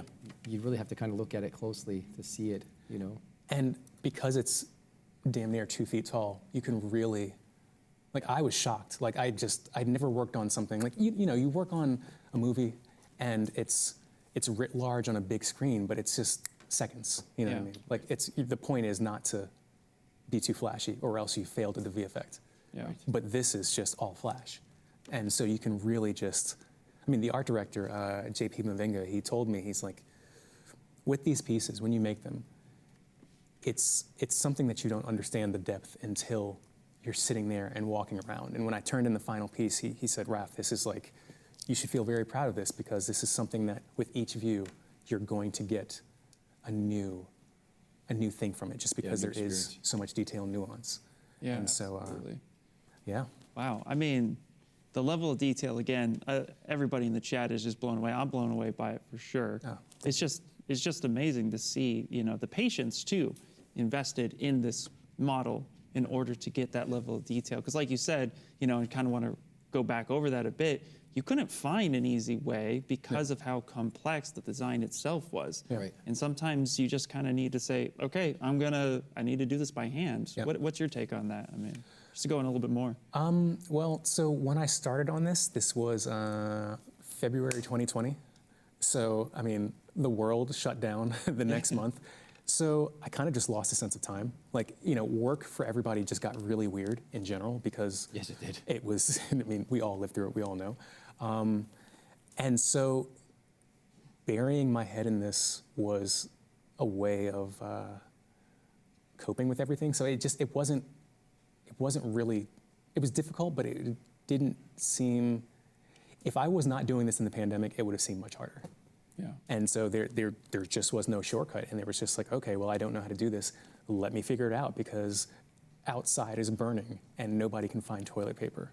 Yeah. You know what I mean? So I have comments about the first thing people looking for is toilet paper. That's not the first thing I'd look for while the world is burning, but I guess that's to each their own. No. Well, I can't tell you already, just from the chat's reaction, you've inspired a lot of artists already to push their models further and maybe just say, okay, you know what? I'm just going to get into it. I'm just going to do it. I can't find the easy way. I'm going to go ahead and just start going. Everything's a learning lesson, and already it's just amazing to see the like I said, patience, the complexity, the design, and the thought process on how you even chose to break this down. It's really, we just started. That's not an understatement. And I'm already like, oh my God. There's something very important you're saying there, is the compartmentalization of the process is extremely important. Yes. I think to hear you say that right out of the gate, to see people are going to have misconceptions. Man, I could never do that. Yes, you can. Yes, you can. Yes, you can. It's just a compartmentalization and tackling the pieces one piece at a time and putting it together as a unified theme. You know, I think that there's a real power in that. If you just zoom in again for us, for our own sort of selfish edification here, as Ian and I are just smiling, looking at this thing. No, it's awesome. I did have a question to you too. Kind of saw it come through on the chat a little bit, but you kind of used Morph UV a little bit to showcase our UVs. Yeah. If you don't mind going into that process a little bit on how you implemented the UVs to make the design what it is. So let's see. Let me find the right. And the questions really come in here, don't they? It's Yeah, good stuff. This is absolutely. good stuff. Keep it coming, folks at home. 190 countries around the globe. So, kind of going back to the beginning of my career, started off in games. Yeah. Games, more than VFX, UVs are very, very, very important. And so, I'm so glad I got that foundation because a clean UV layout is just, it's a must. And so, granted, you don't necessarily need that for collectibles, but for this, I needed it. And so, kind of going back again, I laid out the UVs in different UDIMs. And let me see if I can. So, I mean, you can kind of get a sense of what the UDIM flow was. I mean, these are janky UVs. It's not game-like UVs. But I had to lay them out all vertically so that when I project it in ZBrush, it's going to go as best as it can in the right direction. Yeah. And so each UDIM was just like, each island here probably represents one UDIM. And so each UDIM was all going up and down and just surface projection. Right. But then kind of going back to this, so this base undersuit, all the blue, not the lines and not like the things that I actually stamped, that base undersuit is just the result of surface projection in ZBrush. However, the red there is what I actually had to mask out. And so when you can actually surface project and mask out, and it's not going to project on that mask. Like, these are things I didn't even think to do before because I'd never had to do it. It just kind of shows the power of ZBrush. And, I mean, I'll shill for you guys all day because you helped me make this piece. But Thank you. It's just masking alone. You can do so much with it. It's like painting in Photoshop. Like, masks are a very simple tool, but they're very, very powerful. And so masking that out, I just inverted the selection and then just projected on that. I said this a million times, Ian. You might not have. I've been saying this for a number of years, that we were at SIGGRAPH one time, and someone asked, I'll repeat this story. It begs being repeated. They said, what's your favorite feature? We just released Dynamesh at the time, so I'm aging myself there again. But I said, oh, masking, there's such, and they looked at me like I was being facetious. And I thought, no, it's really a powerful series of operations located in that little menu. Yeah.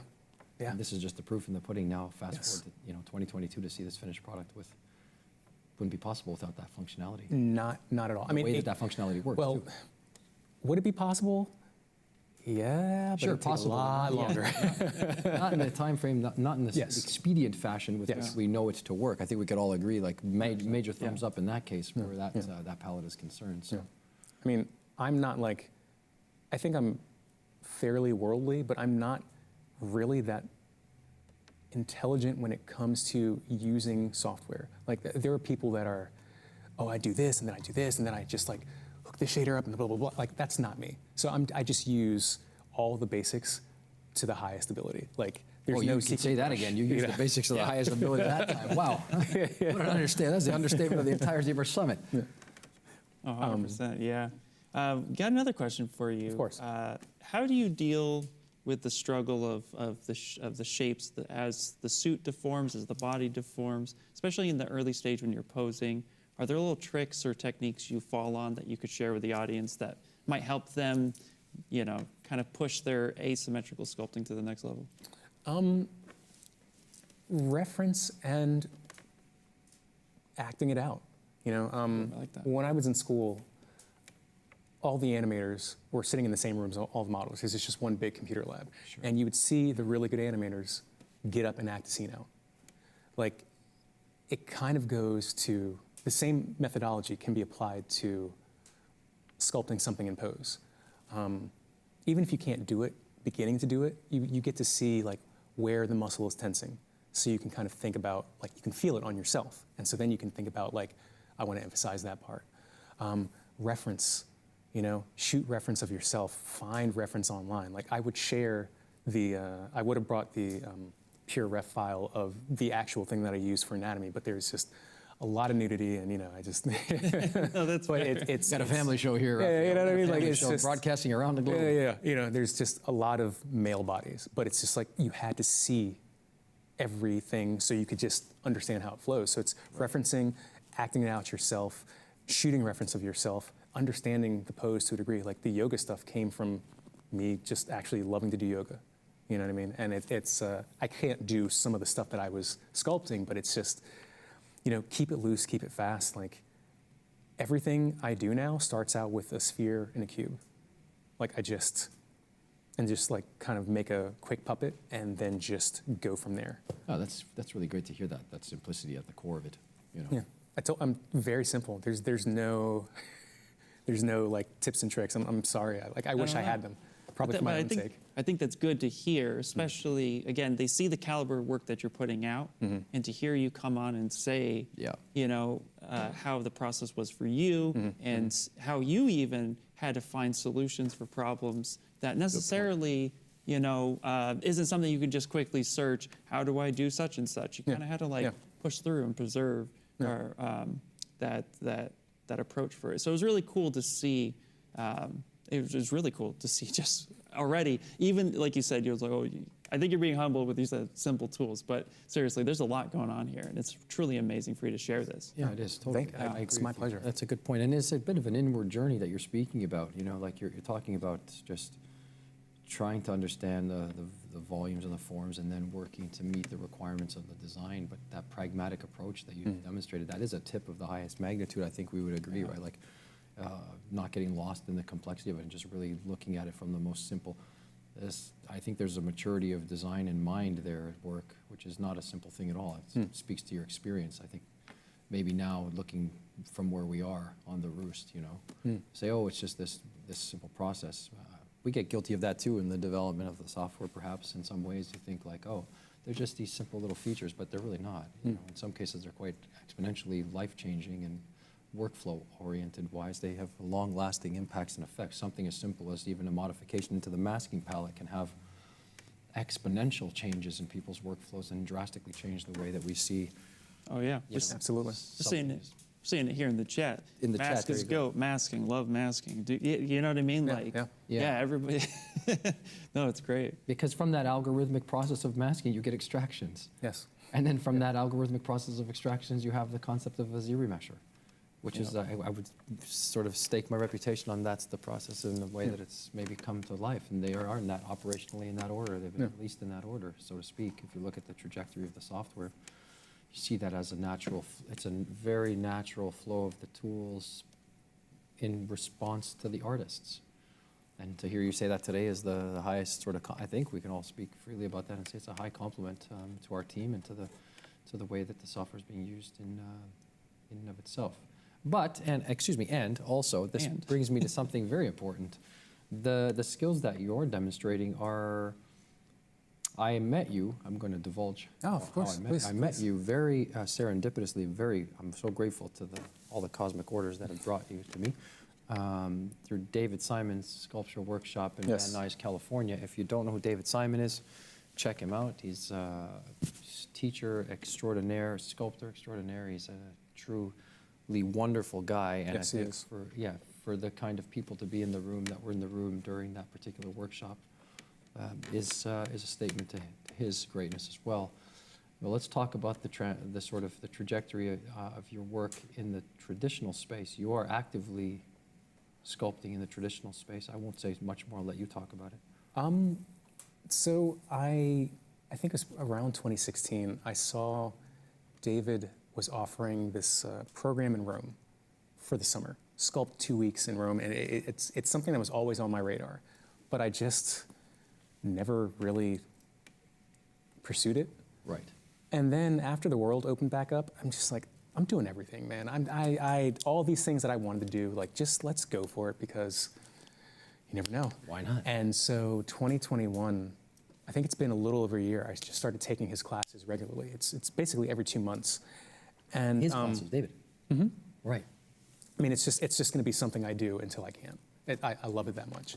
But it was very interesting because I remember once taking a Simon Lee class, and he talked about the sense of gravity being the most important thing in a sculpt. And at the time, I don't think I was ready for his class. Like, I was a professional, but again, I was sculpting everything in A pose. Like, there's no sense of gravity if you're just, doing this. Sure. And it's not until you start doing other things until you can really get it. And I remember taking David's first class, or the first class with David, and it just, a lot of Simon's words just started coming back. And it's just like, you really start getting the understanding of that sense of gravity when you have to, like, you're struggling with the armature and like, oh my God, my fingers hurt. And then there's like, oh, I have to make both sides of this figure. Like, it's just, I have to make both sides of the face. And it was something that, like, you spend so much time sitting in front of a computer. It is just a different way to exercise that same muscle while also not burning yourself out. Right. And it just, I mean, I've been doing it for basically a year straight now, and it's just given me so much joy. And I had the principles of sculpting because of digital sculpting, but it just elevates those principles in a different way. And again, without burning yourself out. Like, I mean, a lot of my personal work I do is on the computer, but then it's like, Saturday, Sunday, late night on a weekday, and then you're right back at it, the next morning. And it starts to just slowly chip away sometimes. Yeah. And the sculpting just rejuvenated my spirit in, like, the biggest way. And I think it's actually making me a better digital sculptor as well, because it's just, there's things that you can't learn until you do it. Like, it's just, Like you a have tactile to. thing, right? Like a tactile Yes. thing, physical Yeah. I mean, understanding. even if you look at some of Simon's digital sculpts, is he doing all the tips and tricks? No. Is it sometimes a little crude? Yeah. But the feeling and the emotion is there, and he gets it so quickly. And I just don't think you can learn that by only sitting on the box. It's just, I mean, you look at a lot of, like, I'll use Raf Grazzetti as an example. Like, he can sculpt physically. Like, him figuring out Kratos for the first game. Yep. Physically, 1,000%. it's just, there's a power there, and it translates easier to, to the screen. So, 100%. 100%. I was very fortunate because I was the model. And that's how we came to meet. Yeah, I know. It was a great class. That was a great piece. Yeah. Fantastic piece. Ian, any more questions coming in on? Oh yeah, we have a few questions. Probably a ton. First one is the design that you get from for your collectibles work. Is it always 2D, or do you sometimes get a little bit of a change up? I'm working on my third piece right now. The second piece is absolute insanity. I can't wait for you guys to see it. I don't know when it's gonna be out, but it's truly insane. The first two pieces were just 2D. The third piece was a rough 3D sculpt. Like, I mean, super rough. Like, I mean, like, it was crude, but it just projected the idea. Yeah. So it just, I would say most of the time it's 2D, but, I got thrown a loop with a 3D base, and, Nice. just started from there, because it's just like, why am I going to start from scratch if there's already a scratch? Obviously, I'm changing it a lot, but it's just, No, that's really, really cool. And then, talking about masking and extracting and stuff like that, when you use mask extraction, do you set the slider thickness to 0 and work off of single-sided geometry, or do you actually set a thickness and then start manipulating it? For extraction, or? Yeah, for mask extraction. I mess around with the thickness. There you go. Because it also depends on the scale of the model, but most of the time it's just like, it's never going to be what you want. Like, for this, I think it was, let's see, if I can find the right file. This extraction here from the grayscale was, that was 0.001% thickness. Oh, okay. That was all one extraction. Yeah. Oh, that's quite the extraction. That's quite the extraction. Yeah. Yeah, We're both looking at each other like that was quite the labor of love. But it's just like, the other thing is, like, when you're kind of combining this whole thing together and Booleaning everything together, I had to really have control over these pieces so I could make it airtight and actually bring that surface inside. Yeah. So, yeah. But yeah, I mean, it just depends on the, like for hair, if I'm just doing like a quick sculpt of just like a bust, I'll have like a big extraction so I don't have to, you know, like build up a shape, you know. You had It's just- alternate versions too of the, I wanted to come back to the Venom piece. I don't know if you had, if you brought that file, that would be that was wishful thinking. There was an alternate one that you had with Eddie Brock's face coming out of the. Oh yeah. If people haven't seen that one, they should check that one out because that's definitely cool. And then even like the shoes and such. And your most recent work has got some political sort of nature to it. Is that something that you feel driven by now? At this particular junction. We live in weird times, you know. This is a bizarre. A bizarre timeline of events. Just so, I mean, how can you not help but feel everything? You know, we're all connected in a way that I don't know that human beings are meant to be, but to just all the events. So you're going to feel something, or else you're just not. You don't have a pulse, I guess. You know. Yeah, or maybe become despondent based on the technological sort of overload and sort of cognitive overload. Yeah. And you said you mentioned Italy. Ian, we got to go to Italy. Go. No, we got to go to. You got to go to Italy too. I do. Eventually, we're going to. Yeah, we're doing traveling roadshow to Italy. Louis teases me because I've never left the country. No, I'm not teasing. I really want you to go. I want you. He's like, get out of here, go. We're going in May to Germany with the company, but that's that's maybe your start-off point. We never know. We went out and we didn't come back. So you've been going to Italy with the Rome workshops. Well, only one time. I'm most likely going to go next year. Well, I mean, this is just going to be. You've been going because you're about to go again. Yeah, probably. So, and there, what are you guys working from the models there, and does it involve a tour for people who are interested in that kind of thing? So David's idea behind this was, I want you to be in a place where you can just see excellent sculpture, like throw a rock and you hit an excellent sculpture, because it gives you ideas about how to approach what you're doing. Right. And it's just basically immersive experience. You know, you're seeing old masters just really do work that, I mean, again, the sense of gravity and the sense of scale, like this Black Panther piece is nothing compared to like actually having to chisel. You know what I mean? There's no undo. Like there's no. It is less than undo in that case. Crack that thing. That's a whoops. Yeah. Oh. That's an expensive whoops. Like, oh look, I cracked it. It's going to the quarry. Months, if not years, of work down the drain. You know what I mean? Yeah. So, but yeah, it's about his concept was just being immersed by beautiful artwork and by a high level of artwork, and then taking that directly to your model. And the model that I actually worked on there, I actually found it the most inspiration came in the hands and the feet, like just really kind of watching how the old masters would just push, like if you're just doing this, like for example, the Black Panther piece, if I was doing this now. Juxtapose that against the Black Panther, because those hands were not the hands of a neophyte. I mean, they're definitely great hands. I mean, if I'm doing this now, I would push that even more. Like I would just really just get that break. Are you able to show that? Like, how would you push that? Is that possible? Not to destroy. Let me see. Well, you know what? Maybe the best thing would be to start. How would you make a hand in general in this case then from the beginning? Is that too much to ask at this point? I mean, that's. I would just use blocks and. Can you show it? The people want to know. That's what they come for. They're banging on the walls outside the building. They want to see it happen. I don't mean to put you on the spot like that. Yeah. It's a simple enough procedure. I think if it can help someone get started, I think we're in the right space. I mean, if I was just doing it now, like.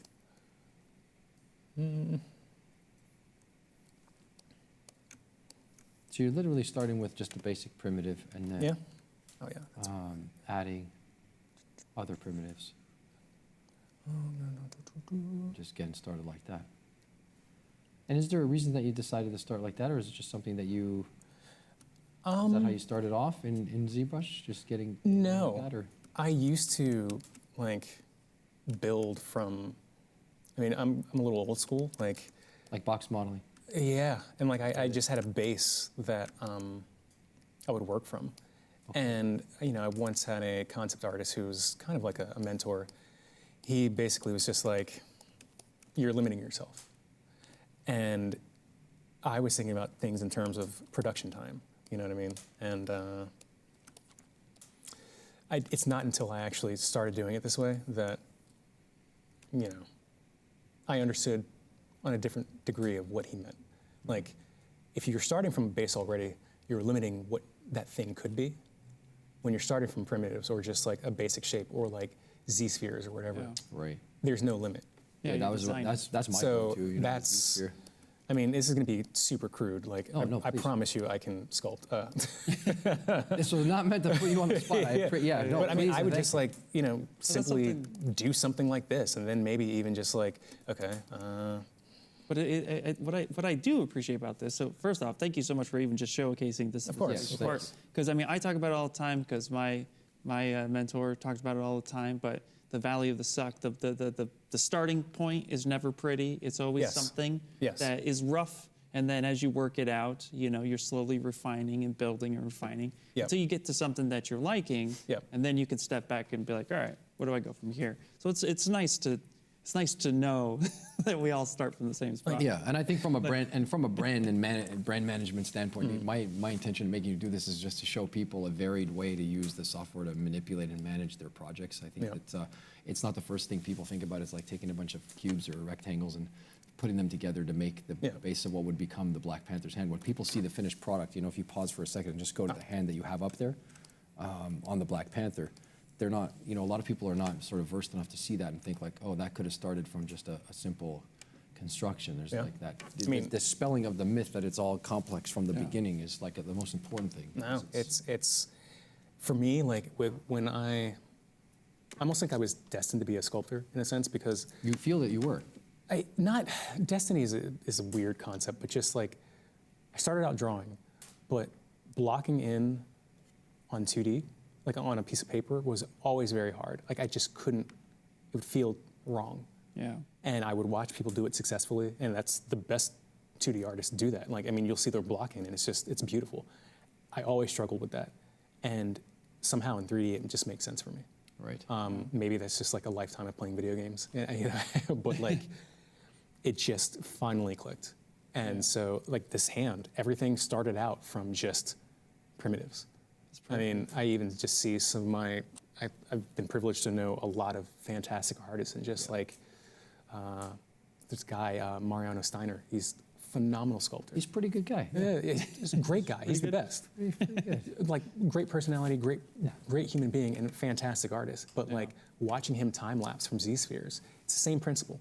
Right. You know what I mean? It's just he's just. You can really get that sense of emotion and that sense of feeling, and that's what you're searching for at first, before you get to the details. Like I wish I could tell my younger self that, but I think you just kind of have to like stumble around in the dark until you. You did something exponentially important that I think most people might have missed. Was you made a hand gesture. Ian, he made this hand gesture, and I think it's directly in line with what we saw earlier with our previous presentation on facial construction, and we were talking about it, and Anton said that he keeps a mirror and he makes all these faces. Yeah. And you just did the same thing. You just like basically had this hand. And I thought, oh, the way you had your hand like that was exactly what we were thinking. So the dialogue is there in your body, you know. Best reference for hands. Yeah, I got one right here. Be the hand you might have. The hand you might happen to have, but his gestural, do it again if you don't mind. You did this thing with your hand. You're like, I might have done it like this. And there you have it. It's the understanding of your own body is going to translate. I think that's really what it is. It's like you translate your information, your own information into the sculpt. And if you go back to your ZBrush screen, we'll see that already out of the gate, I think you're... I mean, these were my hands. Oh, But the problem with that is a lot of time with hands, I'm using my hands, but I have very like slender hands. And so it's just like, if you need big like hands, like I have artist hands, not like. Yeah. No one would be accusing you of being a street fighter. Yeah. And we also have an inflate brush for Yeah. I mean, or a bricklayer. He's not a bricklayer. For those watching closely. I don't have like a working man's hand. Sausage hand. You know what I mean? I ain't got a sausage finger either. And you got working hands over there. But like breaking that is now what I'm realizing I have to do, because it's like, oh yeah, you can tell like those are not this character's hands. So it's like, that's where the struggle becomes like, okay, let me just make these like, you know, it really has to fit the character. I mean, especially the hands and the feet. I mean, they have to fit the character. It's 100%. maybe I'm not going to say the most important part, but like it's pretty up there. Like, I feel like it's like face, hands. Yeah, hands down. Yeah, definitely. Like one time, the Undertaker, Mark Calloway, shook hands with us on a patio in Toronto. Yeah. And we were like grown men at this time. And his hand was so large that I felt like a child again. Yes. Yeah. It's like, wow, that's a large hand right there. You know, the man's bicep is as thick as my torso. But carry on with the hand here for a second. Just want to see the overall gesture as you block it in. And while you're doing that, we do have another question coming in. Do you think about or take into account where the seams are going to be for breaking up for 3D printing? Do you just go sculpture first and then you kind of sort that out later? Sculpture first. However, after doing this particular piece, I'm very cognizant of that now. Like it's still sculpture first, but it's just actively kind of looking, just keeping in the back of your mind, like there you go. Where that's going to be. Yeah. You know what I mean? So, Gotcha. Where am I going to hide this thing? But there's also always a way to hide it. I mean, there's always a way. I mean, most of these characters have some sort of glove, some sort of boot, some sort of belt. Like, you know, the superhero outfit is varied, but not really. So, you know. Gotcha. Yeah. Superhero renaissance is still upon us. I mean, it's been a very strong run. We get no sign of stopping, and I love it because I'm a comic book fiend. I mean, this is, again, very crude. That's okay. I mean, because like you were saying, as long as you get the sense of what it is blocked out first, then you can kind of from there start worrying about the finer details. But, you know, getting something that looks like the hand you want, that's a good approach, right? I think so. I mean, I think so. So, you know, I mean, it's essentially just doing this. Like the first day is just like probably blocking out the whole thing. If I have like a set of hands that are close to the pose already, I'll just kind of recycle that. I mean, that's the good thing about working in collectibles is that you have access to all of your previous work. When you work in, for the longest time, I mean, I only have like VFX, you only have what's on the screen. You're pouring hours into like a beautiful model, and it's just like, you're lucky if you get to show the model. You know what I mean? Like the actual like A-pose model. It's most of the time just like, oh yeah, this was the shot in, you know, on the camera. Maybe it's blurry, but there's my work, yeah. So, but with this, it's you have access to everything. So, you know, I try to approach everything with a sense of newness each time. But if the deadline is crazy, there's just, you got to do what you got to do. Like, and I just kind of reserve that sense of just like practice for my own work, because a deadline is a deadline. You know what I mean? It's what it is. Yeah, that's a good point. It's the nature of working. Yeah. I want to open it up for one last question from the studio audience, or from the online audience rather. Ian Robinson, give someone a chance to ask something. Yeah, let me see. I mean, for the most part, everybody's just really just loving the feel of it. Very happy. No, this is really exciting for you to come down. I don't see any final questions at this point. I think blockout process we did. Yeah, no, I think that's pretty much it. At least for right now, I'm sure. Ian, how about you? Do you have, as we come into the last 90 seconds of this presentation, do you have anything that presses you that you want to ask or say to Raphael before we send him off into the ether of the internet and wave goodbye? Honestly, I just want to say thank you so much for taking the time out of your schedule to come down and hang out with us and talk about art and showcase the wonderful work that you do. Seriously, it's inspiring not only to us here, but also to the audience that just loves this stuff and gets to kind of pick the brain of the artist when they see the work and they can connect the artist to the work. That's always something truly special, so thank you so much. Oh, no, yeah, I think that's really, really well said. And also, at the same time, I'm so grateful to you as well.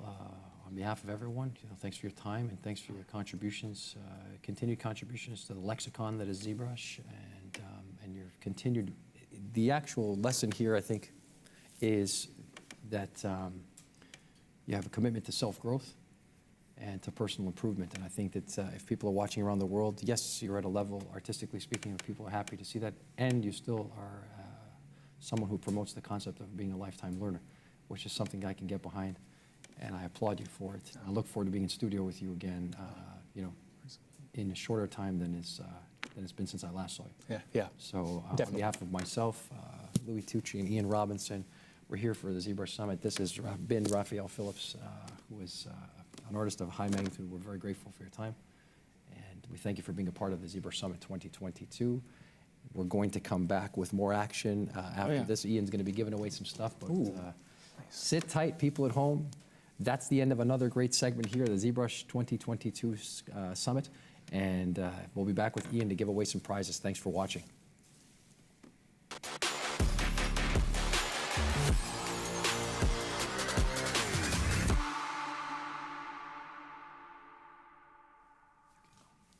All right, it's that time again where everybody wants a prize, and I want to give prizes. And that's what's so awesome about this, because we have tons of prizes that were graciously given to us by our hits keep on coming, Ian. So I'm super excited. We can go ahead and start with the first one, which is going to be a 6-month subscription to Gnomon Workshop. So, I mean, just the level of artistry that we've seen so far today, like if you're trying to take yourself to the next level, this is definitely... You think this might be the place to start? This might be the place to start. For That sure. or Z Classroom. Here we go. Here we go. So let's go ahead and draw the winner. And we have Leonardo Zudella. Sorry, I believe that's how you say it. I apologize. I'm going to put it in the chat. Leonardo Zudella, congratulations. This is super awesome. There you go. That is number one. Let me see if I can find another. Give me just a few minutes. We still have a pretty good selection here. So I'm going to say, let me look at this one real fast. 1 second. Gotta keep them coming. All right, let's do a 4-course bundle by XMD Academy. 4, count them 4. 4, that is correct. And I'm just gonna go through this. The winner of this is Nawang Gilson. I believe that's how you pronounce it. I do apologize if I butcher, but I will put it in chat so you know who you are. Nawang, congratulations. That is super, super awesome. 4-course bundle. It's always fun to give stuff away, you know, because it's like it just helps everything. It just helps. Like a heart of gold. Yeah, Digital heart of gold. Awesome. You just keep I could do this all day long. I just give stuff Just away. make people happy. All right, let me see if I can find another one here. Congratulations again. Let me go ahead and let me see what I can find real fast. Boop. You know what's wild? The cheetah behind you, and then the cheetah to my right. The cheetah keep going, behind Ian. you. Keep going. Sure, Don't let me distract absolutely. you. An all-access membership to the ZBrush Jewelry Workshop. This one is super awesome as well, because it's just like, again, if you're into jewelry, we covered AFA Foundry earlier today. Yeah, So Eric Keller and Thomas Whittlesback at the helm for the ZBrush Jewelry Workshop, so really cool. Absolutely. So let's go ahead, and we have BLN SMK. You're the best. I don't want to get that one. Is your face sore from this experience of being here for 4 days? Oh, it's super, super awesome. I'm happy you're here smiling like But that. there you go. Should we do, I mean, we have a couple more. Should we do another one? We should. If you have to ask, that's the old motto. It's like throwing a Perfect. barbecue. Do I invite the neighbors? If you had to ask, send them an invite. All right, all right, all right. Well, it just so happens to be that if you give me just a second, please, that we come on over to another all-access membership of the Jewelry Workshop. Yeah, I figured, you know, again, I'm inspired by this statue over here. Is it too early to tell you bring the jewels? Bring the jewels, bring the jewels. He's making jewelry now. So let's go ahead and we have Marvin Cruz. Congratulations, Marvin Cruz. Is that the saying? Bring the jewels? Huh? Is that the saying? Bring the jewels? What are the kids saying? I have no idea. I literally. No, run the jewels. Run run the jewels. All right. Run all the right. jewels, Ian. So I think we'll wait for the other ones. All right. For the end. I think that's it for now. We'll kind of. You're done for now? We're down. But congratulations, everybody, to all the winners. It's super awesome. Guess what? Let's just keep doing this. Guess what? What's up? We're going to break for a minute. We're going to come back with more action at the ZBrush Summit 2022. Louis Tucci with Ian Robinson. Sit tight. We'll be back after this. Yes. All right, let's do it.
Learn jewelry design and object fabrication through ZBrush. Expert, beginner, and every skill level in between.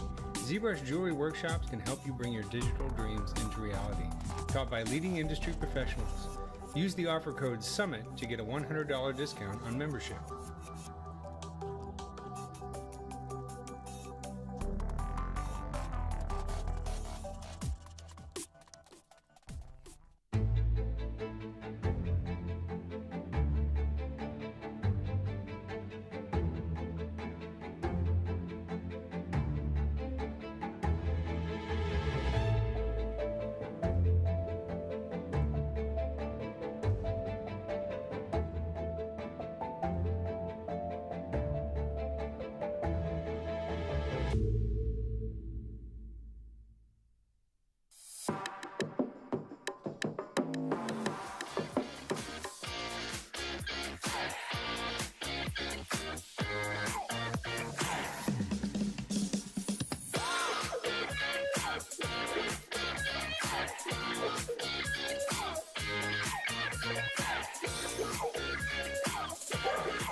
Learn jewelry design and object fabrication through ZBrush. Expert, beginner, and every skill level in between. ZBrush jewelry workshops can help you bring your digital dreams into reality. Taught by leading industry professionals. Use the offer code SUMMIT to get a $100 discount on membership.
Live for one of the last times at this year's 2022 ZBrush Summit. I am your host, Louis Tucci, with my friend and compatriot and fellow ZBrusher, Ian Robinson, to my left. I'm Louis Tucci once again. We are here live.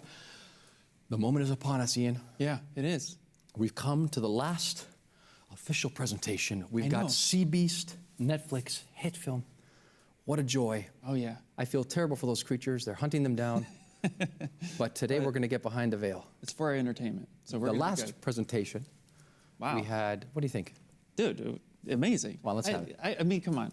Seriously, like the level of detail that Raph was able to bring to his statue and really talk about that process and how he was able to push those elements and also too just push through and have some perseverance about how he wanted to approach it, because there's not always an easy solution to create the assets that you need. And so he made everything by hand. Yeah. And he had a lot of really cool techniques and tips for it. So it was a lot of fun to go through and just kind of watch his mind work and explain everything that, well, artists every day struggle with, you know? We all have that same kind of vein where it's like, how do I get this done?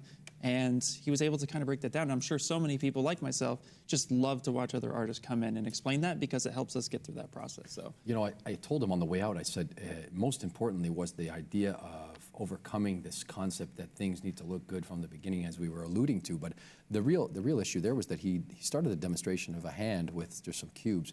And that's the message across these days. We hope that this has been a clear message for you all watching at home and around the globe. We're happy to do this to be able to inspire and introduce and inspire and help to integrate ZBrush into your pipeline or into your life. If you're a newcomer, what you've seen a moment ago was the use of just a simple cube to make something really cool. And I think we can all get behind that. We are going to do, up next, like I said, we're going to have Sea Beast, the team from Netflix. It's going to be Charles Ellison and Leticia Gillett, who is a fellow Noman friend of mine. So we'll run the credits and we'll come back after this. Wave to the people at home, Ian, for the last time here. We'll be back in a minute with our Sea Beast friends.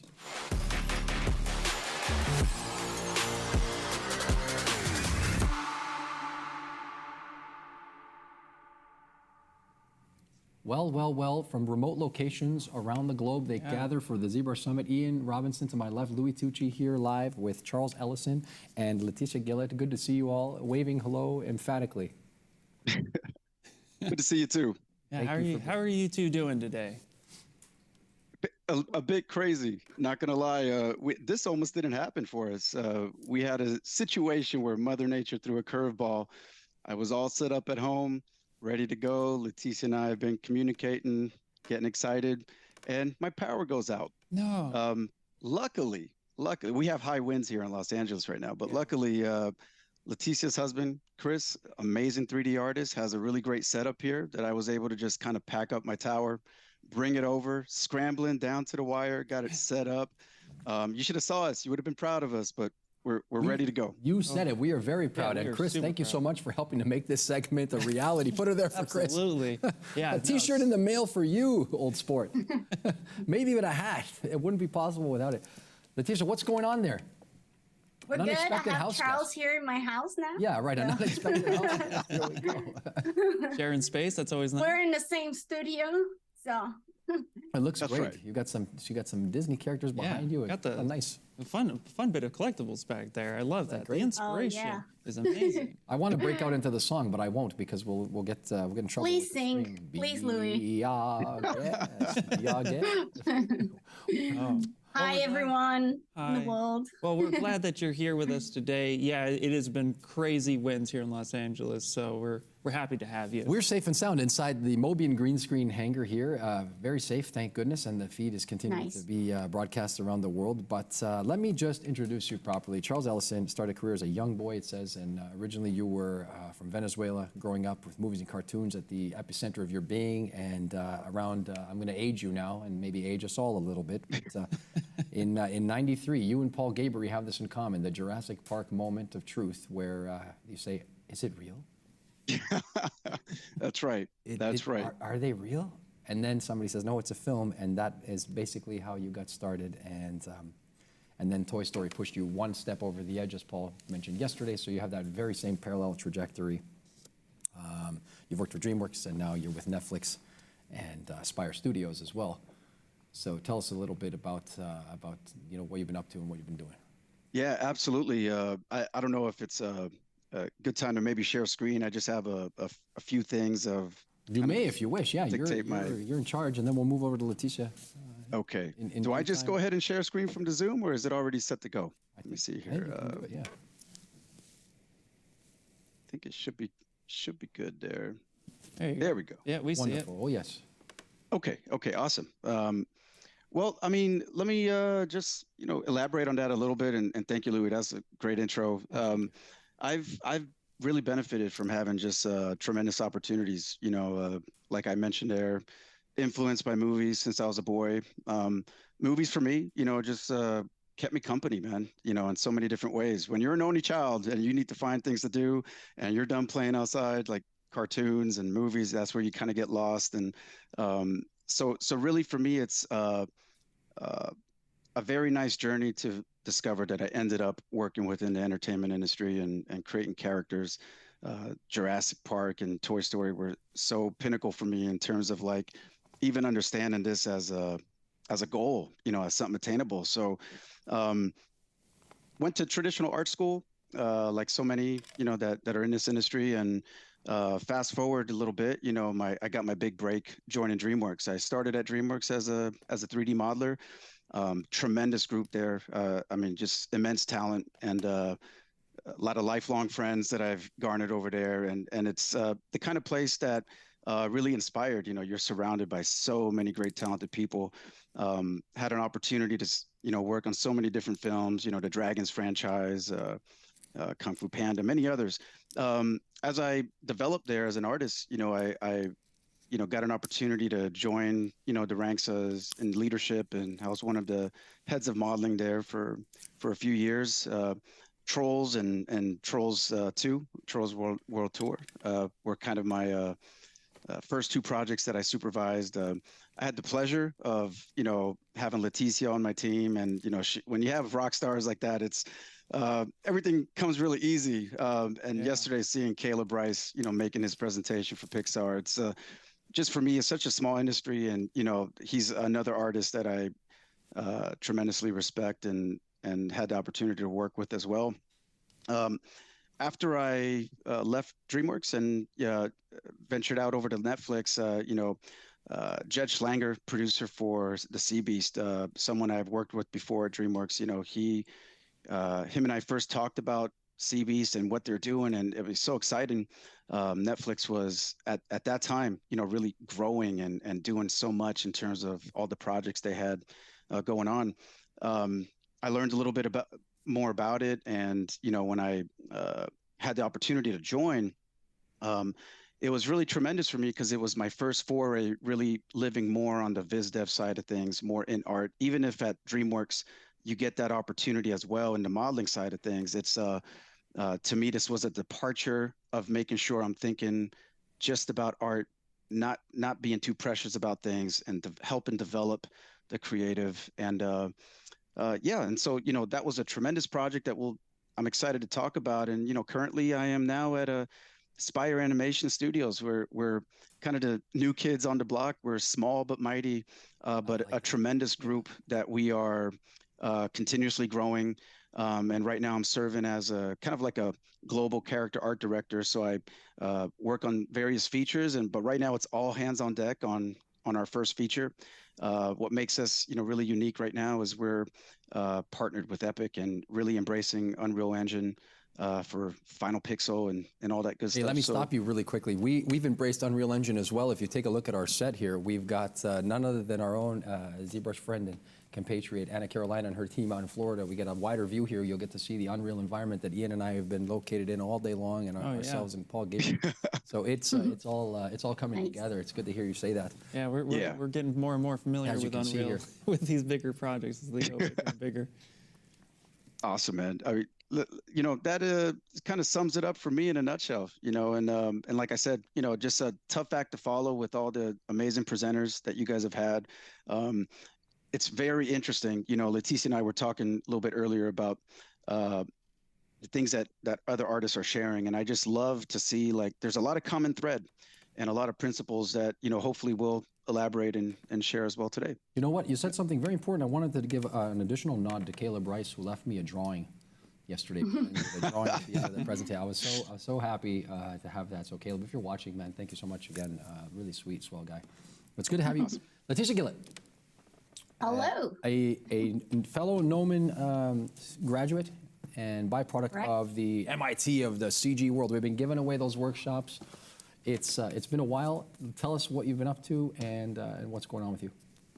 Yeah, if you don't mind sharing my screen. By all means, of course. I can kind of talk a little bit about it. Hi, everyone at home. And I think that's Charles' screen. Oh, yep. There you go, Charles. We'll get back to you. Don't worry, buddy. All right. So, like Louis said, I'm from Brazil, and I came to the U.S. about 11 years ago to a school that is my home forever called Noman. And I came to Noman because, since I was 5, my dream was to work at Disney or in animation. And after doing many research, I was like, okay, this is the school for me. So I came to Noman. I did the 2-year program, and then my career started here. I started working at Blizzard on the Overwatch team. Shout out to everyone that worked with me there. It was an amazing, amazing experience, and I learned so much. And then I got a contact from DreamWorks asking me, and Charles was actually the one who put my name to get hired. So I got my break on the animation because of Charles. So I came to DreamWorks, and then Charles put me on his team. I worked on a Trolls World Tour, and then I went to Crude's New Age. After that, Charles left to Netflix, and then he brought me to Netflix as well. And I was working on a different project at a time, and then CB's was taking off, and they needed a bit more help as well. So Charles was like, all right, let's bring Leticia in. So I got to work on the Sea Beast on Netflix. And then I got the call from Mickey. And when Mickey calls, you gotta go. So Mickey called like, oh, and I was like, let's go. And then I got to Disney, and I worked on Encanto. And I was a character modeling supervisor on Strange World that's coming out now November 23rd. Like a boss. Look at you. Hey, hold on a second. Let's pause the tape. Boss Did anyone hear that? She dreamed a dream, and it was granted. It's fair to say that it's happened. Yeah, it's happened. That's right. It's a Since true I joy was for us. 5, so it took me 30 years to get here, but I'm here. Well, if they're listening out there in TV land, dreams take time. This is a testament to that. We're so happy. It does. It doesn't mean that I was having the best time throughout all this time, right? It's just like whatever you go, you make it work, and you make your dream in there as well, right? Absolutely. So I had the best time at DreamWorks. Most of my friends that I see all the time, they are from people I made friendships at DreamWorks, like Caleb. Caleb is like a brother from a different mother, and Brother Caleb, as I call him. Brother Caleb, yeah. Brother Caleb. So here you can see Caleb. This was the Trolls party that we had. So you can see Caleb here. And this was our Trolls team for a long time.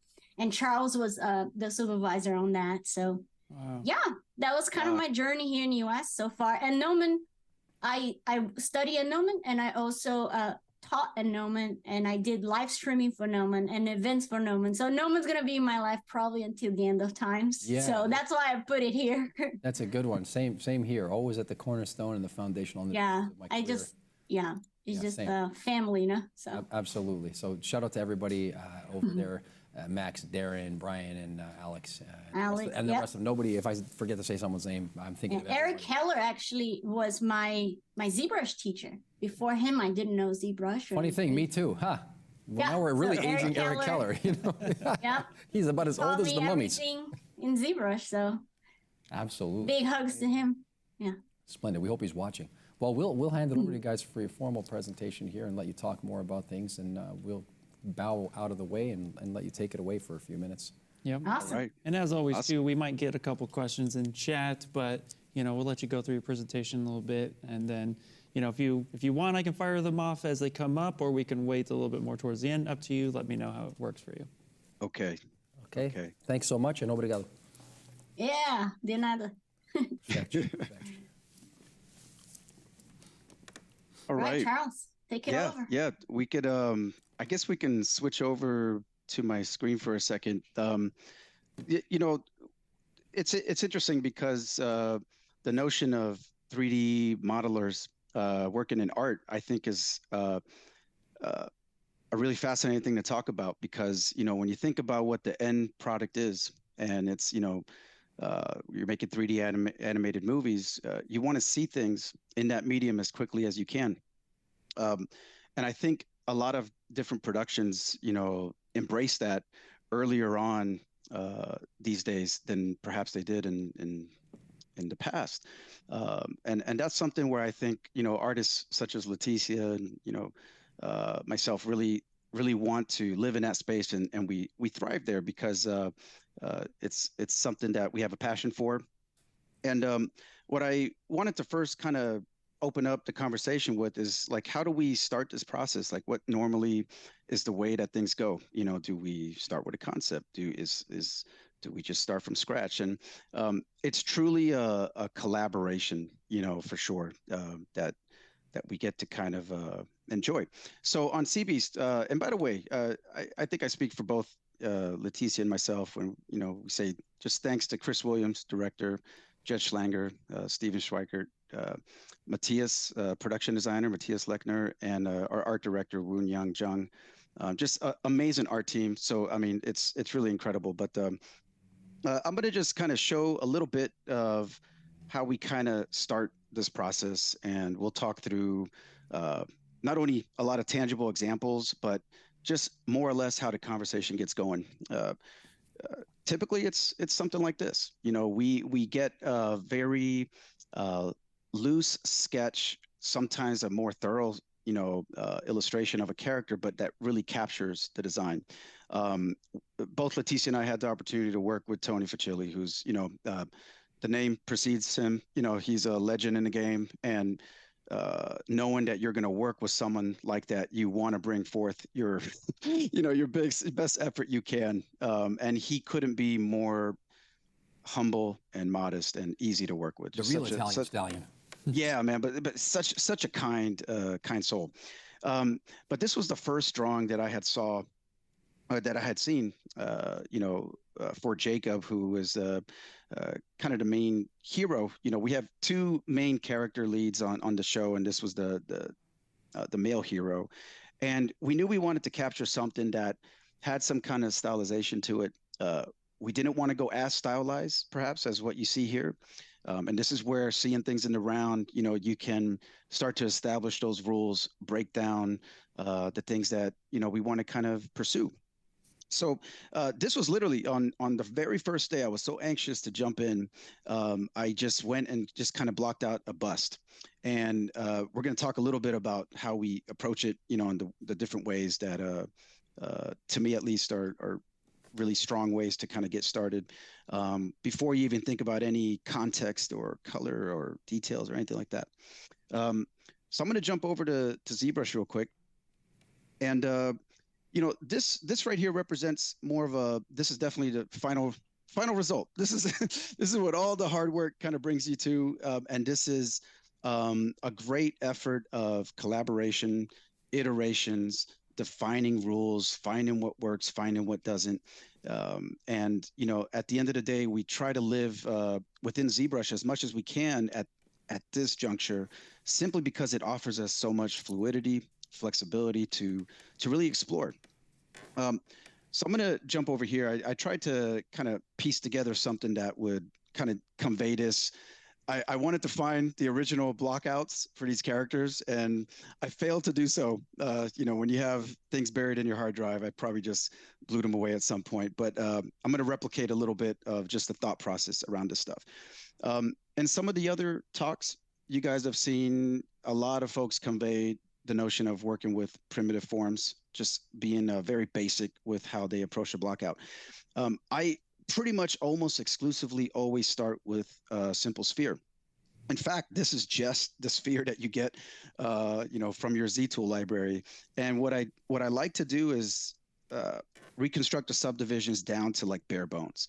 You know, I've been teaching for many years as well with a online school called Anim School, and I feel like that has allowed me time to almost hear myself talk and wrap my head around even my own process, and also being inspired and learning from others.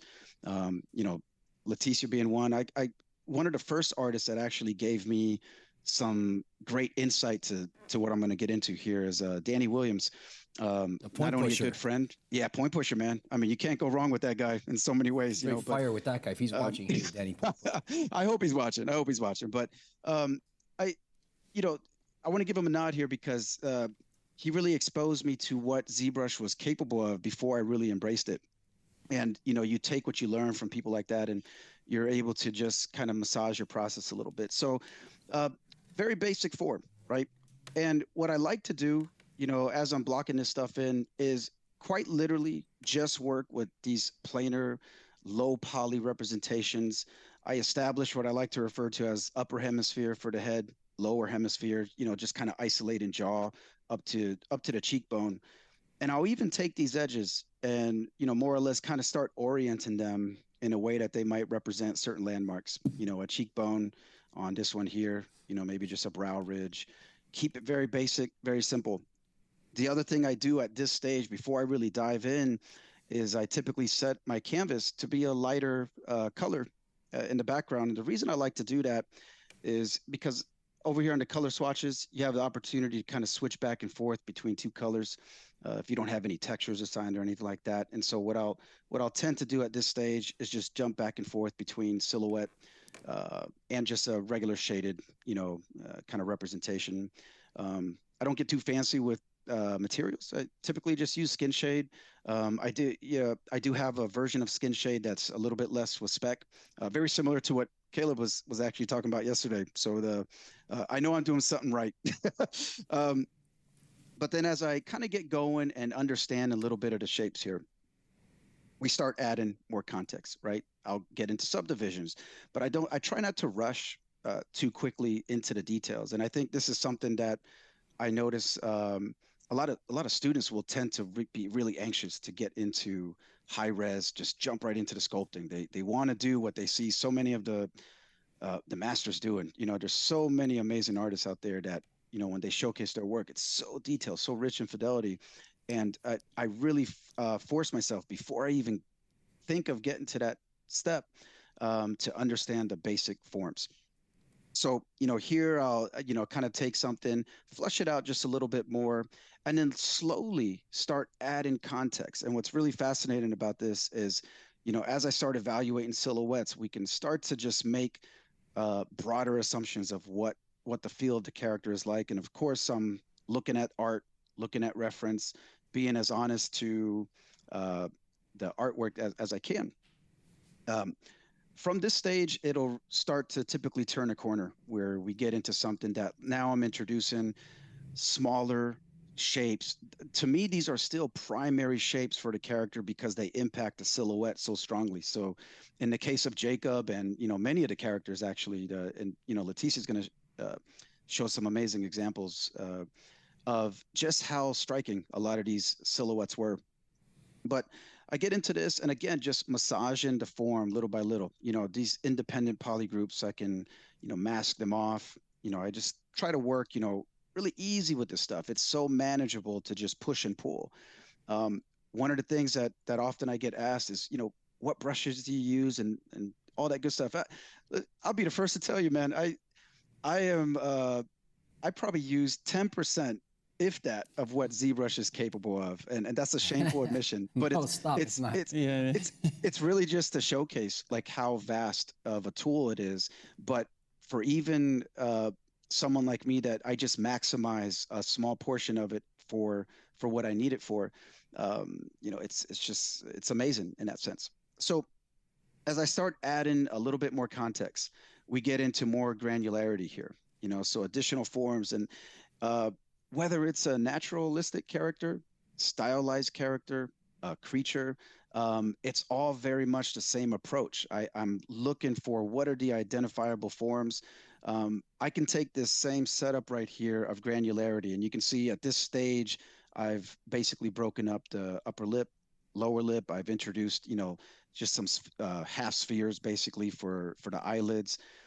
All this stuff I can really massage and start to find, you know, the right proper forms. I'll then start introducing subdivisions at this stage, you know, and when I add the subdivisions, I typically do it one at a time.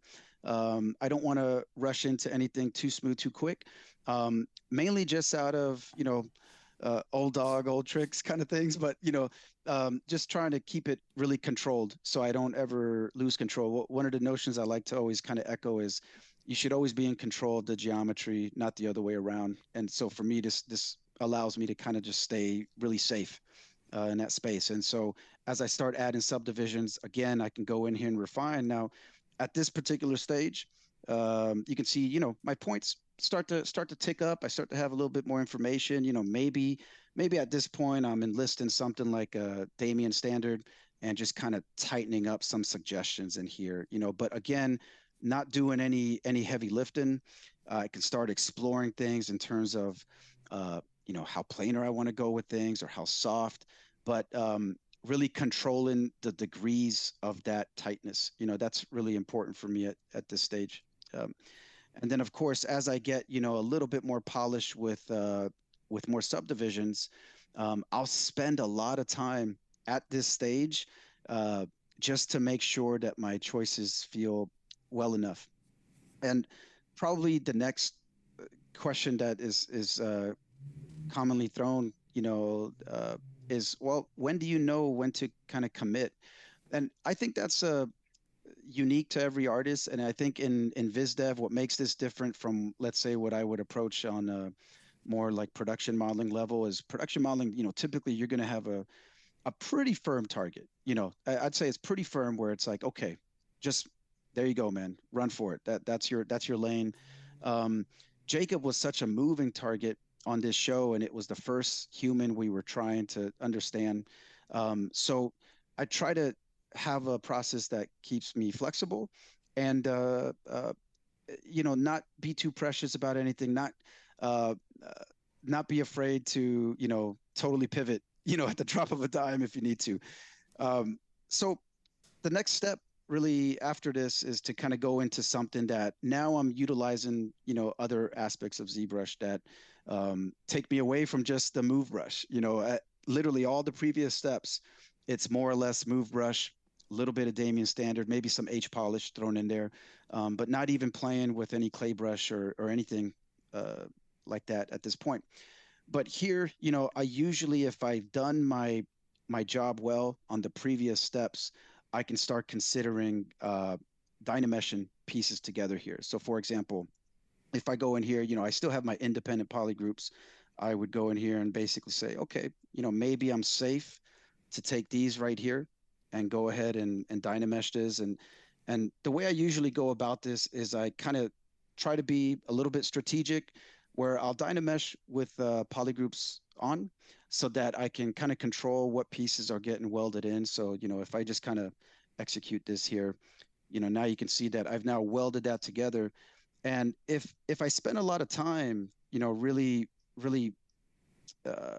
creating these shapes and forms in a way that hold the forms I want, much of what I'm doing at this stage is simply just smoothing out those little imperfections within the pieces that are intersecting. So a lot of what I'm looking at is literally these lines right here, just understanding what those intersections are doing. And then I would continue this process. So like if I go a little bit further here, maybe the next step here is to take all of this. Again, I'm going to make my poly group. I'm going to go ahead and just dynamesh this together. Again, keeping it really strategic. If things start to break down, this is where I, have no choice. I'm going to go ahead and just up this. But again, even when I'm up into resolution, I'm trying to be very controlled with it. I don't want to go too crazy too quickly. Even here, this is definitely too much. I would bring this down. Let's see, to somewhere right about here probably is going to be a sweet spot. And that gives me just enough fidelity to start working with some sculpting. At this stage, it's not only, smoothing out little imperfections, but it's maybe tightening up some suggestions. I'll go in and use Damien Standard here. You can see that I can just really quickly just kind of, refine certain areas to the degree that I need. Maybe here I start considering where some other details are going to basically get introduced, and then slowly start really compiling all this stuff together.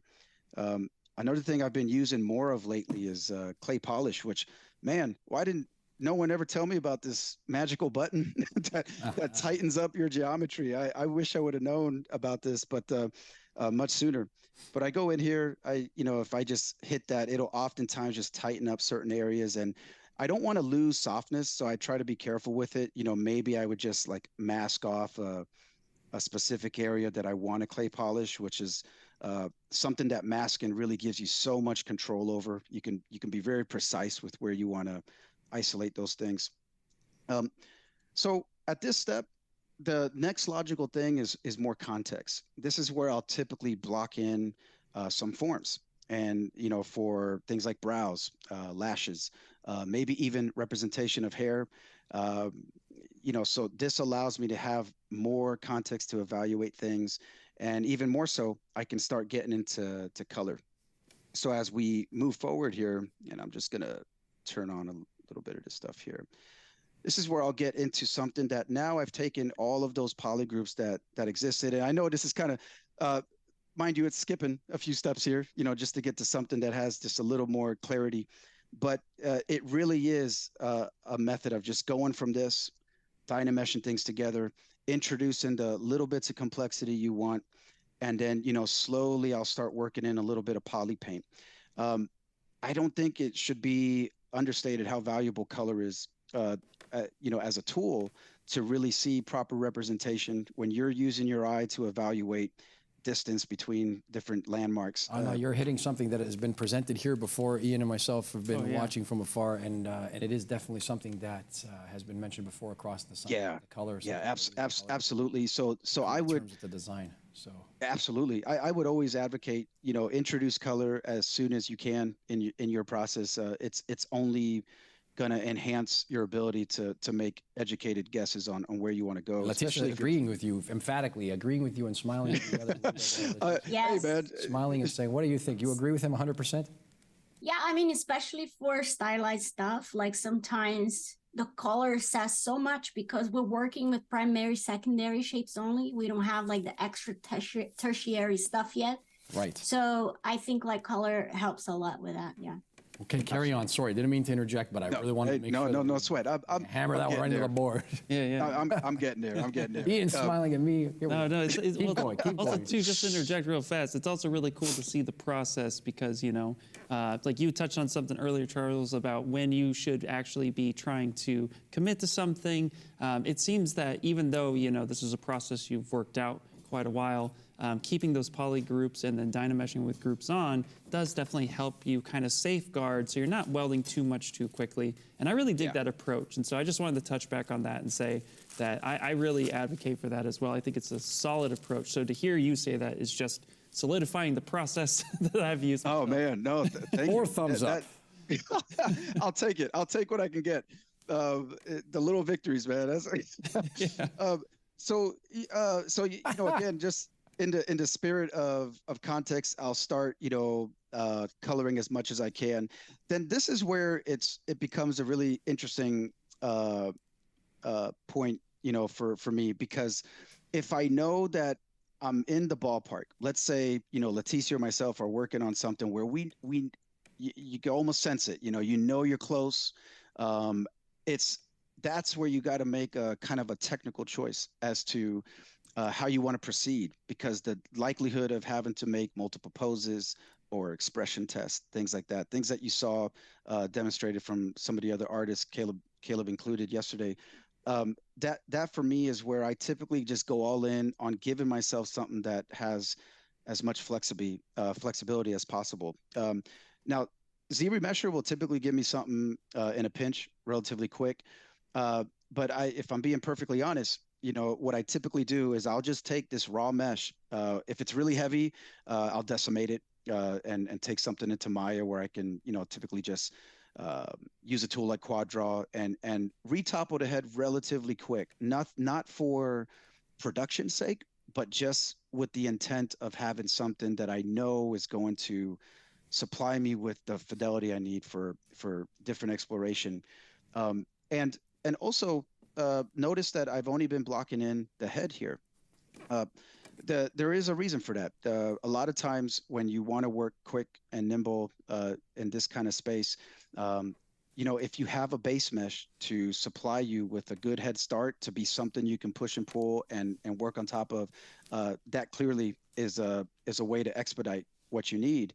But pretty much always exclusively, I don't resort to base mesh on the heads because I don't want to fall mercy to any technical limitations with what the topology is dictating. So for me, it's important to stay very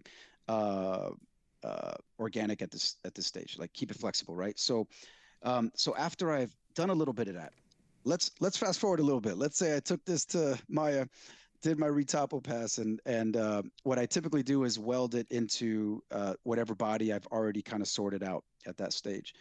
I bring it over here, and here you can see that this is basically quite literally what I used on Jacob in terms of just the topology I drafted for him. Could I have done this with ZRemesher? Absolutely. Absolutely, you could have. But it's again, it's you decide where you want to kind of emphasize your commitment to in terms of like that technical prep. Sometimes we treat it way looser, and other times we have to be a little bit more stringent on it. But at this point, you know, I can go in and then, you know, I probably have some added context where I would just sculpt in just kind of a blob of a shape for hair just to represent some suggestions. Now, mind you, this is an example on what ended up being, you know, more or less my final pass of Jacob, but this is not representing all the other iterations that, you know, I know Leticia and I are very familiar with. Here's some final shaping on his body, and you can see just how we, you know, kind of go about introducing some clarity on the forms. I'm still relying on high subdivision levels to kind of go in and sculpt on top of. The poly groups that you see established here are quite literally just from UVs, and it's really nice to be able to create poly groups from UVs. But you know, we have so much to share, so I don't want to take up too much of this. But when all's well and good, and we have a scenario where we, you know, have the kind of look we want, you know, we're also considering clothing, how we bring in clothing into the mix, and then that eventually gets us to a place where you know, all the context comes together, and we'll run through some iterations and how what that looks like too. But I just wanted to kind of showcase that and really place an emphasis on the importance of, man, just start simple, always start simple. Anytime you start to overcomplicate it, I always find that that's when things kind of lose control a little bit. So. Looks fantastic. Are you kidding me? Is there any chance we see that in action, in a little clip action, perhaps? Oh man, you know what? I don't have any clips. Oh no! I have Netflix open here. I can share. There my we go. screen. Oh, here we go. A refeed of the Netflix. There we go. There we go. Leticia's always prepared. Man. No, I'm not. I opened Netflix like just now. We're watching Netflix while we're talking about it. Here we go. Yeah, we can watch some Netflix. I can show some of. Yeah, this is like the amazing work that Charles did, and that's him. I did this one. I'll show a little bit later, but. Let me find him doing some very actiony actions. Here we go. Oh, actually, yeah. When it's paused, we're not really seeing the overlay. I'm not really seeing it. Have you seen a little preview? You're able to... Oh, that's right, because Netflix doesn't. Oh, Netflix might be blocking it. Quack, quack, quack. Might be blocking. All right. Never mind. Oh, just imagine in your mind. Yeah, we did have a question, Leticia, before you continue and go on, because I know you guys have a lot to share. But we had a couple questions. Because you kind of skipped ahead on the head a little bit, were you using poly paint for the eyebrows, or did you have extra geo you brought in? Extra geo, I actually used a topology brush right on top. So, you know, when I am over at this stage, I guess probably this one right here. When I'm here, you know, this is just Dynamesh. There's no subdivisions. I'll just take, you know, my topology brush right here, and you know, quite literally just draw whatever I need, right? So if I want brows, I'll just kind of, you know, make my shape, and then I'll just kind of close it off. So this allows me to keep it really simple, and you know, then once I execute that, as long as it's the right type of thing, I just kind of turn on dynamic on that form, and it holds the shape really easy. It's easy to maintain and manage. But later on these sculpts right here, or this one that you saw, I kind of ZRemesh that model at some point, subdivided, and you know, did a little bit of sculpting, a little bit of poly paint, so just to give it a little bit more fidelity and stuff.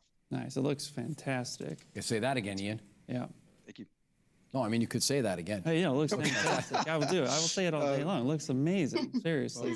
Same with the clothing, which we did have a clothing question, but if you're going to be covering cloth at some point too, I'll let you go ahead and continue on, because you guys have a lot to share, and it's already fantastic.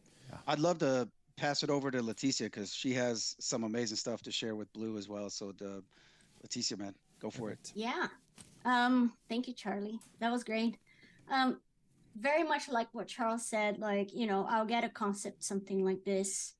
And then just so you guys can see here, this was my first pass on it, And again, like you put colors, you do whatever you need to get the feeling of the character. The thing I love about colors is that it's easier for you to keep looking for that feeling of the character instead of just seeing everything on gray shade or whatever.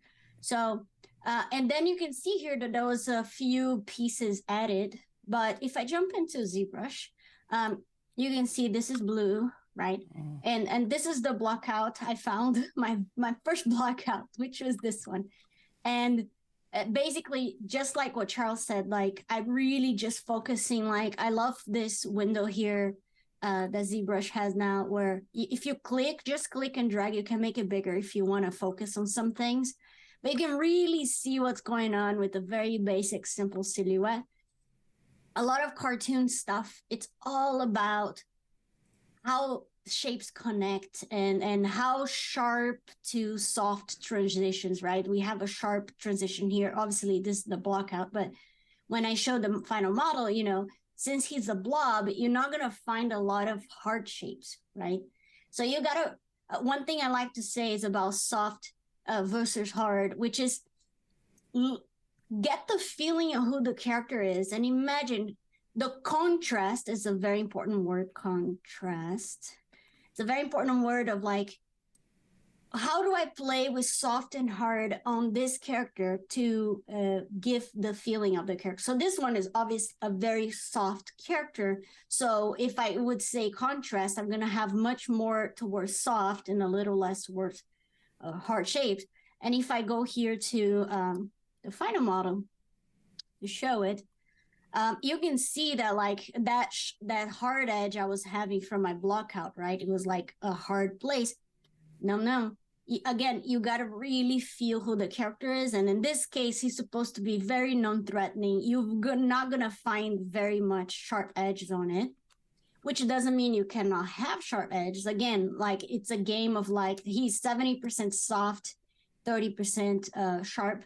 So you can see that since he's so simple, like very simple blob, what could I do to bring more life to it? So I start adding these folds, very sharp folds going on. You can see here on the arms and all of that. Again, I'm always like to say the word contrast, like try to find ways to bring contrast. Don't just make, oh, he's a blob, I'm going to make everything soft.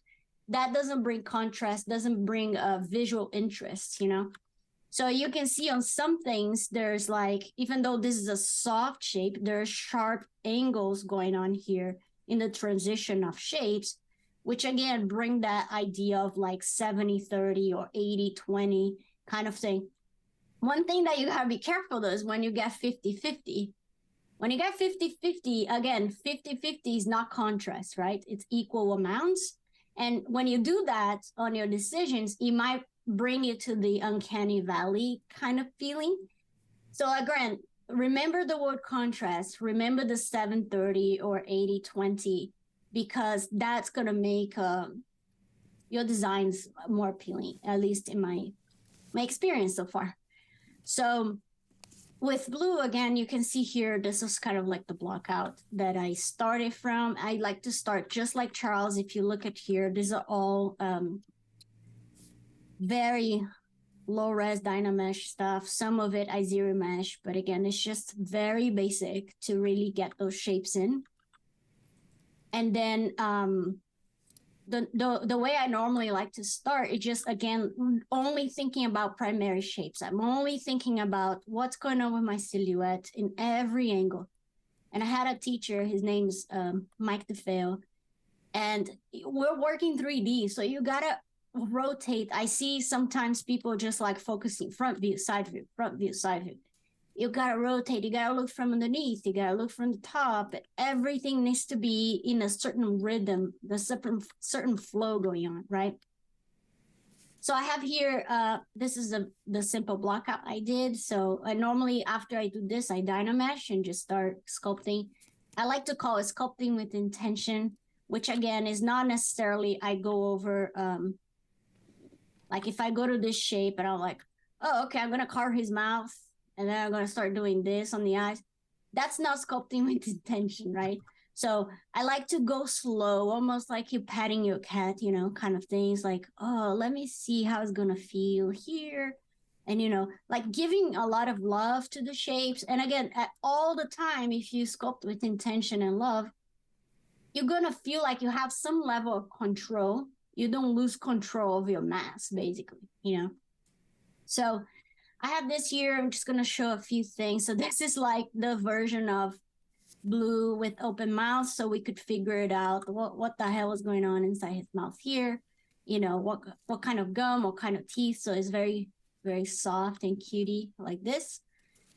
The way I did my iterations, again, just like Charles said, like I get to a point where the design is good and I feel like I'm pretty much there. And then I start going to poses and like testing out different things, like when he's swimming, what's going on here. That's awesome. And then we have him just being cute, kind of like sitting there, cute.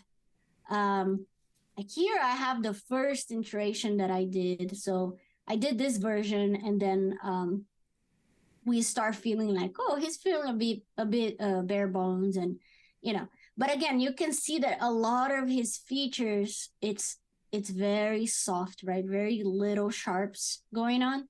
So again, that's why I made so intense those folds to kind of, again, bring that visual contrast that to the model. One thing also that I did, just like Charles, is like I Dynameshed this, and then I got to a point where I was like, okay, this is very good. So I just did a quick quad draw in Maya. And then if I go low res here, you can kind of see, you know, that's not animation topology. It's just for me to have some polygroups, some flow of, if at any point I'm like, okay, I want to pose this, right? Because I have this flow of topology, I can just like mask by topology, or I can even just like hide the parts that I want.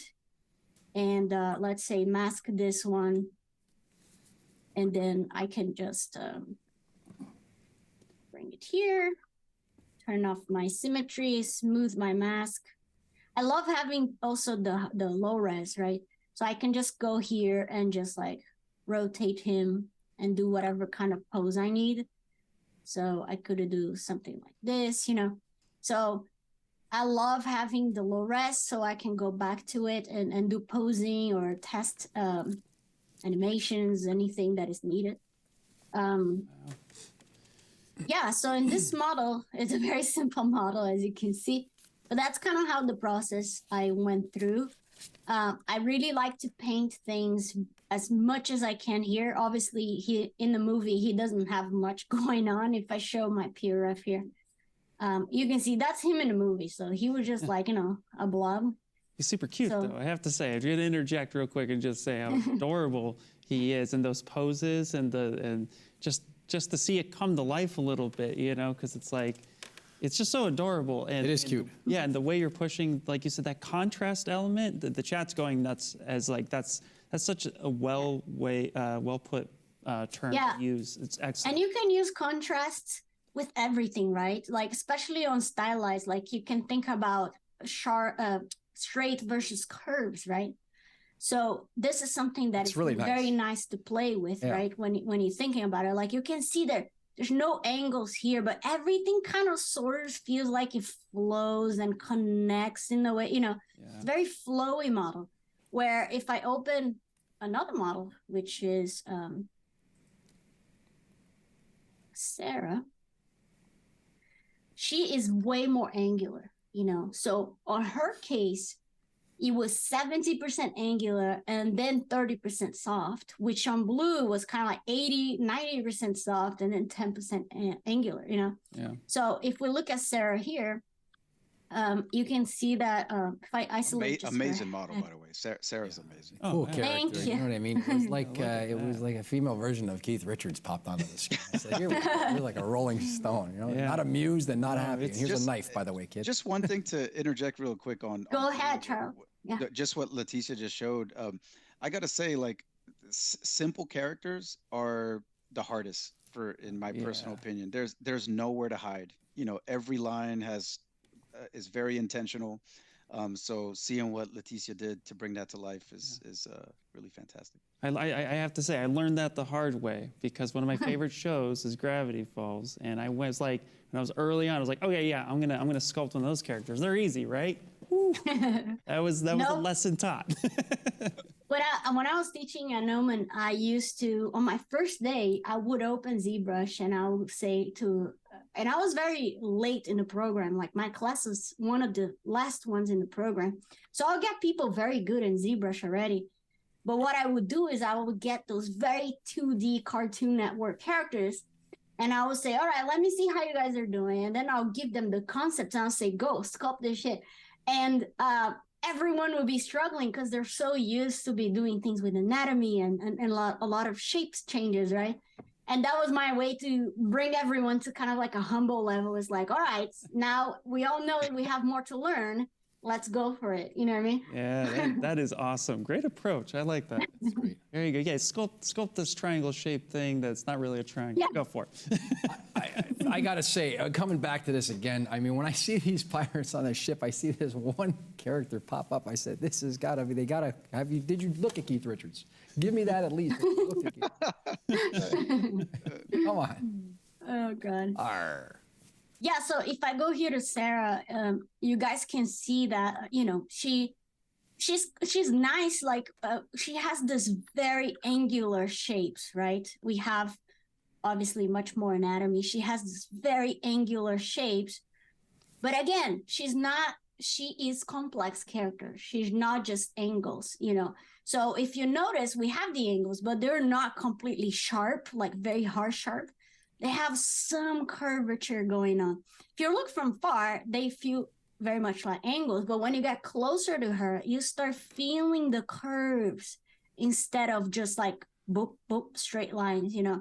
That's what I love about Sarah, because she is a character that is very badass and strong, etc. But when you go seeing the movie, you start getting close to her, you start seeing her softness, you know, her soft side.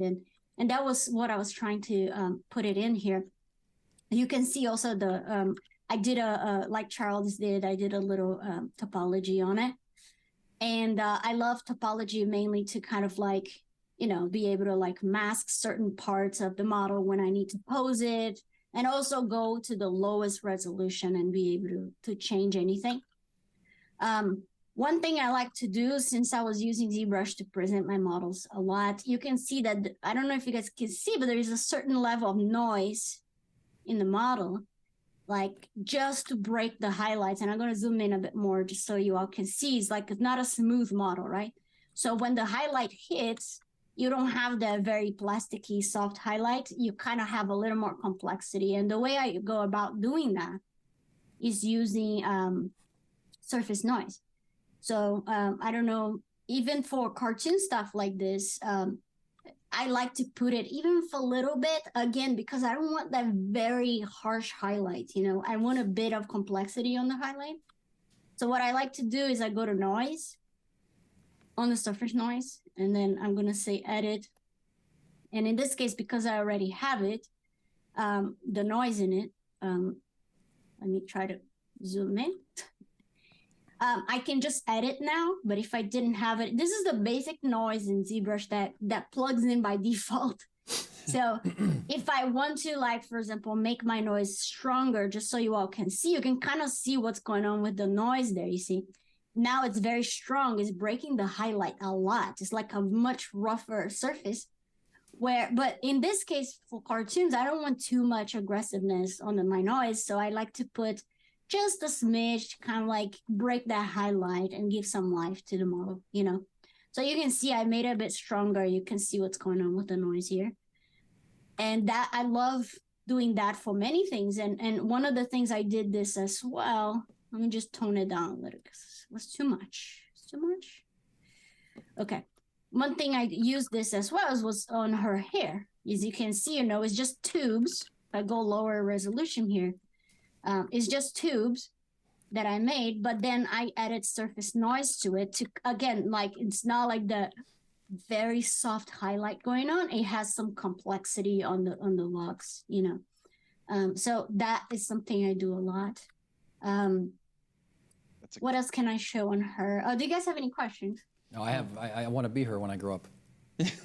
Yes, me too. I mean, Yeah. I'm trying my best, but my hair, you know. I just kind of actually want to call back to the surface noise bit, because Take it away. I think that right there, the whole chat was like, wow, awesome, learned a lot just on that alone, because you're using it in a way that's still keeping the stylization of the character alive and well, because it does have a cartoony feel, but then when you get in, it feels more lifelike with all those textures and getting those pores coming through. So, and even on cloth, I like to use some on it. Again, like the highlight.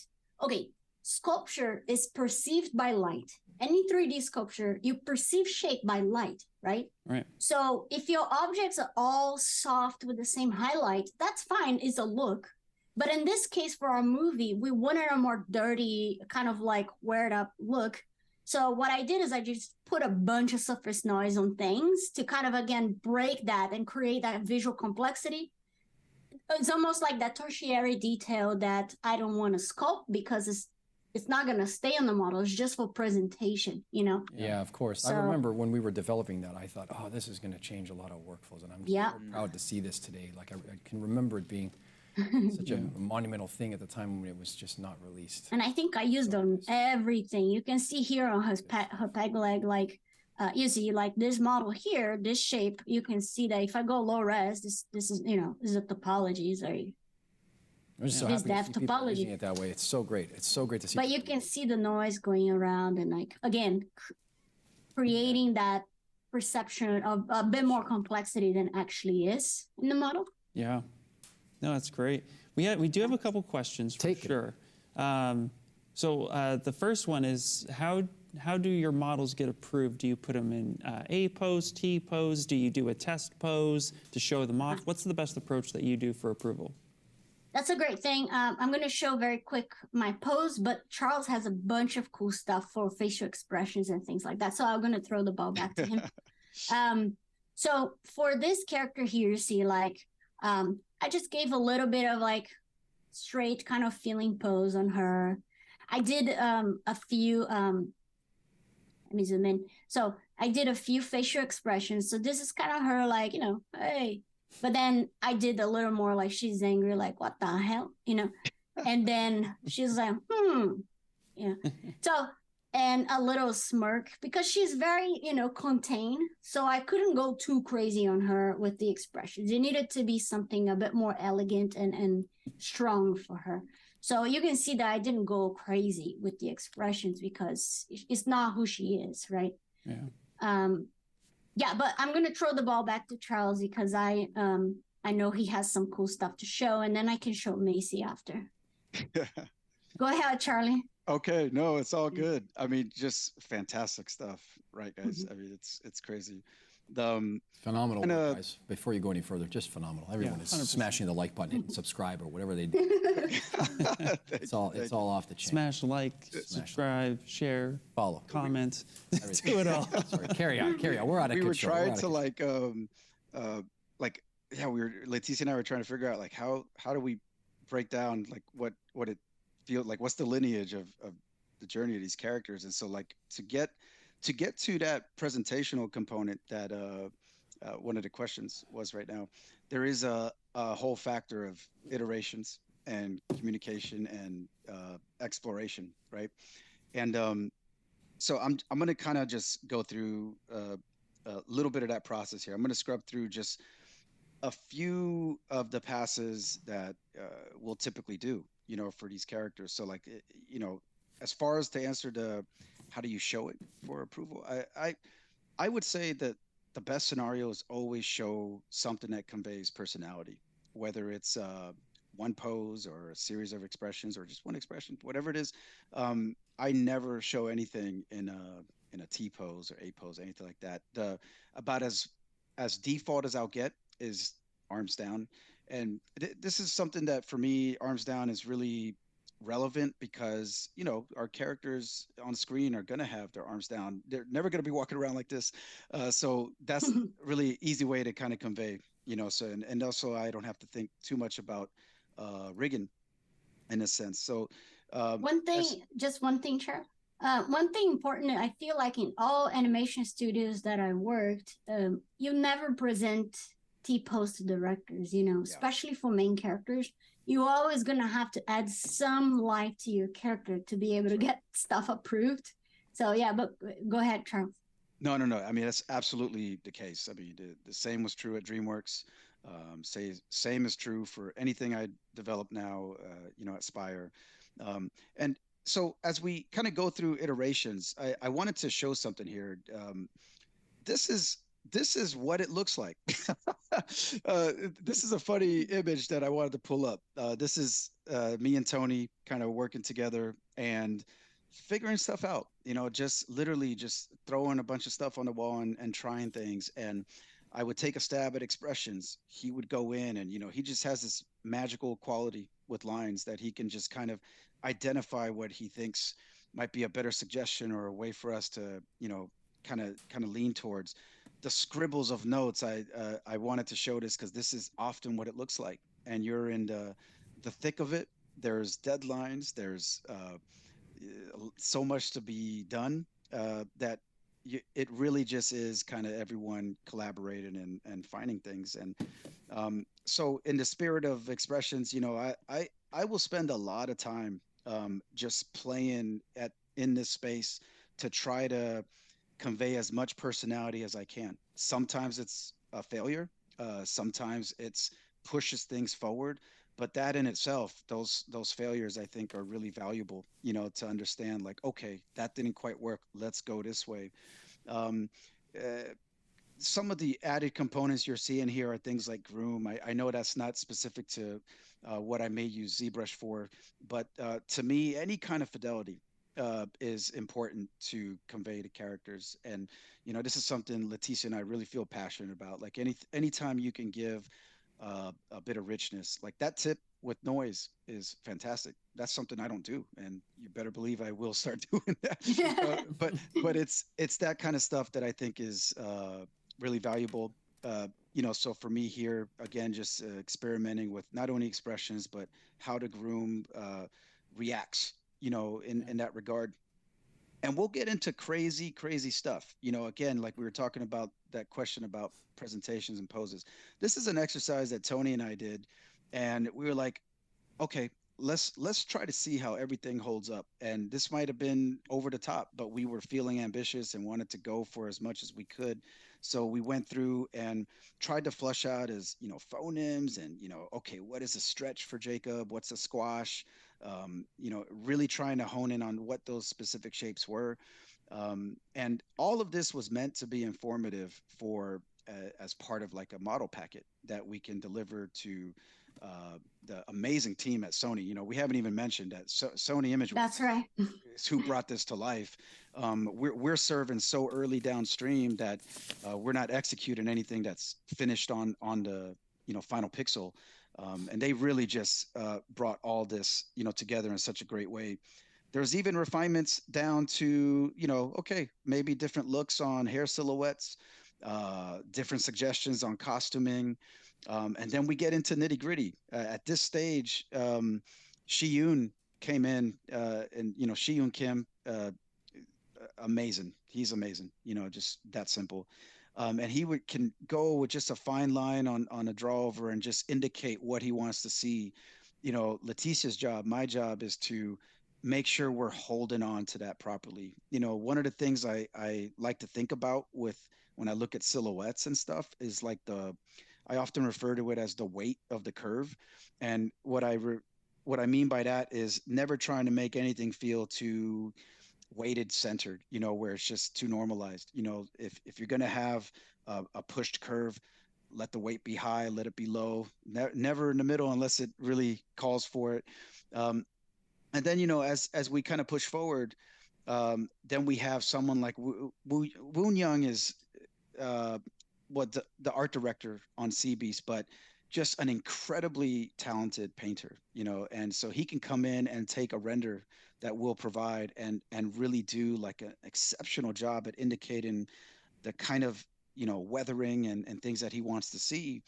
And then that brings in the other aspect of why Leticia and I were trying to convey things in ZBrush with poly paint that give a certain dexterity of, you know, weathering and all this stuff. And Michelle Clapton had joined the show, and if you're not familiar with the name, she's responsible for all the costume designs behind Game of Thrones. So I mean, she really came in with such a grandiose understanding of all of this, the nature of these kinds of garments. And what you're seeing here are her drawings in the sense of like, okay, let's try this, you know, for costumes. And you know, you can see some of the stuff for Jacob and Crow. And then so we'll go and we'll try that stuff. You know, here you can see that I am fooling around with different ideas in regards to, you know, these outfits, and at all the while trying to hold on to as simple a silhouette as we can. I'm going to jump back to ZBrush for a moment here, just to kind of, in the same spirit of what was asked of Leticia with the posing and stuff. Like, this is something for sure that we get into. You know, once I have a working default model, right? Like I refer to this as just the default, arms down, posable topology, things of that nature. Then we do want to spin off what would be like kind of our hero poses.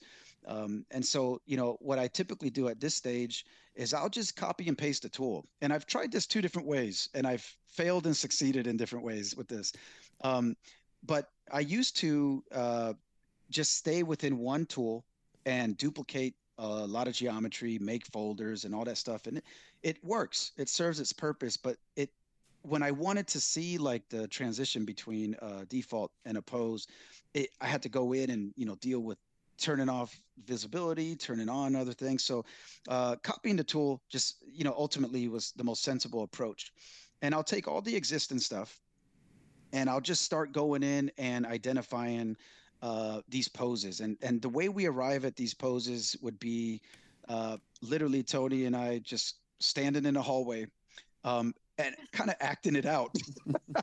And it's a comedic thing to see these 2, you know, grown-ups trying to like imply how they want to see these characters conveyed. But we also benefited from this unique scenario at Netflix where we kind of sat right amongst the story department, and you can see how they were boarding the characters, and you can see kind of key moments that made sense to maybe try to convey, or, you know, what kind of personality to convey. So here I can go in, you know, with Jacob, and, you know, you can see like the stool is just cubes. I just kind of blocked out to make something, but and then I put like a real simple platform just to make sure he's planted.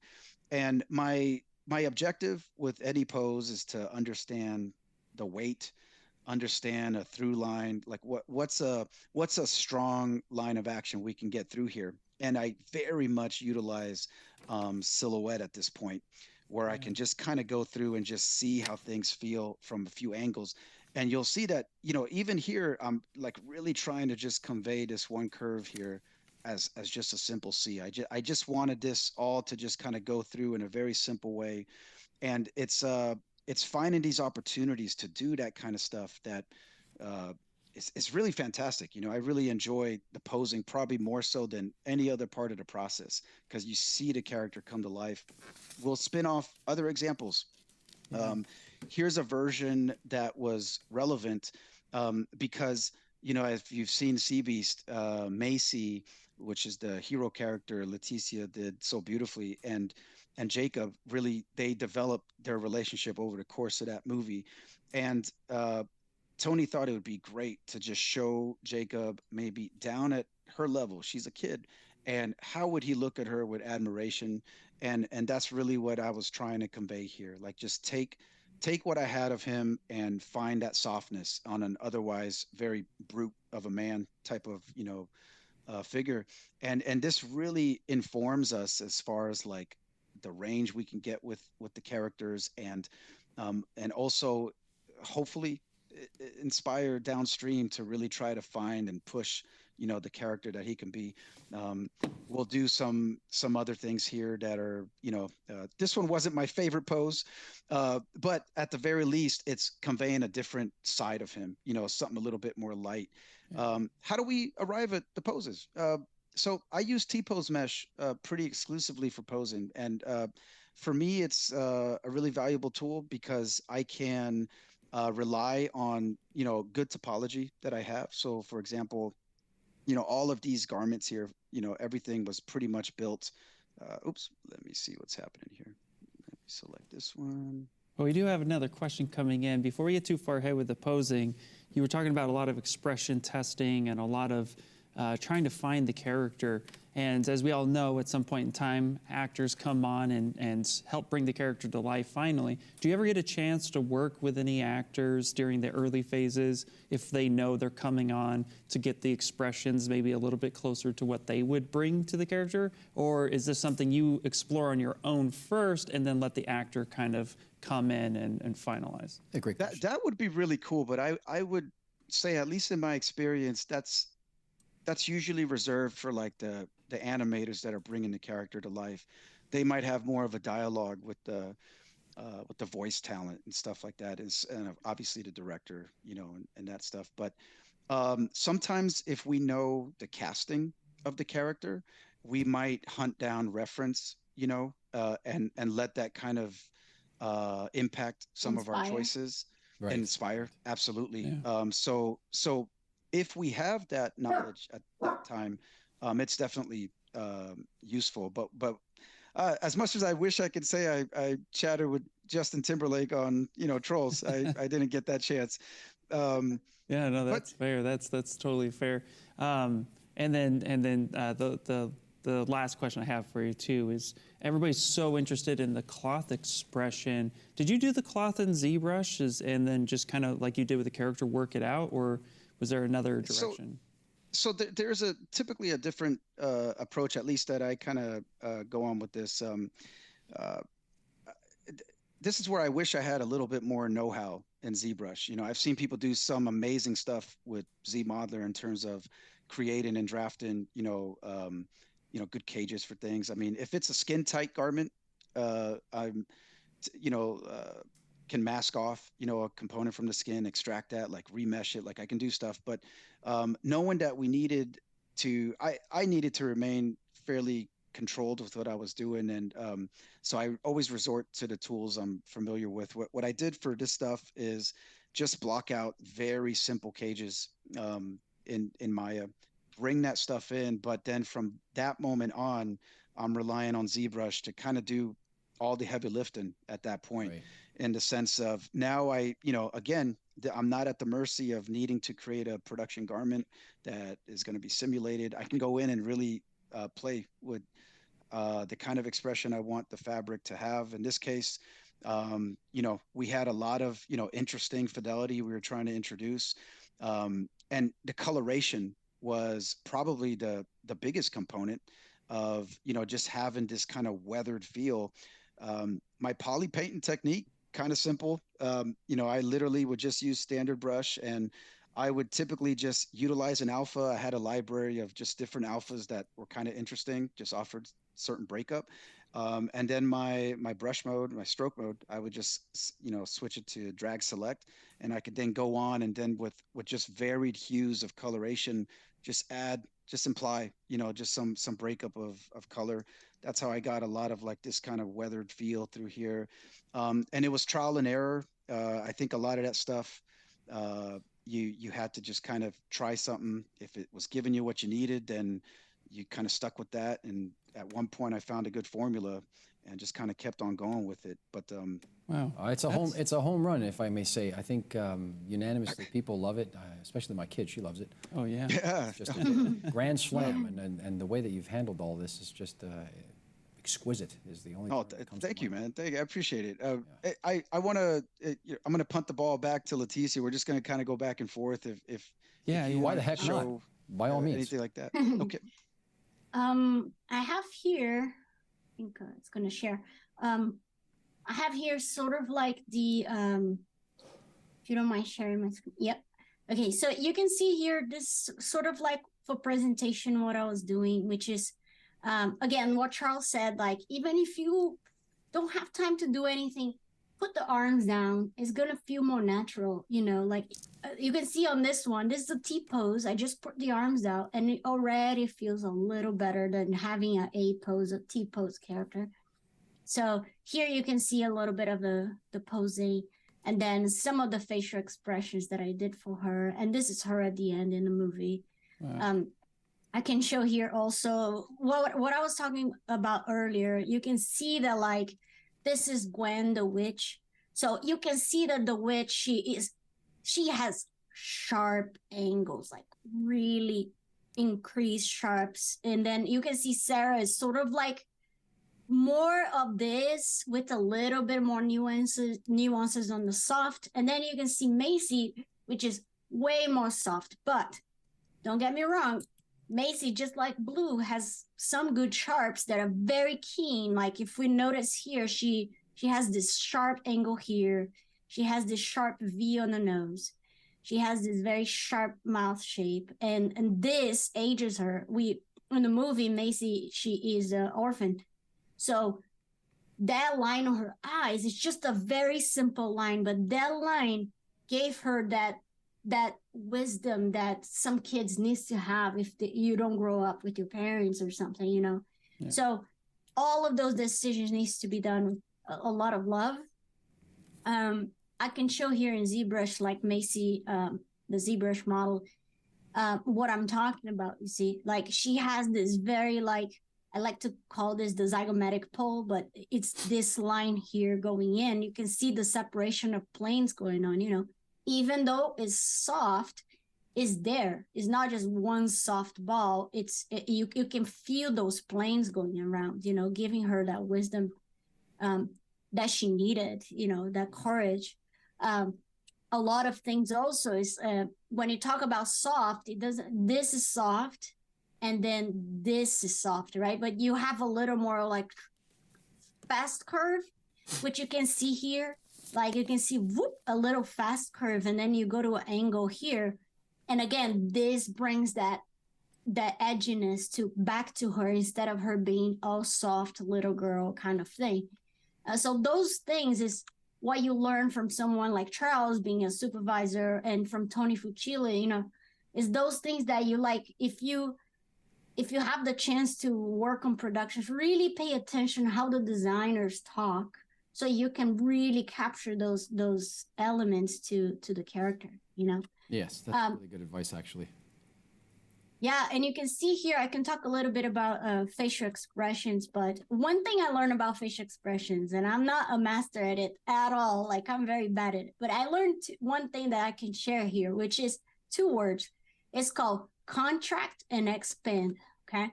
A lot of facial expressions, what happens is there is a primary motion of contract or a primary motion of expansion. This one, you can see there is a contract feeling. Everything is pulling up, you see, to a contraction point, I would say. So when you know this, you know that things not gonna flow like horizontal. Anything in nature, to be quite honest, like it always happens in diagonals and curves. It's very rare you're gonna find horizontal parallel lines or vertical, parallel lines. So the diagonals of contraction is like this, right? Is what you do. And then if I go to an expansion, this one is nice because it's a combo of contraction with expansion, you see? So it, again, like if you separate into parts, the mouth can do an expansion and then the whole eyes area can have a contraction.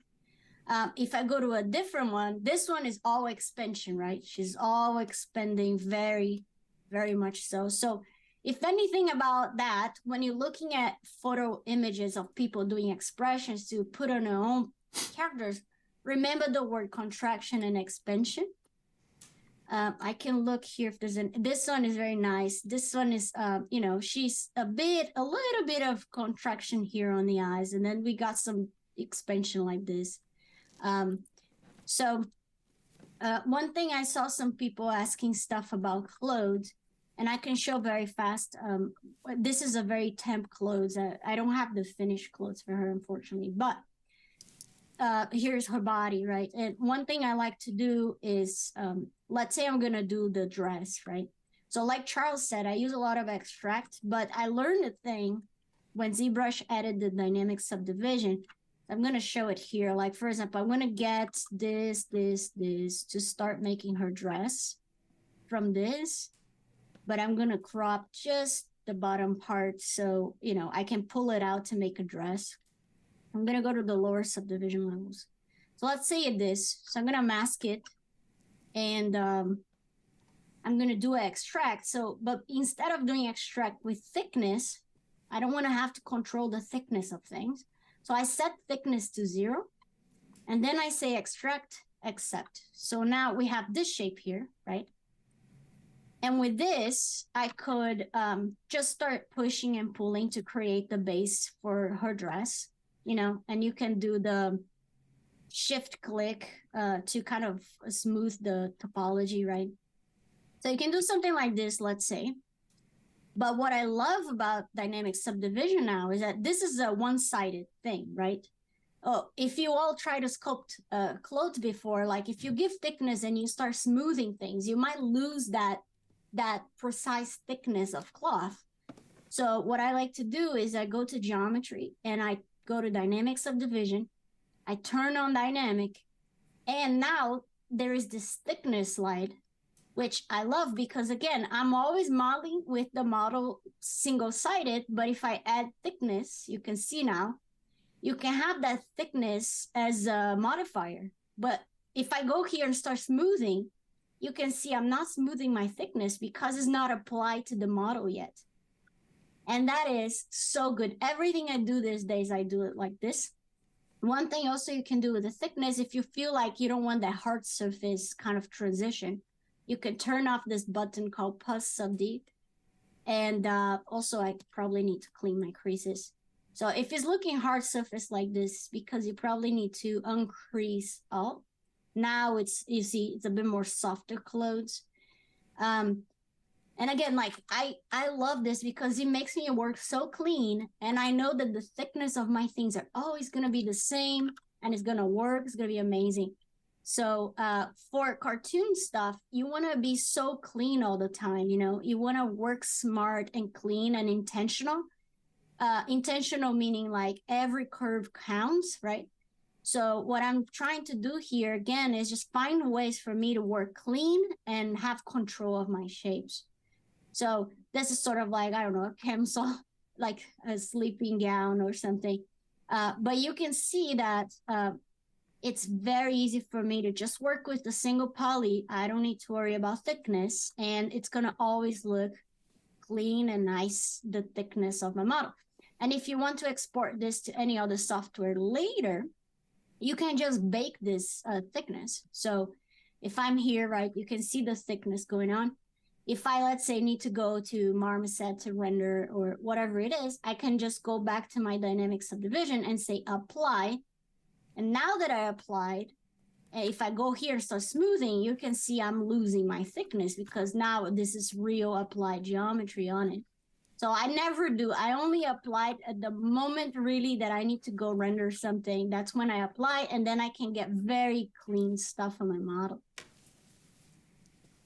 Cool. Yeah, that's super amazing. And I love dynamic thickness. I do all my work too with dynamic. I have to. I use dynamic thickness so much that sometimes when I go to render, I forget to apply, and it's all single-sided. I go, oh, damn it, and then I go back, and so.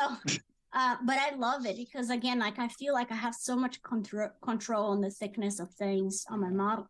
No, that comes out super amazing, super great. Louis, what do you think? I mean, come on. I love the story. I love the film. I really enjoyed. I said yesterday to Paul Gabriel, it reminded me of. I know you're going to appreciate this because you're a gamer also. Yeah. It reminded me of that old game Shadow of the Colossus. You don't have any reason to rhyme for hunting these large creatures, but they do it anyway. I think you guys really had a wonderful series of characters in there, and this is just showcasing all of the hard work that goes into bringing this to life. Just zoom out a little bit so we can see a little more of these people. Yeah, I think this is a good moment, I think, Charles, for, I didn't show this, but this is kind of like, good, okay. I was bringing Charles models to my scene, to sort of like, so we could feel if things were in sync, if they're singing together, you know, Right. like the amount of details there was in Jacob, if I had similar things on Sarah, and then the younger was a bit softer. So a lot of time as I was doing that all the time, bringing Charles' model, since he started on the show earlier, Okay. Charles established the look of the movie when he did Jacob. So I had to honor that going forward, you know, and trying to bring those information. I'll stop you right there. The aesthetic of the film, I think we all unanimously agree across the globe, is par excellence and an enjoyed circumstance for all who get to see it and who get to view it. And, I know we have only a couple of minutes left with the two of you. Yeah, go ahead. But I just wanted to say this has been an incredible, incredible circumstance to have you here. Ian, any last words before we ride off into the sunset with our friends from Sea Beast? Louis, I think you know what I'm going to say, Go for because it. I'm always blown away by all these presentations because they're always super amazing. Amen. And this just, it delivered above and beyond. So just thank you so much for being here and hanging out with us and sharing your tips and tricks with everyone, because everyone in the audience was just blown away and just loves these types of interactions because it lets them pick your brains just for a moment so they too can improve with their process. Yeah, So I think, it's just amazing. I think love that's to the point. You know, Ian, I would just echo. I would sound like I was repeating everything he said. Basically, at this point, it's a great, great opportunity for the community at large across 190 countries to get a chance to go more intimately. And I think we provided the public with a great intimate experience over the course of the last 4 days. And to have you as the final feather in the cap, as they say, has been a joy and a privilege for myself and for Ian. I can speak for Ian in that regard. I'm sure that we're both elated to have been here to see some of your process and the fact that you were able to provide that for the public. Yeah, thank to you. see what is. Hey, thank you so much. Yeah. Guys. Thank you for having us. Honestly, this has been a great pleasure and honor for us. 100%. Yeah, it's been a great experience, and doing with Charles, which is like you know, a family at this point. It was just a dream come true, really. Well, speaking of family, I couldn't have asked for a better segue if I wrote one myself. It's unscripted, as we know, but we want to say one last farewell. Ian, wave goodbye, because we're going to say goodbye, but don't untune that signal, because next up, the moment that the world has been waiting for, the ZBrush team is going to be coming back. Ian Robinson, Louis Tucci, and Paul Gabery doing the thing here that we typically do at the ZBrush Summit for 2022. We're going to be coming back with some under the hood type of look at some features we're working on. And for those who are watching at home, you're going to get the same kind of treatment that some of our studio friends get to see some of our works in progress, as it were, where our software is concerned. So sit tight, and once again, thanks to everybody. We're going to do some prizes when we come back, and then we'll go to the big presentation with ZBrush. But until next time, on behalf of Ian Robinson, wave goodbye, Ian. Thank you so much. Thank you so much.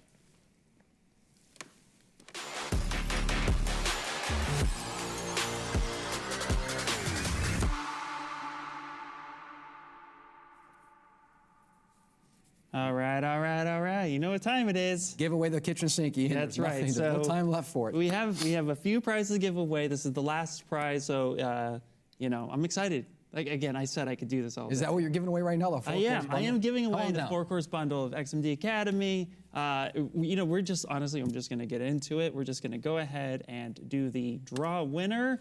And Craig Stowell, congratulations, Craig Stowell. Congratulations. Put your name in the chat. That is super awesome. Let me see what else I can do today. Let's see. How about maybe possibly just a little bit here and there? It's possible. Hold on. A 6-month subscription to the Noman Workshop. Again, I mean, Leticia was talking about how Noman is just like cornerstone, right? So yeah, let's slide it in there. Let's plug this, because it's sponsored by Noman. This particular presentation was sponsored by Noman. When 2 out of 4 people on the feed are Noman students, former Noman students, you know you're doing something right. Oh, absolutely. All right, Tanbai, you are the winner. Tanbai, I'm going to go ahead and again copy and paste this into. Congratulations, that's super awesome. You're going to enjoy that, believe you me. All right, let me see what else I can find here. I have a couple more. We're just going to go ahead and see about plopping this. You're having fun over there. Last giveaway of the year. I am having fun, you know. Until next time. So it's the first summit and last giveaway of the year. It's pretty awesome. Somewhere Eric Keller is smiling. You're about to give one away, and Thomas Whittle's back. Yep, all access membership to ZBrush Jewelry Workshop. Yeah, I mean, come on, jewelry is amazing. Yeah, we're just going to go ahead. You don't have to twist my arm. Watch out for that 30 pounds of gold, though. All right, and Cindy Gazafi, hopefully I said that correctly. Congratulations, Cindy. All right, all right, all right. We have just 2 more to give away. Holy smoke. And I'm excited about both of these. I mean, I've been excited about all of them, believe you me. But we have a 10-week online course at Gnomon. Again, another Gnomon. And come on, let's see who we got. Draw winner! We have Dom Chaz. Dom Chaz. It's a great name, Dom Chaz. Yeah, absolutely. Congratulations. Dom Chaz. All right, all right. We have one more. Last one. Wait a minute. The last one of the ZBrush Summit 2022. The last giveaway. Last one. An ultimate ZBrush Guy course from the 3D concept artist. And the winner is, do I get a drum roll or something? Yeah, sure thing. All right, let's go, let's go, let's go! Kyle Houseman. Congratulations, Kyle Houseman. There you go. That is super. Hey, speaking of Kyle, I want to wave hello to Kyle and say hello and congratulations to the entire Johnstone family again, having that baby. Yeah. But also, too, we have some platinum sponsors to We thank do, and I'm going to as tell well. them all about it. Are you ready for this? The program is brought to you by NVIDIA, again, one of our special platinum sponsors, NVIDIA, and Dell Technologies, celebrating the 25th anniversary. Dell Technologies, one of our platinum sponsors. We're very, very pleased to have been partnered up with that, making all of this possible. And again, Ian, I am going to just take it from here and say it's that time. I'll give you a second to breathe and get ready for the stage. Do it. It's going to be time to bring members of the ZBrush team proper here, the Maxon ZBrush team. For all the people watching around the world, glue yourself to the seat and get ready for it. We're going to be right back after this with Paul Gaboury, Ian Robinson, and Louis Tucci. Yep, don't go anywhere. Sit tight. Whee!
learn jewelry design and object fabrication through ZBrush. Expert, beginner, and every skill level in between. ZBrush Jewelry Workshops can help you bring your digital dreams into reality. Taught by leading industry professionals. Use the offer code SUMMIT to get a $100 discount on membership.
Learn jewelry design and object fabrication through ZBrush. Expert, beginner, and every skill level in between. ZBrush Jewelry Workshops can help you bring your digital dreams into reality. Taught by leading industry professionals. Use the offer code SUMMIT to get a $100 discount on membership.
Hello again, people at home and around the globe. Louis Tucci here live once again with the ZBrush Summit 2022 from the Mobian stage in sunny Burbank, California. We had high winds and high talent today rolling through.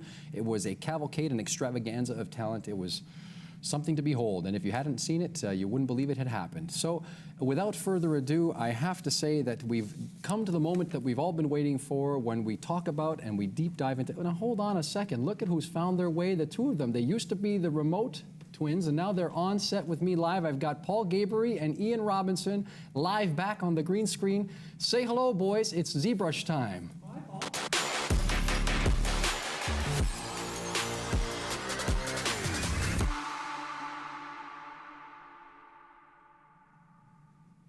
Back with our very own, Whoa. the ones and twos. Magically. Yeah. Paul Gabery and Ian appear. Robinson. Yeah. Let's talk for a half a second here about the magic and the mystery tour that we went on for the last 3 days. We started it off with the illustrious, the venerated, the oftentimes never duplicated ZBrush Sculpt-Off. That was a heroic endeavor by those people. Quick thoughts about that. Paul Gabery, you're back with us live. Yeah, it was a lot of fun as always. It is actually one of my favorite segments.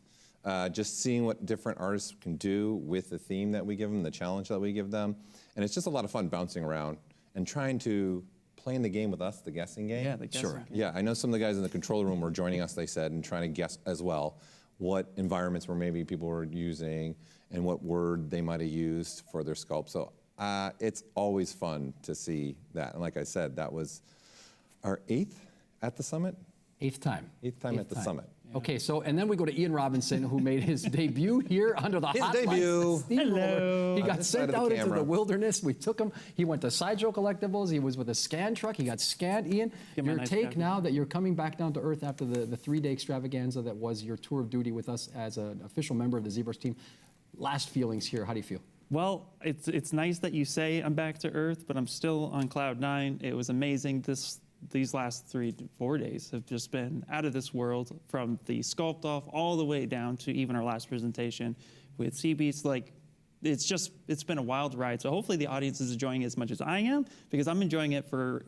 You haven't stopped smiling. If not, it's all good. You enjoying it that much. You can enjoy it all you like. Thank you for throwing it for me, because I've had a blast. Hey, there you go. In all seriousness, I think it should be a moment of pause there. He's been smiling the whole time. It brings us great joy to have someone go from watching in the stands or watching online to come and join us. And it's proof in the pudding that ZBrush can unite and bring people together. So it's really a testament to the brand and a testament to the product. So without further ado, though, guys, it comes to the attention of the public at large that we've been working on some things. The Maxon ZBrush. We've been working on a few things and stuff and things. And but I have to ask thoughts on those? I'm just here for comedic relief. Hold on one second. Before you two knuckleheads really bad jokes and see before you two get carried away, hang on a second. So let's say what it is that we're going to do here is we are going to do what we usually do, which is show works in progress, basically what we've been up to. Yeah. We're going to give the public a sneak peek. Usually you wouldn't get this, but we've felt that maybe it's time to do that because we've given so many sneak peeks across the last 4 days that this is something. What are we going to do first, Ian? Yeah, so like you said, we're going to do a sneak peek of stuff because we've had a lot of talks and a lot of ideas that we wanted to bring to fruition.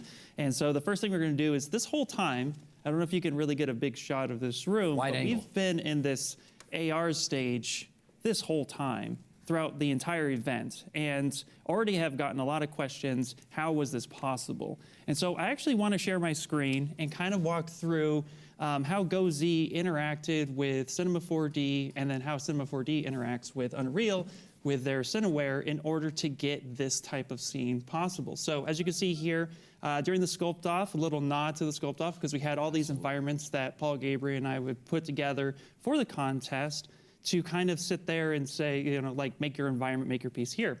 Well, what if I wanted to take this and put this all the way to Unreal Engine? So it's actually really, really simple. So I've made my model here, and also too, just to kind of showcase that I actually have some textures. So I have the wall here, and I have a little texture map here for some poly paint that I wanted to bring with me. So what I'm going to end up doing is I'm just going to come on up to the GoZ palette and hit visible. Now, of course, if in your subtool palette, of course, you have everything, you could do that, but I'm just going to go ahead and say visible because everything I see is what I want to send over. So I'm going to go ahead and click that, and we're going to go ahead and say don't do. Oh boy, yep, there we go. And we're going to pop up Cinema 4D, which there is my scene right there. Perfect. Now, here it's going to go ahead and populate your scene into Cinema 4D. I'm just going to take it out of Hey, hold on a second. Some people might be seeing this type of thing for the first time. Are you meaning to tell me that you just pressed a button and you were able to go from ZBrush to Cinema 4D that easily? Yeah. In fact, and I even had to do, you know, we've watched. Put an extra we curl in literally my just hair saw the just installer part happen too. Don't show this. Yeah, go ahead and install. Like, Wow. yeah, it was that simple. Come on. So I'll back up. I'll back up. So Please do. Like I said, you just put an extra curl in my hair. I'm not kidding. And then I just, because my hell's scene here. So the audience, I'm sure, is familiar with GoZ in ZBrush, but Sure. now we made sure that we integrated that so we could send it over into Cinema 4D. And what's really, really cool is in Cinema 4D, I'm just going to open up where my materials are, and you can see that my materials and textures populated alongside of it, which is, Hey, you're going really that's quick. I fantastic, got to rein you in. Sure, Ian, that helps. People No, might not makes know. an easier Hold on one pipeline. second. This is so important. Ian, Sure. Ian is responsible having made this scene, and Paul and Ian were responsible. You guys don't give yourself enough credit. I wanted to pause and make sure people knew that. So carry on. Good work. Thanks, man. It's not the Lincoln Memorial themed one, though. It's not the Lincoln Memorial. That's going to be the running gag. For those that watch, it's a running gag from the. Yeah, that'll be a running gag for a while. Go. Okay, fine. I don't want to fine. keep interrupting you. So now here, what we want to do is there's a plugin called Cineware that plugs directly into Unreal Engine. And what I'm going to need to do is go to File, and I'm going to want to save my project. So I sent it over from ZBrush GoZ, and I'm going to go ahead and I'm just going to call this my test send, just for funsies. Keep it simple. Keep it simple. Keep it Go ahead and simple. save. And that's just saving a C4D file. That's Okay. it. Okay? All right. Now I'm going to go ahead and plop on over to a very basic Unreal Engine 5 scene here. And what I'm going to do is I'm going to come on down. Now I've installed the plugin. So I'm going to go to Datasmith and say File Import. And now I'm going to go ahead and there's my Here it scene. is. Test scene, right? You can see I've done this a few times. Apparently. If I'm going to go You got ahead, a little more clever with the naming, though. I did, yeah. This one, you kind of kept it simple for live. This was my super organization, Sure. and then all of a sudden we're gotcha. demoing. So, now I'm going to go ahead and say open, and it's going to bring up a folder that's going to basically say this is the content that's in. Say OK, And now we have different options we could choose from, which is really, really cool because I have geometry, materials and textures, lighting, camera, animations, etc. So at any point in time, if I wanted to, change something, I can deselect or select the things that I want. For this, I'm going to leave a default. Just go ahead and say import so that everybody can just see how quickly it is. So again, we're just taking a file from ZBrush with textures. We're sending that on over to Cinema 4D and then saving it out and populating it here. So now at any point in time, if I wanted to make a change or add some geometry, which I'm just going to go ahead and add a cube in here real fast, just so that we can see that the geometry is changing. I can just come back over, save that project, and then do the re-import as well. Going to Datasmith, File Import, selecting my scene, and then you can even see here it's already populated another folder. So when I go ahead, I'm just going to change the geometry this time because that's all I added. But you can see it's now it's going to recalculate the scene, and then it'll go ahead and populate that cube. So you can now start world building directly in ZBrush. I mean, you could always do that. You always could. But now you can just plop it over to Cinema 4D, which now has a direct link to Unreal Engine 5. Nice. Yeah, and that's how those environments were made. Yeah. That was pretty much it in a nutshell. So you too can make your own environments now. Absolutely. For a stage. Yeah. Another job. Yes. Okay, can I go now though? Do you really want to go? I do. Let's go. Let's switch chairs. Hot chairs. Let's just switch chairs. We're switching chairs. I want to go now. It's my turn to go. I'm just going to close this because we're done and it's already. I don't save it. Okay. Wait, is that you okay didn't with like you? my files? Just let it go. Just let it go, man. Just let it go. All right, here we go. Near and dear to my heart. Paul Big Gabriel, time ladies and gentlemen. 80s. Hold on a second here. What? Yes, sir. What have you got planned for the people here now? Listen, I'm just going to do, I already said I'm here just for comedic relief. There's going to be a lot of real great jokes. It's going to be fantastic. Just buckle up and let's get going, right? If you want to do a two-seat buckle, like I say, Yeah, we should. Race car it up. Yes, you are a big race car fan, that is for sure. Yes. You know that over these last 4 days. That's all right. So I'm just going to take this, and something that we all use on a regular, I think probably every single ZBrush artist uses ZRemesher. So we've been working on a new ZRemesher. It's getting an update, so I kind of want to share a couple little things here that we've been working on with ZRemesher. So I'm just going to open up here, and you can see the menus change a little bit because we've got some more options. So I'm going to put this back at like just the defaults, what the defaults that you're all used to. I'm going to hit remesh. What I'm remeshing here is the head that you're seeing here, this wonderful gremlin head that we got here. So I'm going to let that remesh. Yes, go ahead. Oh, I'm a fan of it. You're a big fan of Gremlin. Who isn't a fan of Gremlin? That's all I'm saying. They startled me as a child. I thought they were real in the theater. I can't wait to show it to my little one. I'm not going to lie. Yes. It's going to be a good time. It's a Christmas movie, by the way, okay? Okay, hold on a second. If something has happened to this guy's face, what just happened? Well, he's been remeshed. He's been remeshed, so you can see. So what happens here a lot of times as an artist, you're remeshing and then you're trying to figure things out. So the old way I used to do this is, I don't know if this is good enough. I'm doing a lot of undos and try and retry. Well, guess what? There's now a retry button here. And so the beauty of this is I actually don't have to undo. So I'm gonna say, you know what? 5,000 is not enough. I'm gonna go to 10,000. Instead of even undoing, I'm just gonna hit retry now. So you're upping the ante now. Yeah, I'm just saying, you know what, that one I don't think cut it for me. And what's happening is that retry is pulling back the original sculpt and remeshing that version for me again. It's not actually using the one that we were looking at.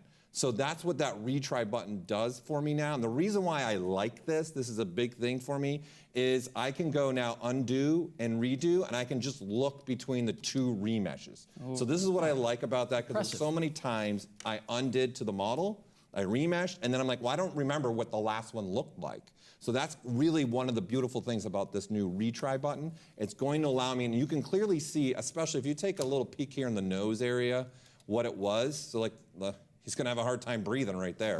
That's going to be a little difficult. Hey. Yes, now he can cause mayhem. Now he can, yeah, Louis, talk to me. Just a quick commentary here. You're saying the original mesh, so you're talking about the source mesh that you started off with at the high resolution. Yeah, I started off with that. Wow. Another thing that's also happening, what we added a caching system to the ZRemesher itself. So guess what? Your ZRemesher now is even going to get faster. So I can change even again the polygon count, and if I hit retry again, it's going back to the original. And what I'd like to highlight is the RS up here in the top left corner right now. This is saying, hey, it's retrying and pulling the data, the cache data, so my remeshing time is getting cut down for me. So instead of us having to always keep remeshing and remeshing what we're looking at, this is actually pulling a file that we're saving out now to allow you to kind of get going and remeshing. So it's speeding up our remesh process. Wow. Because sometimes it could take a couple seconds, 10, 30 seconds or so. It depends on the model you're throwing at ZRemesher. So these two additions have been really handy to speed up some workflow for us all. So you've got a new caching system and you've got a retry system. Well, we didn't just end there with this way we've been playing with this ZRemesher. I'm going to Have we ever really? I gotta bring him back just because. Oh, he's not yes. here. I love this guy. He's a cute little adorable. He's a cute little guy. Our little Joseph Druss made this. Isn't it adorable? Hello, Joseph, wherever you are. Right. It's lovely. So we have a new option now called Keep Polypaint. So you can now, when you remesh, if you're, I know there's a lot of artists, like off the top of my head, like Danny Williams, kind of people like to bring in painting. We saw a bunch of artists here that brought in polypaint early. Even Damien Candelet, he brought in polypaint early. So now you can actually keep your polypaint. So I'm going to use kind of them all together right now. I don't know what I want as a remesher, so I'm just going to say, let's keep the paint, and then let's remesh that. So what we're doing is remeshing at our normal default, which is the 5,000 polygons. There we go. And you can see the paint has stayed, but it's not quite what I want. So now this is the beauty. I go, I don't know what I want. So now I just start playing with this, and now I can just hit retry. And once again, you see it's retrying in the top left corner here, okay? And it's also, so what you want to be looking for is up here. So that took 6 seconds to do that. So now you can just all day here, just figure out what number do you want and just hit retry. And again, I'm not remeshing the one we're looking at. I'm remeshing where we started with this model. And you're keeping the poly paint. And I'm keeping the poly paint. So that's not time wasted. Yeah. Hey, just a second, and you're reducing the time because of the cache process. Yeah, and I'm reducing. So these two new options with the retry and the caching's about speed, right? This Keep Poly Paint is thinking about how you are as an artist. Some of you like to bring in poly paint early, really see that character, and then want to remesh. Now you're going to be able to keep your painting. Okay, so that's what's something that's new for the ZRemesher. Chat is blowing up. Happy thoughts. Talk to me. Happy thoughts are happening in the chat. Oh, right. I'm glad I'm making your day. Wait, that camera. That's the camera I'm on right now. That camera. All right. So that is the ZRemesher. Now this one's, oh boy, this one's a big one. So I'm going to bring up a model that we've gotten from Turbo Squid. HP Military is who made this model. This was a nice little jacket here. Woo. So we've had a lot of conversations these last 4 days about masking. Huge conversations. I'm a big masker. I think it's an important. Yeah, go ahead. I think a lot of fans in the chat are also huge fans of masking. Everybody today was saying how masking changed their life, how they use it all the time. We did have that. So what is it that we're going to bring to the table now with masking? Oh boy, I think this is a game changer for a lot of people. Are you going to use the fire chicken? What happened? Are you using the fire chicken? Yes. I'm just for you. And only for you that I'm going to do this. Get the Bert. Okay? That's it. You only get one, Louis. Often you're masking as an artist, right? So you're grabbing your pen mask and you're doing like nice shapes. Look at that. That's gorgeous, right? Beautiful. Work of art. Breathtaking over here. Mom, look at me. I'm making art. You did it. Yay! So listen. This is nothing impressive, it's not a great shape, right? But there's also times where maybe, what if I want to say, let's grab something else? I don't know, I like to use different masking here, okay? So I'm going to grab the mask rectangle. Let's grab a different alpha. I'm going to import an alpha that I made, so let me grab that really quick. I'm over on my other monitor, so that's why you can't see what I'm doing right now. Don't you worry, I'm here for you. All right, so let me grab a different one. Yeah, I'm going to grab a different alpha. I'm going to grab something like this. You're going retro? Yep. No, you're going to see. You're going to enjoy what I'm going to do. This is all for you, This is for you, Louis. Oh, here we go. This is for you. Oh, boy. Okay. So it's not anything impressive, right? It's just a nice circle. Yay. Okay, but here's the idea. I started with the shape. What we have now done is you got to start thinking about this. I'm just making a simple shape in this, all right? Keeping it simple first. Then I'm going to go to my masking, and there's going to be a new menu called Mask Region. And what I'm going to do, I'm just going to do the first click, Alter Region, boom. The entire thing gets filled for me. So what you all now need to start thinking is you can make any shape that you want, And with one button, we're going to fill it for you. We're going to analyze this instead of sitting there doing which I do a lot. Oh, my mind is going like, hello, lots of things. Like there's fireworks going off in my head right now. Just for those that really want to take a walk in my mind. Yes. Could have saved me years of my life. How many times I filled in a mask area. Yeah. Well, watch. I'm going to do something even cooler here. Let's do it again. Okay. And let's make a circle there. And you know what? Let's do another one. A circle within. A circle within a circle. Ooh, okay. And let's do another one. I'm going to make this one be even a little bit different. Yeah, a little something like that. So what's going to happen here? Watch this. I'm going to hit auto region and boom. Look, it's almost Grace. I know you're in the back. It's getting close. It's getting close to that duck, right? So if I undo, you can see it is actually intelligent enough to figure out the way this has been laid out. And if I click it again, you'll see that this was filled and then this was filled, but this was left alone. Like somebody said this should be in every software. Oh my God, this is going to be a game. What? Yes, Ian, go. I was gonna say go back because that looked like it's like a perfect O.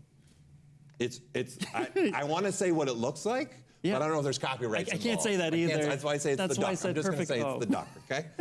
So, okay, great shapes. Yay, right and all. Let's go ahead and get away from just a simple shape. Let's do something a little more fun. Time for the bird? This is Louis been waiting for this, everybody. Time for the bird. If you guys didn't know, he's not even sitting right now, okay? That's not even happening with him. I'm going to switch to the I'm leaning at mask. You're not sitting. He's floating, okay? He's been floating the whole 4 days. He's not actually in a chair. Zen. The chair was CGI, right. just so you know. I'm going to bring in now, let's bring in something else. Let's bring in a different alpha. Time for the bird. Louis been waiting for this, okay? I've got this little bird here, okay? I'm going to actually flip it. I'm going to make an inverse of that. So I just want this part of the bird. So I'm going to say I'm now on the masking square, all right? And I'm going to say let's go grab that bear to that bird, and I'm going to drag that out. So now I can let's put a bird on here. Ooh, that looks nice. Oh, now we're getting hot rod status. Yes, yes. Now, what I'm going to do different, we're starting to get a little bit more complex here, and this is where I hope all your minds start thinking about as an artist what you're going to be able to do next. So instead of me saying, let's just fill what we've got here, I'm going to say, let's analyze first the mask. Let's figure out, let ZBrush go, okay, take a look at this mask. Let's really figure this out. Now what I can do as an artist, I'm going to switch back to my masking pen now. I'm going to come and say, we'll go with a little bit smaller brush size. I'm going to say there, let's go here, let's go here. I'm looking at Louis. Yeah, he likes that one. And he likes that one too. Good. Yeah, and that one too? Good enough. Okay. So I'm making little marks, and you can see I'm making little marks within the region. And you see, once I've clicked this Analyze region, the Fill region comes available, and boom. You can choose what regions to even fill. So you don't have to do it globally. Yes. You, as a user, can decide where you want the filling to happen with the masking. Like, this is awesome. I'm telling you right now, I'm having a great old time. Everyone's laughing in here. Not really. It's just me in my head laughing. People are happy. I'm laughing. Good. It's just whether or not laughing at me or with me? Gentlemen, let me rein you in here for a second. Yeah, go ahead. We still have a global responsibility to the fans here. I want to make some color on this. I just want to say the fans are saying this is magic, magic, magic, and whoa, really glad we could do this for you is what I'll say back to them. Carry on. Yeah.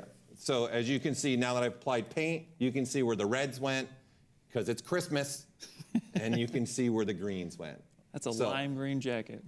It's beautiful. Don't act like you wouldn't wear it, okay? You made it, I would wear it. If it's got a racing stripe on it, Ian's going to wear it. I got it. He's going to wear it. Louis You're driving around in an orange car, and you're making fun of my lime green jacket right now? People like the orange car. What is happening right now? Okay, so we're not done. We want to continue stuff. So I'm going to bring up another beta here. So give me a second. I'm going to close this one down. You've got another beta. Another one. What's that? We got 2 betas going on. We got 2 This betas. is amazing. No, Sit tight. It's just, what we're working on, the work in progresses, okay? So I'm going to... Skunk's work. Okay, yeah, I'm just going to bring up another one here for me. So let me grab Well, like I said, the people in the chat across the globe are really happy with this. They're really, really ecstatic. I'm reading some of the comments here, and it looks like a very positive response, and we're really pleased with that. I'm glad it's positive. Oh, 100%. Well, especially, again, because everybody was like, oh, I love masking. Every time we talked about masking in the back of my head, I was like, oh, my God. I just want to say what's coming up. Right. I hoped you would bite your lip. You did a great job. You were poker faced the whole time. Good man. Oh, here we go. Ooh. Well, this is really pretty. Paul, Yes, talk to me. was this made in ZBrush? This is 100% made in ZBrush. Wow. With this is all a lot of Z Modeler for sure. He's an amazing artist. He's got a lot of stuff on ZBrush Central. He's done a lot of things. He's done like a train. He's done also like a propeller, like a helicopter. Yeah. What else has he done? I'm missing another one he's done. But this is on ZBrush Central right now. It's top row, so. Yeah, deservedly on top row. 100%. It's an amazing piece. So we thought, you know what, let's use this, okay? And let's think about some things that maybe we can do with this, right? He says, nah, that's Paul's scan of his car. That's No, it's not. hysterical. That's a fancy car, Paul. Boy, I wish I had that car. And somebody said, no, you got Louis' car in there. Stop it. That's more accurate, Louis' car. Okay, so what I'm going to do is let's go into rendering, all right? And let's take a look at rendering something off, and we're gonna just do a quick little render. And we're gonna be rendering some stuff in here, right? So obviously rendering is very important. It's what we're trying to get to, and we're trying to get something that looks nice. And we have a preview render in ZBrush. We've got also obviously the best preview render as well. But obviously now that we're part of Maxon, that's right, people. I've got Redshift right here, right now, inside of ZBrush. I'm sorry, can you repeat that? Because Redshift right next to you. Right now, inside of, yeah, welcome to the spit zone, Ian. Perfect. All right? This is now rendering with Redshift. We are no longer rendering with our preview or our best preview renderer. This is like, look at that. That's just buttery. Chat just came to life there. Oh, it came to life, did it? You might have sent a fissure through. You might have sent a massive fissure through the internet with that one. That is an emphatic yes, large capital letters across the entire chat. Here we go, people. Look, so we've got some stuff. Ian and I are going to start sharing with you what you actually can do now with Redshift inside of ZBrush. So the first render that, yeah, go ahead. Buckle up. Oh yeah, but for sure. Yeah, this is 100%. Like, buckle up. Yeah. Don't close your eyes. All right.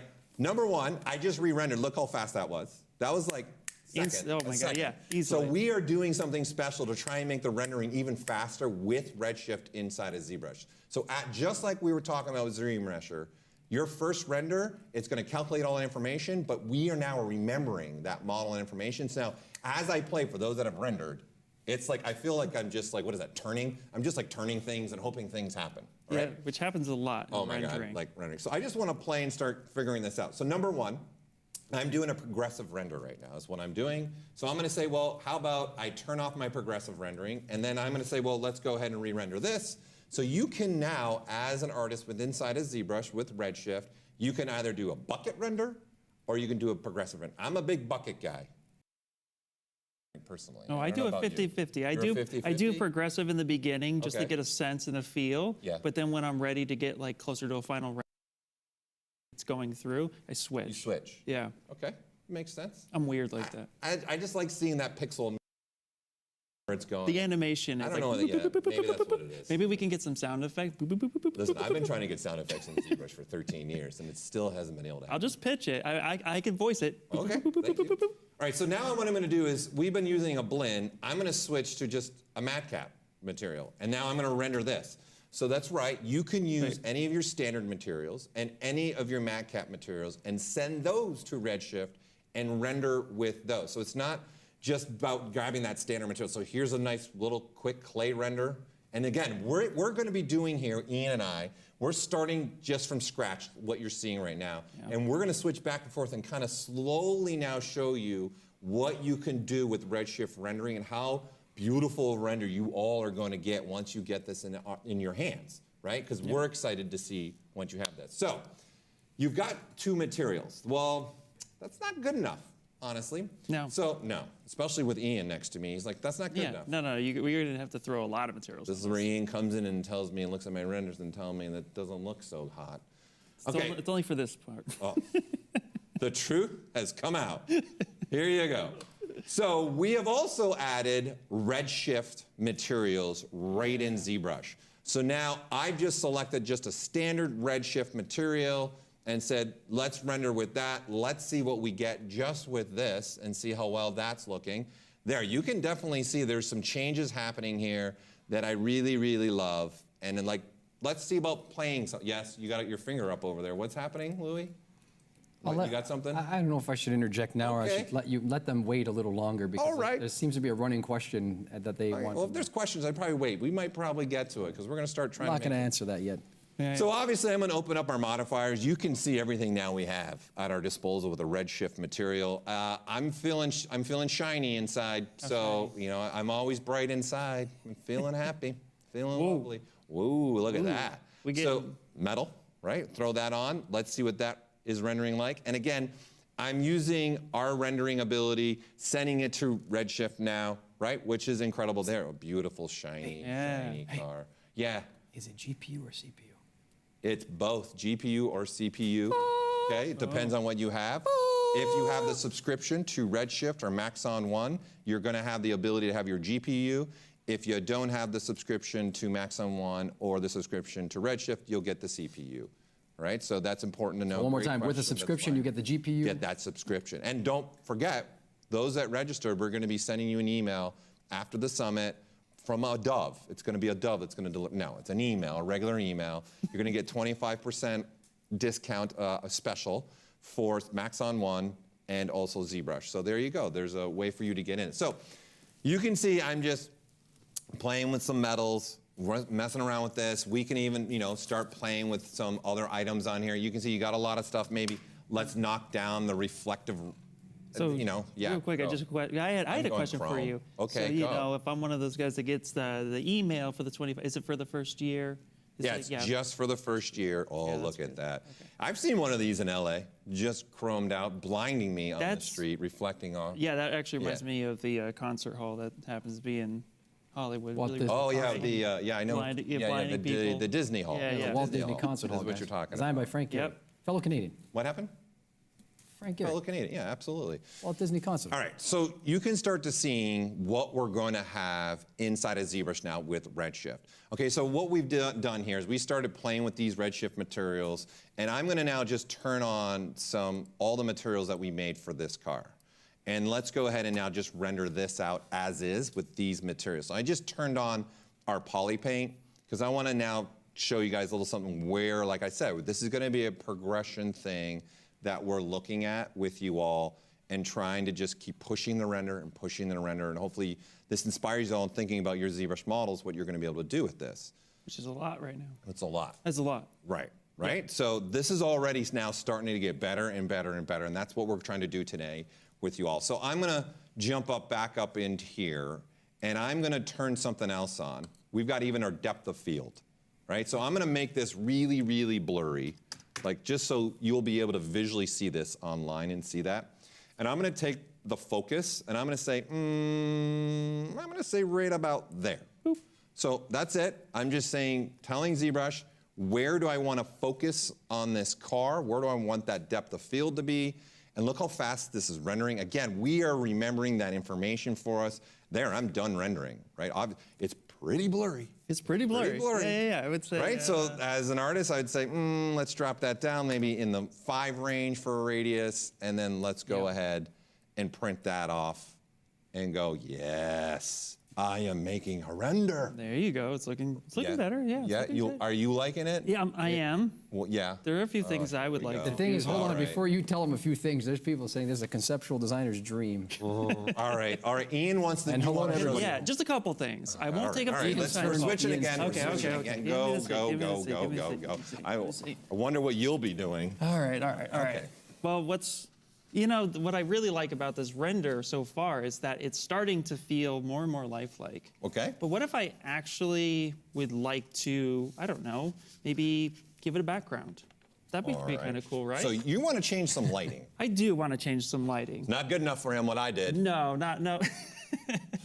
This is my everyday. Yeah, there you go. Every you have day. to deal with me. Yeah, it's perfect. Well, what I'm going to do is I'm going to go to the light palette. I'm going to drop this down. Go into the background. And I'm actually going to turn on an HDR because I really think this is going to elevate the piece a little bit and bring in some fun lighting. So I'm going to go ahead and just kind of position this maybe somewhere around here. Right there. That's Louis' apartment on the right. It is, yeah. You guys are painting a picture of my personal life. Later. Not really. I have no idea where this is. Very skewed Viennese life that I live. Right? Yeah. A street in Vienna somewhere. So I think this would be pretty cool. So I'm going to go ahead and I'm just going to hit Shift-R again, just to go ahead and kind of get an idea of what's going on here. Now, of course, like we were saying, how fast the rendering and stuff like is, we brought in HDR, brought in some different lighting, so it's going to recalculate that, but still, look how fast that is. That looks great. What's up with the floor? Well, yeah. You got lighting in the ZBrush plane. I do. Can we change that? Is that? You know, we can, yeah, absolutely. Oh, okay. What I like to do is when I bring in an HDR, I like to see what it looks like first. I don't like to change too much, Paul.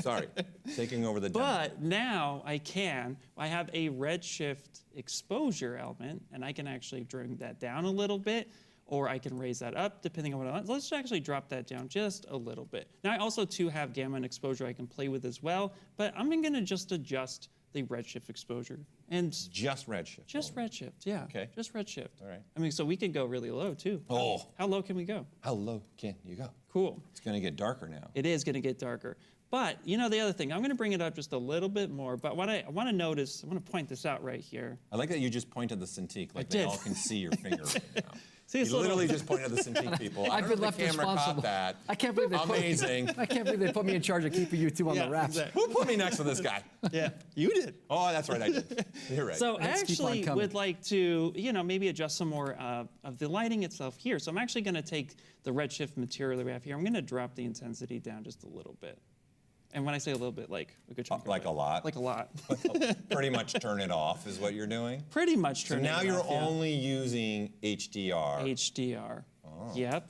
And that's starting to, the car's starting to fit the environment a little bit. But I got a black gaping hole. But there's a gaping black hole. So now I want to deal with the black gaping hole that's happening here. Because we have a floor, right? If I turn the floor off and I re-render that, what do you think is going to happen?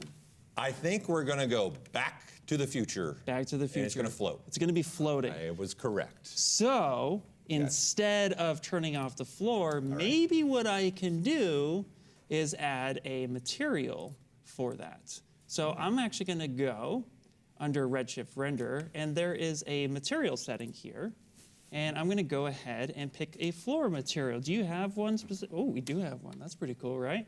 So I'm going to go ahead and turn this on. Now, before I go ahead and just click render, what I would like to point out is that the materials have the ability to add a shadow catcher, which is really, really cool. So if I go over here to my material, boop.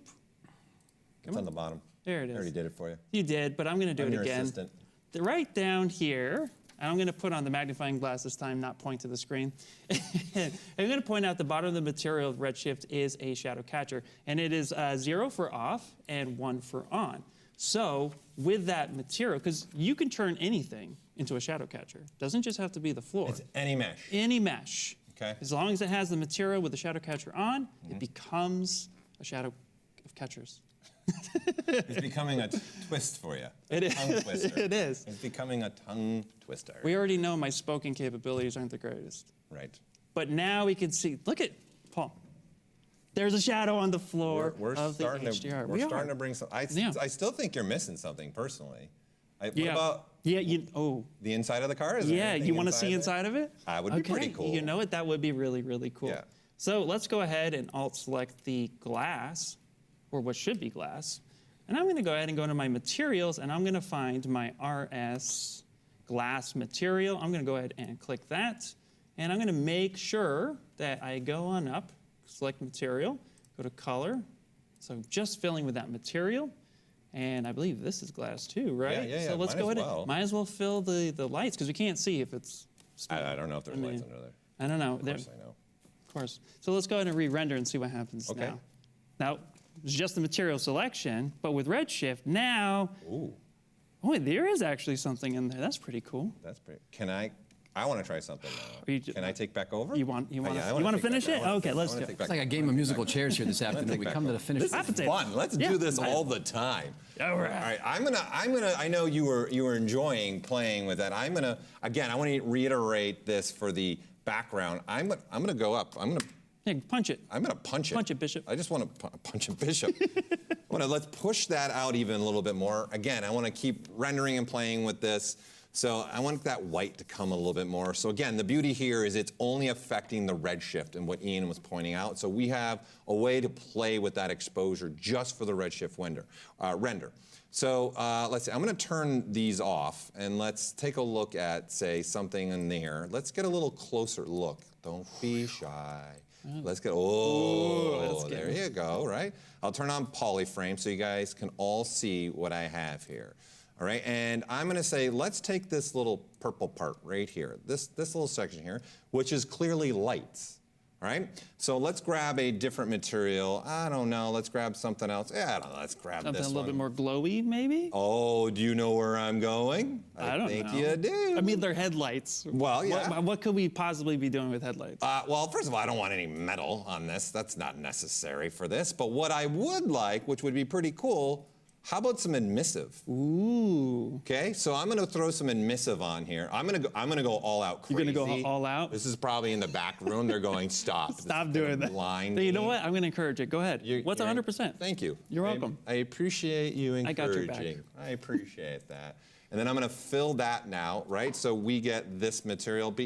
You know, and I'm gonna have, you know, I'm gonna throw in a little color. Why not? Yeah. So let's do an MRGB this time instead. I'd prefer, yeah, there you go. Yellow. Okay, let's bring everything back now. And hey, I remember I turned off your little glass front covers there. Yeah, we gotta put that back on. So I now worked hard on that. You like that? I did, yeah. It's a beautiful car, by the way. Again, it all is. done in ZBrush. Quite impressive and amazing. Ooh. What? Look at that. That's pretty bright, though. Well, they're LEDs. Why can't they be that bright? So I'd like to point out, look, we're getting the reflections of the emissive. So you now have emissive inside of ZBrush with redshift. So you are right. It's a little, it's a little aggressive. It's a little aggressive. Yeah, what does 10% look like? Well, we'll change it. We'll change it. You know, because you were pointing out that looked a little aggressive, I'm going to play a little bit more too. Okay, fine. All right, fine. Go ahead. Right. Go ahead. I want to play a little bit more here.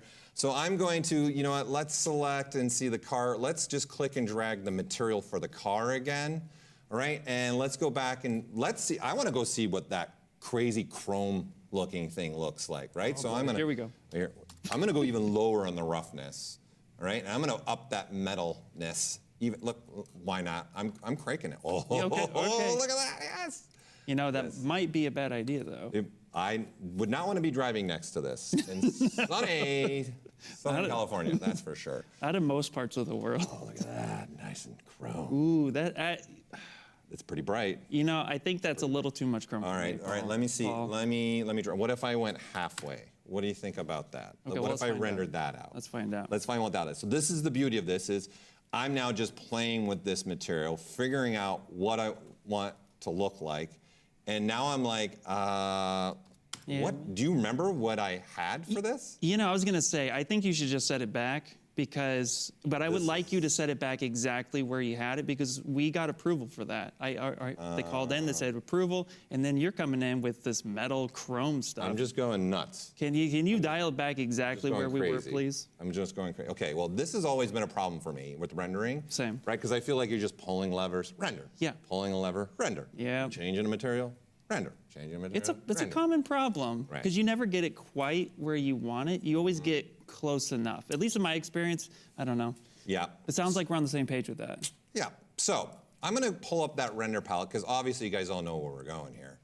Right? We have something that is render recall, or what we're starting to call it internally is the render total recall. Render total recall. Total recall. You can see right here, it's actually been caching and remembering all the renders that Ian and I have been doing. So we're at 23 renders already. And the beauty part about this is not only can I cycle through and see all the changes that we've been doing, like all the way to the beginning or all the way to the end. Look at that. Right? So this is just allowing us to look through our renders now and see which one you like. I like how you're just casually being like, yeah, well, let's just go back in time. Casual. Yeah. Super cash. Super cash, right? And then I can be like, well, where was it that it was like not too crazy, right? Maybe I don't want the emissive. And now I can let go. And guess what? If I re-render now, I am now putting all my material, all my lighting, everything back to what that image looked like. So you can see the emissive is gone now. I didn't need to go adjust anything on my materials. I didn't need to go play with the render settings. Everything is being updated for me based upon the image that I just selected. Yeah, because you applied that emissive material. Like in before, you would have to go back and maybe put flat color on to remove that material completely. Where in this case, you're just like, no, I decided against it, go back, re-render, and now it's gone. Listen, I'm not done, okay? No. The beauty part of Redshift being now inside of ZBrush, I'm gonna kind of do something this one's fun for me. I really enjoy doing this already in ZBrush. And now that I have Redshift, this is just gonna be even a lot more fun for me, is the BPR filters. You know what? Yeah. I'm just gonna say go nuts, because I know the chat's loving it. I know they missed you, so go ahead, go nuts. Thank you. Yeah, Did they miss me? Did you really miss me? I think they did. Yeah. No one cares. No one cares. So guess what? I'm going to be able to apply a filter to the Redshift render now. Oh my gosh, right? really? So I'm going to be able to use the ZBrush filters on the render for Redshift. So me personally, we talked about, I just showed a way to use the Redshift depth of field. Well, you could also just use the filter system. I can throw a blur on this if I want to. I'm going to go really blurry on this. And again, we'll make the radius, look at that. Oh, wow, you're like... I don't want it to be, if you notice, it's only on the car right now. Yeah. I want it on everything. So this little masking slider, I'm gonna put the 0. Now it's on everything. Now I can't see the car. Right, so now this is like your squinting eyes. That is artwork. Look, I'm on my way to Art Basel right now. That's all I know. Here I come. So I'm gonna say, how about we do it by depth?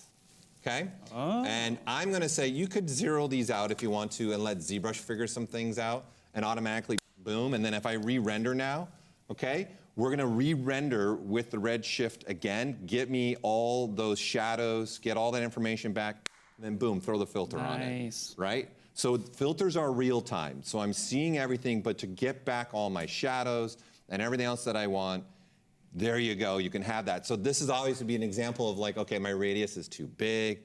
Let's bring that down, all right? Let's throw something else on here.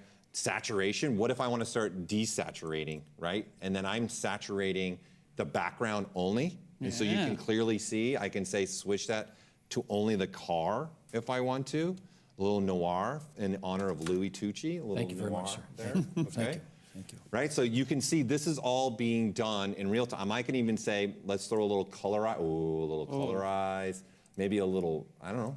Well, you're going noir, so you might as well, there you go. I'm going a little, let's Fresnel it even. There you go. There you go, right? And then I can even go the other direction. So you guys can see the ability we have here and just start having some fun with this and then just re-render. It's also nice, too, that you're able to see the Redshift render as you're applying the filters on the car. So you're still seeing the effects of it, and then re-rendering it just brings it all together, making it one cohesive image. That's really, really cool. Yeah, so now I've got a little bit of blur on here. I've got some red on here. We've got some other things. Louis, how's the chat? Are they digging it? Oh, yeah, are they people are loving it? pretty happy about things feeling over here. really They happy love it. about this? Okay, Yep. so there is so many things that you all can do. So look at these. All these, look, there's an outer edge. I can make that be really crazy. I don't want to have noise. Hey, let's put it inside as well. And in fact, I'm gonna change the color just so you all can, Yeah, I dig it. Why do we keep going to green? There might be a reason for that, but I don't know. I can't figure it out. Listen, I love me some holidays. There you go. I love me some holidays.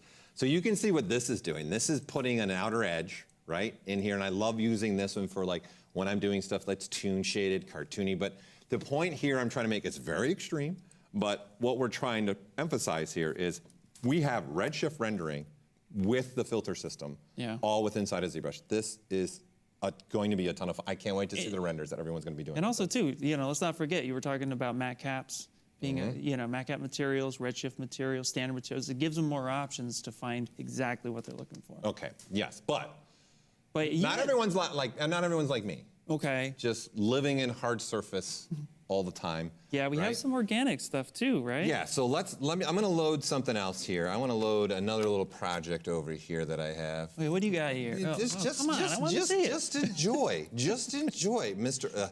Near and dear to I want to thank Henry Cervenka one more time for that model. Henry, yes, for the model. Henry Cervenka's Bugatti. Thank you for that, yes. Earthquake, he's got to be shown every summit. He does. I agree. Yeah, 100%. He's a staple now. He is. And because we have Redshift integration, we have to You want me to render it, is what you're telling me Please right now? render it. Okay, so what we're going to do now is take a look. Oh, look, a nice little render there. A clay That looks statue pretty going good. on Yeah, there. a I little like clay. it.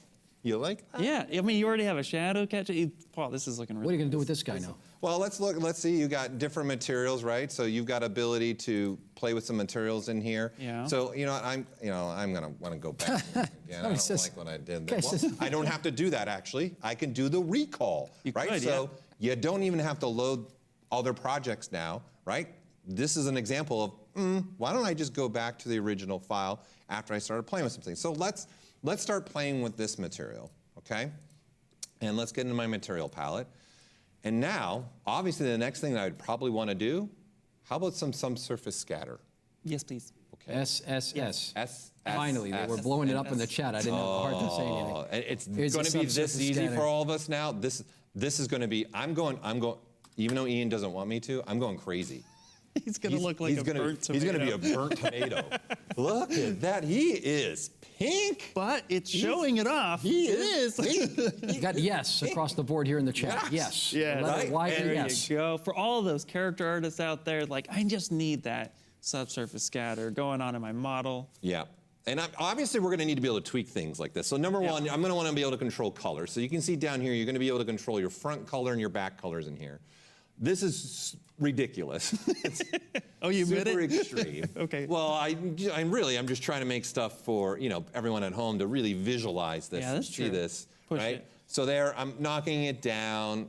I went halfway down now. It's still, and you can really see it coming through in the hands. You can see it coming through in here and stuff like this. So I'm going to start tweaking this just a little bit more. I'm going to throw this at maybe 0.2 for the amount. Yes. The line of the summit. I just found the line of the summit. Yeah, you got the line of the summit. The line And of the that's summit. the one with the Louis, not the line of the summit. Character artists are moshing. Oh, Right, so now you see we're getting better. Yeah, that looks right. good. It's starting to come to life. Now, obviously, I'm going to want to control, depending on your character, depending on what you're using it on. There is obviously thickness to a mesh. Yep. There's different volume to it. So because it's a Redshift material, I can actually play with the scaling here. So I'm just going to make this go pretty high. I'm going to put it at a little bit higher number. 30 sounds good to me.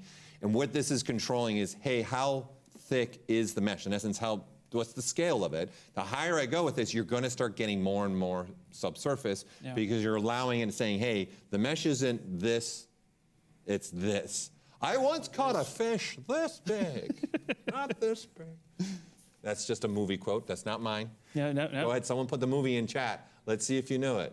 Let's really impress me. I'll even give you the decade, the 90s. I'll give it to you. All right. So. Yeah, so this is go ahead. We only have a few more minutes. Nope. I don't want to go away. Who said there's only a few? Who's telling you these things? This. Nope. But I know there's something else too. Yep. I want to load something else in here. So let me open another. I'm just having a lot of fun with this. Okay, so let's load something else. But wait, there's more. Oh, there's some more. Don't you worry. Okie dokie. Don't you worry. All right, here we go. Near and dear to our hearts, the old spotlight. Right. So obviously we can render this. Hold on a second. Redshift. Yes. Listen, everybody in the chat and everybody across the world, pay close attention to what's about to happen here, because if you miss it, you're not going to believe it happened, and I don't want to be held responsible for the broken hearts. Take it up, Paul. Okay, thank you. All right. Love some gold. Love it. Right? Love some gold. Now, here is the nice thing. We're sending this, right? This model is actually all just low polygon that Mr. Joseph Druss did, and he's using dynamic subdiv. So here's a big one for me. I'm going to turn off dynamic subdiv. Okay, so now it's off on the subtool I have selected. Guess what? How about let's do it to all of them? Oh, that would be nice. Boom. They all now have dynamic sub turned off, and see, you can see my render. You can start seeing that faceting start to happen there, right? And it's not just, so I'm going to turn it all back on again. I've changed my mind. Yep. And then go ahead and hit that button again. Turn it all back on and say, yep, give it to me all in a dynamic subdiv. Then I'm going to say, okay, well, this model, right now it doesn't have the material, it doesn't have the color, so I'm going to say MRGB, but instead of going to the color, I'm going to come down here into the poly paint. And I'm highlighting this for a certain reason. We now have a fill color, because guess what you can do? Any undoable button and slider inside the tool palette now can take advantage of this apply the last action to all subtools. Nice. So now every single subtool is going to get the fill. So you can see all my poly paint is being turned on, and you're getting all these to have those materials. So instead of selecting one, filling it, another, down, and again, down. In the tool palette, anything that's undoable action, you'll be able to use that button. So I'm gonna do one other thing because this was just something I said, hey, how about if we did a little something else? So I'm gonna say, let's take that, let's add that, let's add that. I'm gonna say, that looks good. I'm changing my mind on that. I don't want this. So I've got these selected. I'm gonna hit Control. I'm going to say, hey, I would like to actually say, whoops, sorry, I hit the wrong button. That was me. Okay. I'll allow it. Hello. Just getting excited over here. Well, okay, I mean, there's a lot to be excited about. This is I'm really going cool to stuff. make a new folder. Okay. We're going to call this Summit. Right. So now I have a folder with those pieces. I use the gizmo to make my folder. So here is my folder. All right. And I'm going to say, let's go now with a green again. I keep gravitating towards. Do you want to try something else, like an orange? I have no. Sure.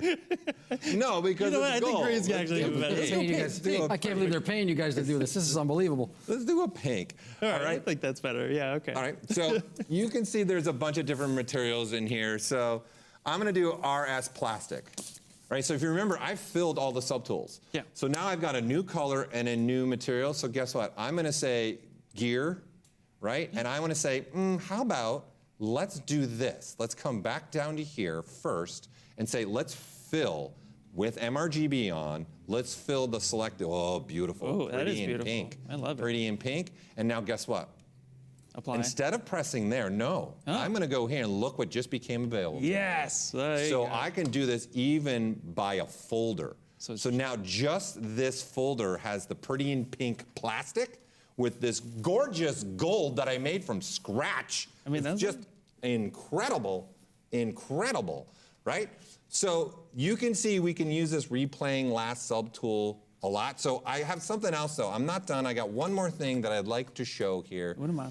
All right, so I'm going to pull her up. This is oh, look at that. That's just gorgeous, beautiful. So we're gonna render her out. So again, this has got a redshift material selected. Okay, and then now we're rendering with Redshift. So here's something very unique, very cool, and just another advantage of Redshift being inside of ZBrush, okay? So I'm gonna say, this looks great. Yeah. All right?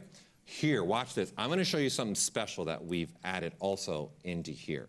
So I'm gonna go into the Redshift renderer, and right here, we've got a Redshift Baker 360, okay? So what I'm gonna let Redshift do now is render 8 steps, okay, and then 4 steps of this render. And you might be thinking, well, what is the point of this? Well, the point of this is I'm actually now baking all of our rendering into the model as vertex polypaint information. Wait, That's what we're doing. So we're taking the render. Yep. And we're making a polypaint. Yep. So it all looks like a render. And let's not forget, ZRemesher can keep polypaint now too, right? So there you go. This is now just polypaint with the material, okay? So I can render again, and now this is the polypaint. But really, if you want to see it, can we see it? Like, sure. let's put something. There you go. Oh, yeah. There you go. This is if I turn off the polypaint, that's what she really actually. That's what she looks like. Yeah. Oh wow. But I'm using the paint from now the render of Redshift. Wow. To do this. I can already tell. I always get that can view question. Yeah. That I love so much. I'm going to be updating that with some Redshift. Yep. It's going to happen. Right. So we definitely have a lot more that we're working on, but that's it for today that I want to show. That's the behind taste. the curtain, underneath the hood. I don't have any. Guys? Do you have anything else? I don't have anything. I don't have anything else. Yeah, Louis, talk to me. Yeah, I go ahead, think Goose. that if the chat is any indicator of what people's sentiment is, it's all positive and happy times inside the digital space. We have a lot of WOW, W-O-W, and I think that, yeah, like you said, it's just the beginning of a lot of new things forthcoming, possibly into the new year. We look forward to keep on developing things. Our team is committed to that. And we do have one more thing to do today. Yes, we do. Yes, we do. So we should definitely get to that because I'm sure everyone's excited about I'm sure they are. So I was going to wrap it up with you guys on that note and bring us back full circle to the cameras in the studio. And Paul, you're going to migrate over here to where we started off in a minute. And I guess we'll do the Sculpt-Off Championship giveaway. We'll wrap it up with our winners, the top 5 people. We're going to walk away. Everyone's walking away with some prizes, but there's top 5. Those top 5 are going to get some special stuff. So sit tight. We're going to be coming back. Paul Gabry, Ian Robinson. Thank you so much for showcasing the latest features that we've been working on. And I'm Louis Tucci here inside the ZBrush Summit 2022. Sit tight. We're going to come back with our ZBrush Sculpt-Off winners. So see you in a minute.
Learn jewelry design and object fabrication through ZBrush. Expert, beginner, and every skill level in between.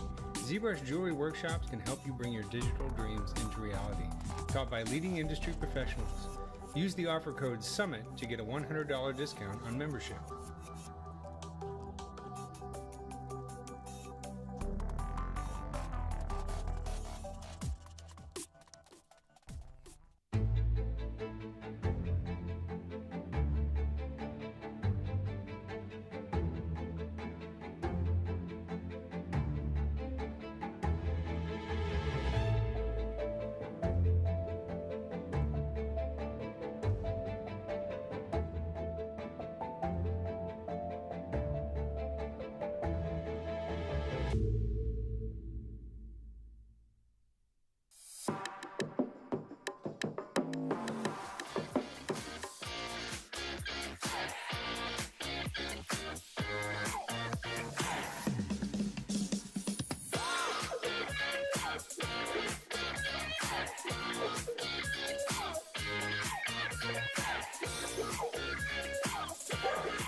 Hello again, people at home and around the world. Louis Tucci here live inside of a glorious gallery for the ultimate moment, the ZBrush Sculpt-Off Winners. It's time to announce the winners. I have to my left Paul Gabery, my faithful companion and ZBrush man. We've got to the right Ian Robinson, and you might notice that there's another special character here. We've got Joe Mena has joined us here live on the set. Thank you, Joe, for being here.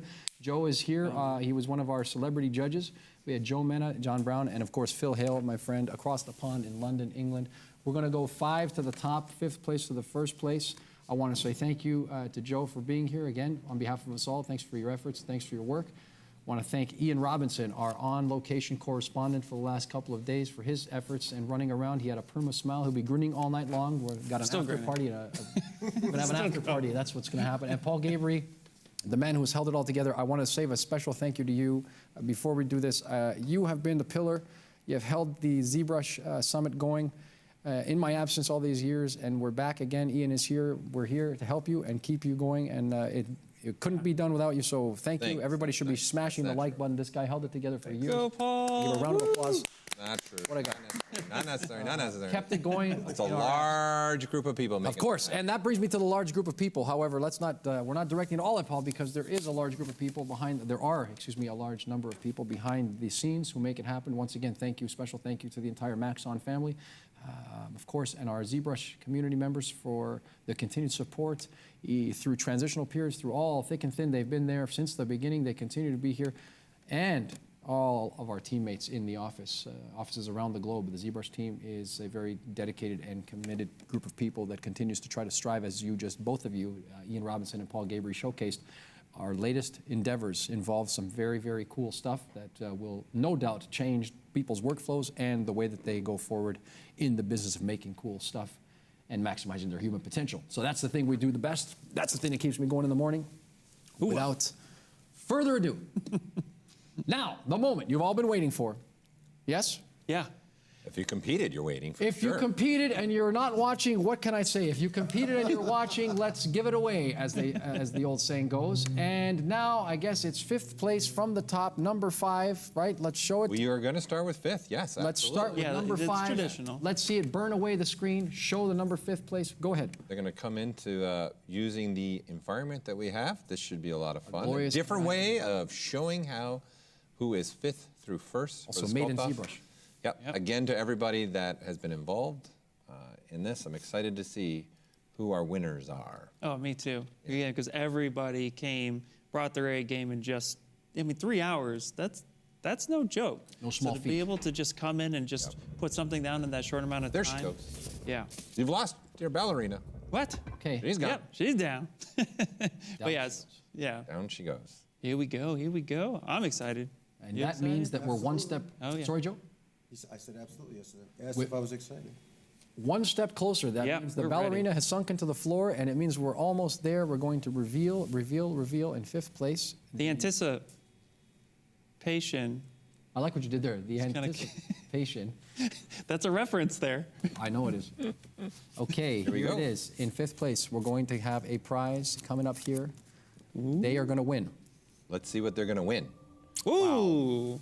Look at that. So they're going to win a Space Mouse, a 1-year subscription to Millman Workshop, and the lifetime access to XMD account. Clap your hands if you're happy around the world. Yeah, that's going to be awesome. All right. Who is it? Let's see who it is. Who do we got? It's 5th place. Bring it on down. Look, I'm watching the Showcase Showdown. There it is. Oh, nice.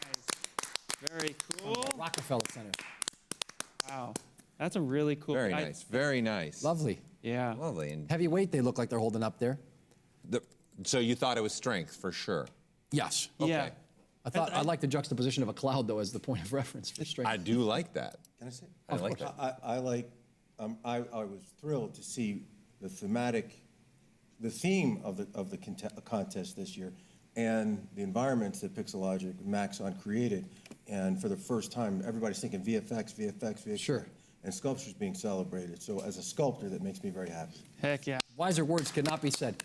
We appreciate that. And I guess now the only thing to do is continue along here with the giveaway, and we're going to look at number 4, 4th place in the 2022 ZBrush Sculpt-Off goes, and here's the first thing, the prize. What do they win? What are they winning? What do they win? Ooh, wow. Look at that. Got a pen tablet by SenseLab. Take it away, Ian. Space Mouse. And then, of course, a 1-year subscription to Gnomon Workshop and a lifetime access to XMD Academy. That is unbelievable. Let's fade away here and find out who it is. Number 4, in 4th from the number 1 spot. Oh, that's... Whoa, nice. Oh, I remember you liked that one. That was one of your favorite, Lou. I know you really enjoyed that one. Yes, I'm surprised to see it fall below the top 3, but what can you do? I was not involved in the judging in any way, shape, or form, so I have to trust my colleagues and friends from the industry to come in and make the educated and very, very difficult and noble decision.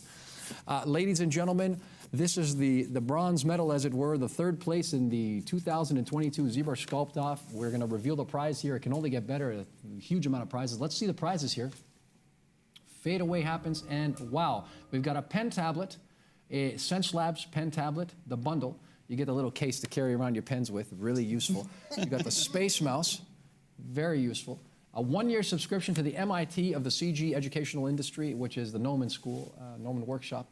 And last but not least, a lifetime access to the XMD, and that is something to be proud of. Let's see it behind the veil, who it is in number 3 spot from the number 1 spot, the bronze medal. Oh, I remember nice. that one. Nice. I remember that one. Yeah. Very nice. Charles Logan. That's Charles Logan. You remembered the name there. Yeah, Charles. and the 4th person was Ara.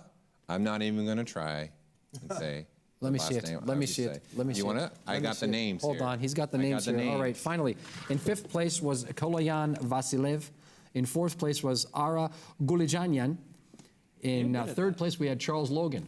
Hey, you're good at that. Looks like we know what you're doing next year. No, you can keep it. No, keep going. You can keep it. Now Clearly, we've been doing it all 4 days. You can do it. Okay, Paul Gabriel, this was your thing. Let's go with number 2 from the top. Let's see what happens here. 2nd place, the Silver Award. The Silver Award in this year's ZBrush Sculpt-Off 2022 is going to take home what? What are they taking home? Tell them what they've won, nurse. Show us what you got. Fade away happens, and it is. Oh, here we go. There we go. We have the Cintiq we've been using all. Wow. So they get one of the Cintiqs with a stand, the stand, not the arm, that we've been using all summit. This is a brand new 27-inch Cintiq that just came out about a month ago. Yeah. And a Space Mouse and a 1 year. Is it too late to apply for the competition? It's too late. Yeah, it's too late, Joe. Come on, man. It's too late for you, Joe. Too late, Joe. It's too late, Joe. Not fair. Yeah. Okay. Let's see who we got. Who do you think? Who do we got? Who we got? Who we got? Well, none other than Cameron Farn, the Canadian crippler. Here we go. Canadian power coming in over Coming in from Calgary, Alberta, Canada, our very own. Wow, what a proud moment. They are going crazy north of the border. One of the greatest public art installation sculptors on the planet, actually. That is an understatement. Thank you for saying that. I was going to pay him his just desserts. Cameron Farn is not only one of the nicest people you'll ever meet, but he is, exactly as Joe Mena has said, one of the greatest living monumental sculptors in or on planet Earth. Yeah. There's no competition. Yes, I do have to say, what I'm super impressed with already with just the 5. He's still smiling, this guy. I love it. It's just how they use the space provided. You know, that was part of the challenge, was seeing how they can integrate not just creating a sculpture that worked, but also how it fit within the scene and how it really all came together as a cohesive image. That's really cool. The cool thing about that is, in a professional setting, that's typically what you have to do as a sculptor. Right. You're given an environment, you enter the competition, you have the space. So this was really wonderful to see. A real-life example of winning the contract, as it were. As yeah, totally. Absolutely. Here we go. Yeah, we know it when we put it together. Kind of. Well, okay. Would have been nice if you asked me. I'm just going to keep quiet about that. Trying to keep it surprise for you, Joe. I agree. Hold on a second here, Joe Mena. I agreed emphatically with that knowledge, but I'm not going to be a Monday morning quarterback. Yeah, we had to keep Joe in a dark room. Because I haven't been doing this for like 72 hours straight. I'm in a good mood. All right. So this is an auspicious moment because this award does not come lightly. To be first place in a challenge of such tremendous magnitude and with such long-lasting and impressionable sort of effect on people is a huge honor, and I hope that this person is watching because you have deserved this. You worked hard. First of all, to everyone who came and tried out, before we show the prizes, to everyone who came and tried out, good work, but this is now the first place prize. It's going to be made up of, what is it? Let's see the grand prize, the gold medal. Number 1, the red ribbon. behind the veil, we have this. Wow, the Form 3, I'm going to call it what it is. Let me stand for a second. Wowie, wow, holy smoke. A Form 3 SLA 3D printer by Form Labs, our gracious sponsors. An 18-inch bronze. At the discretion of the Foundry, it's got to be able to be done. Paul Gabriel was worried I was going to forget to say that. Got to be done. It's at the discretion of Brett. Brett's discretion, as seen in the video earlier, 18 inches of bronze. We've got a Space Mouse by the 3D Connection Company, and a 1-year subscription to the Gnomon Workshop. Oh my goodness. And a lifetime access to the toolbox from XMD. And the lifetime access. Let's give a round of applause one more time. These are awesome. Awesome. Lock it up. Let me get that open again. This is incredible. We have the moment upon us now. I will tell you who it is. Let's see the piece that has taken home the grand prize for the big reveal. Here it is. The Sculpt-Off champion. Ladies and gentlemen, I give you the work of one Hamid Shah. Hamid Shah, if you can hear me, well done. Well done. Many blessings, Hamid Shah, and just a great congratulations on behalf. Sorry, Yes, I'm Ian. sorry to cut you off. That statue was exploding out of that environment. Can we see it again is the question. Yeah, can we see it Can we again? call it up That again? Ian statue wants to see it again. is just exploding out of that environment. They took that environment and they just like went nuts with this. Did we have 4 different environments? I totally didn't even pay attention. It's 6. Was every one a different environment? I believe. No, there was 2 that was, I think, it looked like Rockefeller. There's Rockefeller, Right. third, Yep. right? That's the Florence outside. Yeah. Florence outside. Hold on a second here. They had because the we gotta, Vatican inside. Yeah. Yep, Rockefeller. Hamid Shah is our grand prize champion winner, and this brings us now to what is a bittersweet moment every year. We have the unfortunate task of having to say our goodbyes until next time, and I will do it as follows. I will turn to my right and say, Joe, thanks again for being here always. It's a pleasure. Love you guys. A mountain of a man, a pillar of the community. We appreciate that. Ian Robinson, your first time here under the hot lights. Ian's first time going around people online. Everyone came around first time being Held on it this together side. and Yeah. really No surprise, I great had job. a lot of fun. Okay, mobile correspondent Ian Robinson. Paul Gabriel. He's going to give us the weather next year. Yes. In a storm. They're going to send me. Paul Gabriel, ladies and gentlemen. One last time, wave goodbye to the people, Paul Gabriel. Any last words from Paul Gabriel before I send us off into the nether regions of the internet? Listen, this is number 9. Next year, our 10-year anniversary of the sun 10. as the ballerina comes up and she reappears. This was awesome, and for me, it's up there as all-time one of my favorites. Especially the location ones for me were just plain fun. Yes, awesome to go see things that you just wouldn't be able to make happen. It's not like they can port the Foundry somewhere, right? Or port Sideshow, or the truck's portable. The truck's portable. That's true. But those were a lot of fun, and I think just all presentations in general. There were so many different types of styles, so many different presentations going on. And then especially for all of our sponsors also involved as well, from 3D Character Workshop to 3D Concept Artists, Sideshow, Mobion, Form Labs, the American Fine Arts and Form, Wacom, 3D Connections, Anatomy Tools and Evolution, the Gnomon Workshop, Gnomon the School as well, and Jewelry, the ZBrush Jewelry Workshops, Sense Labs, XMD, and of course, also to our platinum sponsors, Dell Technologies and NVIDIA, for being a part of the show. I just wanted to also say thank you to them. Yeah. Thank you. Okay, and now for the big one. No speech was prepared for this, but I will say it very, very short note to the people. It is amazing to be back officially with the ZBrush team after a number of years in absence, but it is a calling to be here. I have the honor and distinction to be in this role across the globe and with the community, to be a voice for the people, and I appreciate that, and it gives me great joy to be here again to do this live, and also to come back and affect change and provide people with an opportunity to see that it is possible to do anything in their life, and to have a tool like ZBrush at the ready is what the driving force for all of us on the teams. I think I can speak freely for everyone at this point in that regard. On behalf of myself, Louis Tucci, and the rest of the ZBrush team and the Maxon global team as a whole. Welcome back, Louis. Welcome back. I appreciate that. One and only. I really appreciate that. I had to interrupt you because we have to say welcome back. Yeah. Well, go ahead. Yeah, well, welcome back. Welcome Good to back, have you. Louis. You had the personality, bringing them back. You've been in the seat all 4 days, same chair. Yes. You never even left at nighttime. You just slept here. You just. I floated. No, I will say this very much with a great love and joy in my heart. I think rarely do you get a chance in your life to go backwards, to go forwards. This is one of those cases. I'm very blessed. I'm blessed to know all of you people on the other side of the cameras, people in the community who become friends and colleagues. All the people in the back, all the people in the back, the camera crew, everyone here at Mobion, here, Grace, Melissa, here in Burbank, Michael. California. The entire Joe, ZBrush team, all in the office, Daisuke. Daisuke, everybody, Michael Nisbet, who is our social media guy, everyone, if I'm forgetting anyone, Grace in the back, graphics, Melissa, my dog Enzo, my family, everybody, the entire country of Canada who's smashing the like button. I'm kidding. The list goes on and on. I will say, and to the trailblazer, O'Farrell Lawn, for having coded the greatest digital sculpting software to give us the opportunity to do this, as well as giving us a chance to be creative. So on behalf of myself, yes, thank you very much. I am back. I am back. It feels good to be back. And until next time, I'm Louis Tucci with the ZBrush Summit 2022. Sit tight and keep sculpting. We'll see you next time. Thanks for watching. Bye, guys. Au revoir. See you later. Till next time. Next year.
from jewelry design and object fabrication through ZBrush. Expert, beginner, and every skill level in between. ZBrush Jewelry Workshops can help you bring your digital dreams into reality. Taught by leading industry professionals. Use the offer code SUMMIT to get a $100 discount on membership.3、2、1。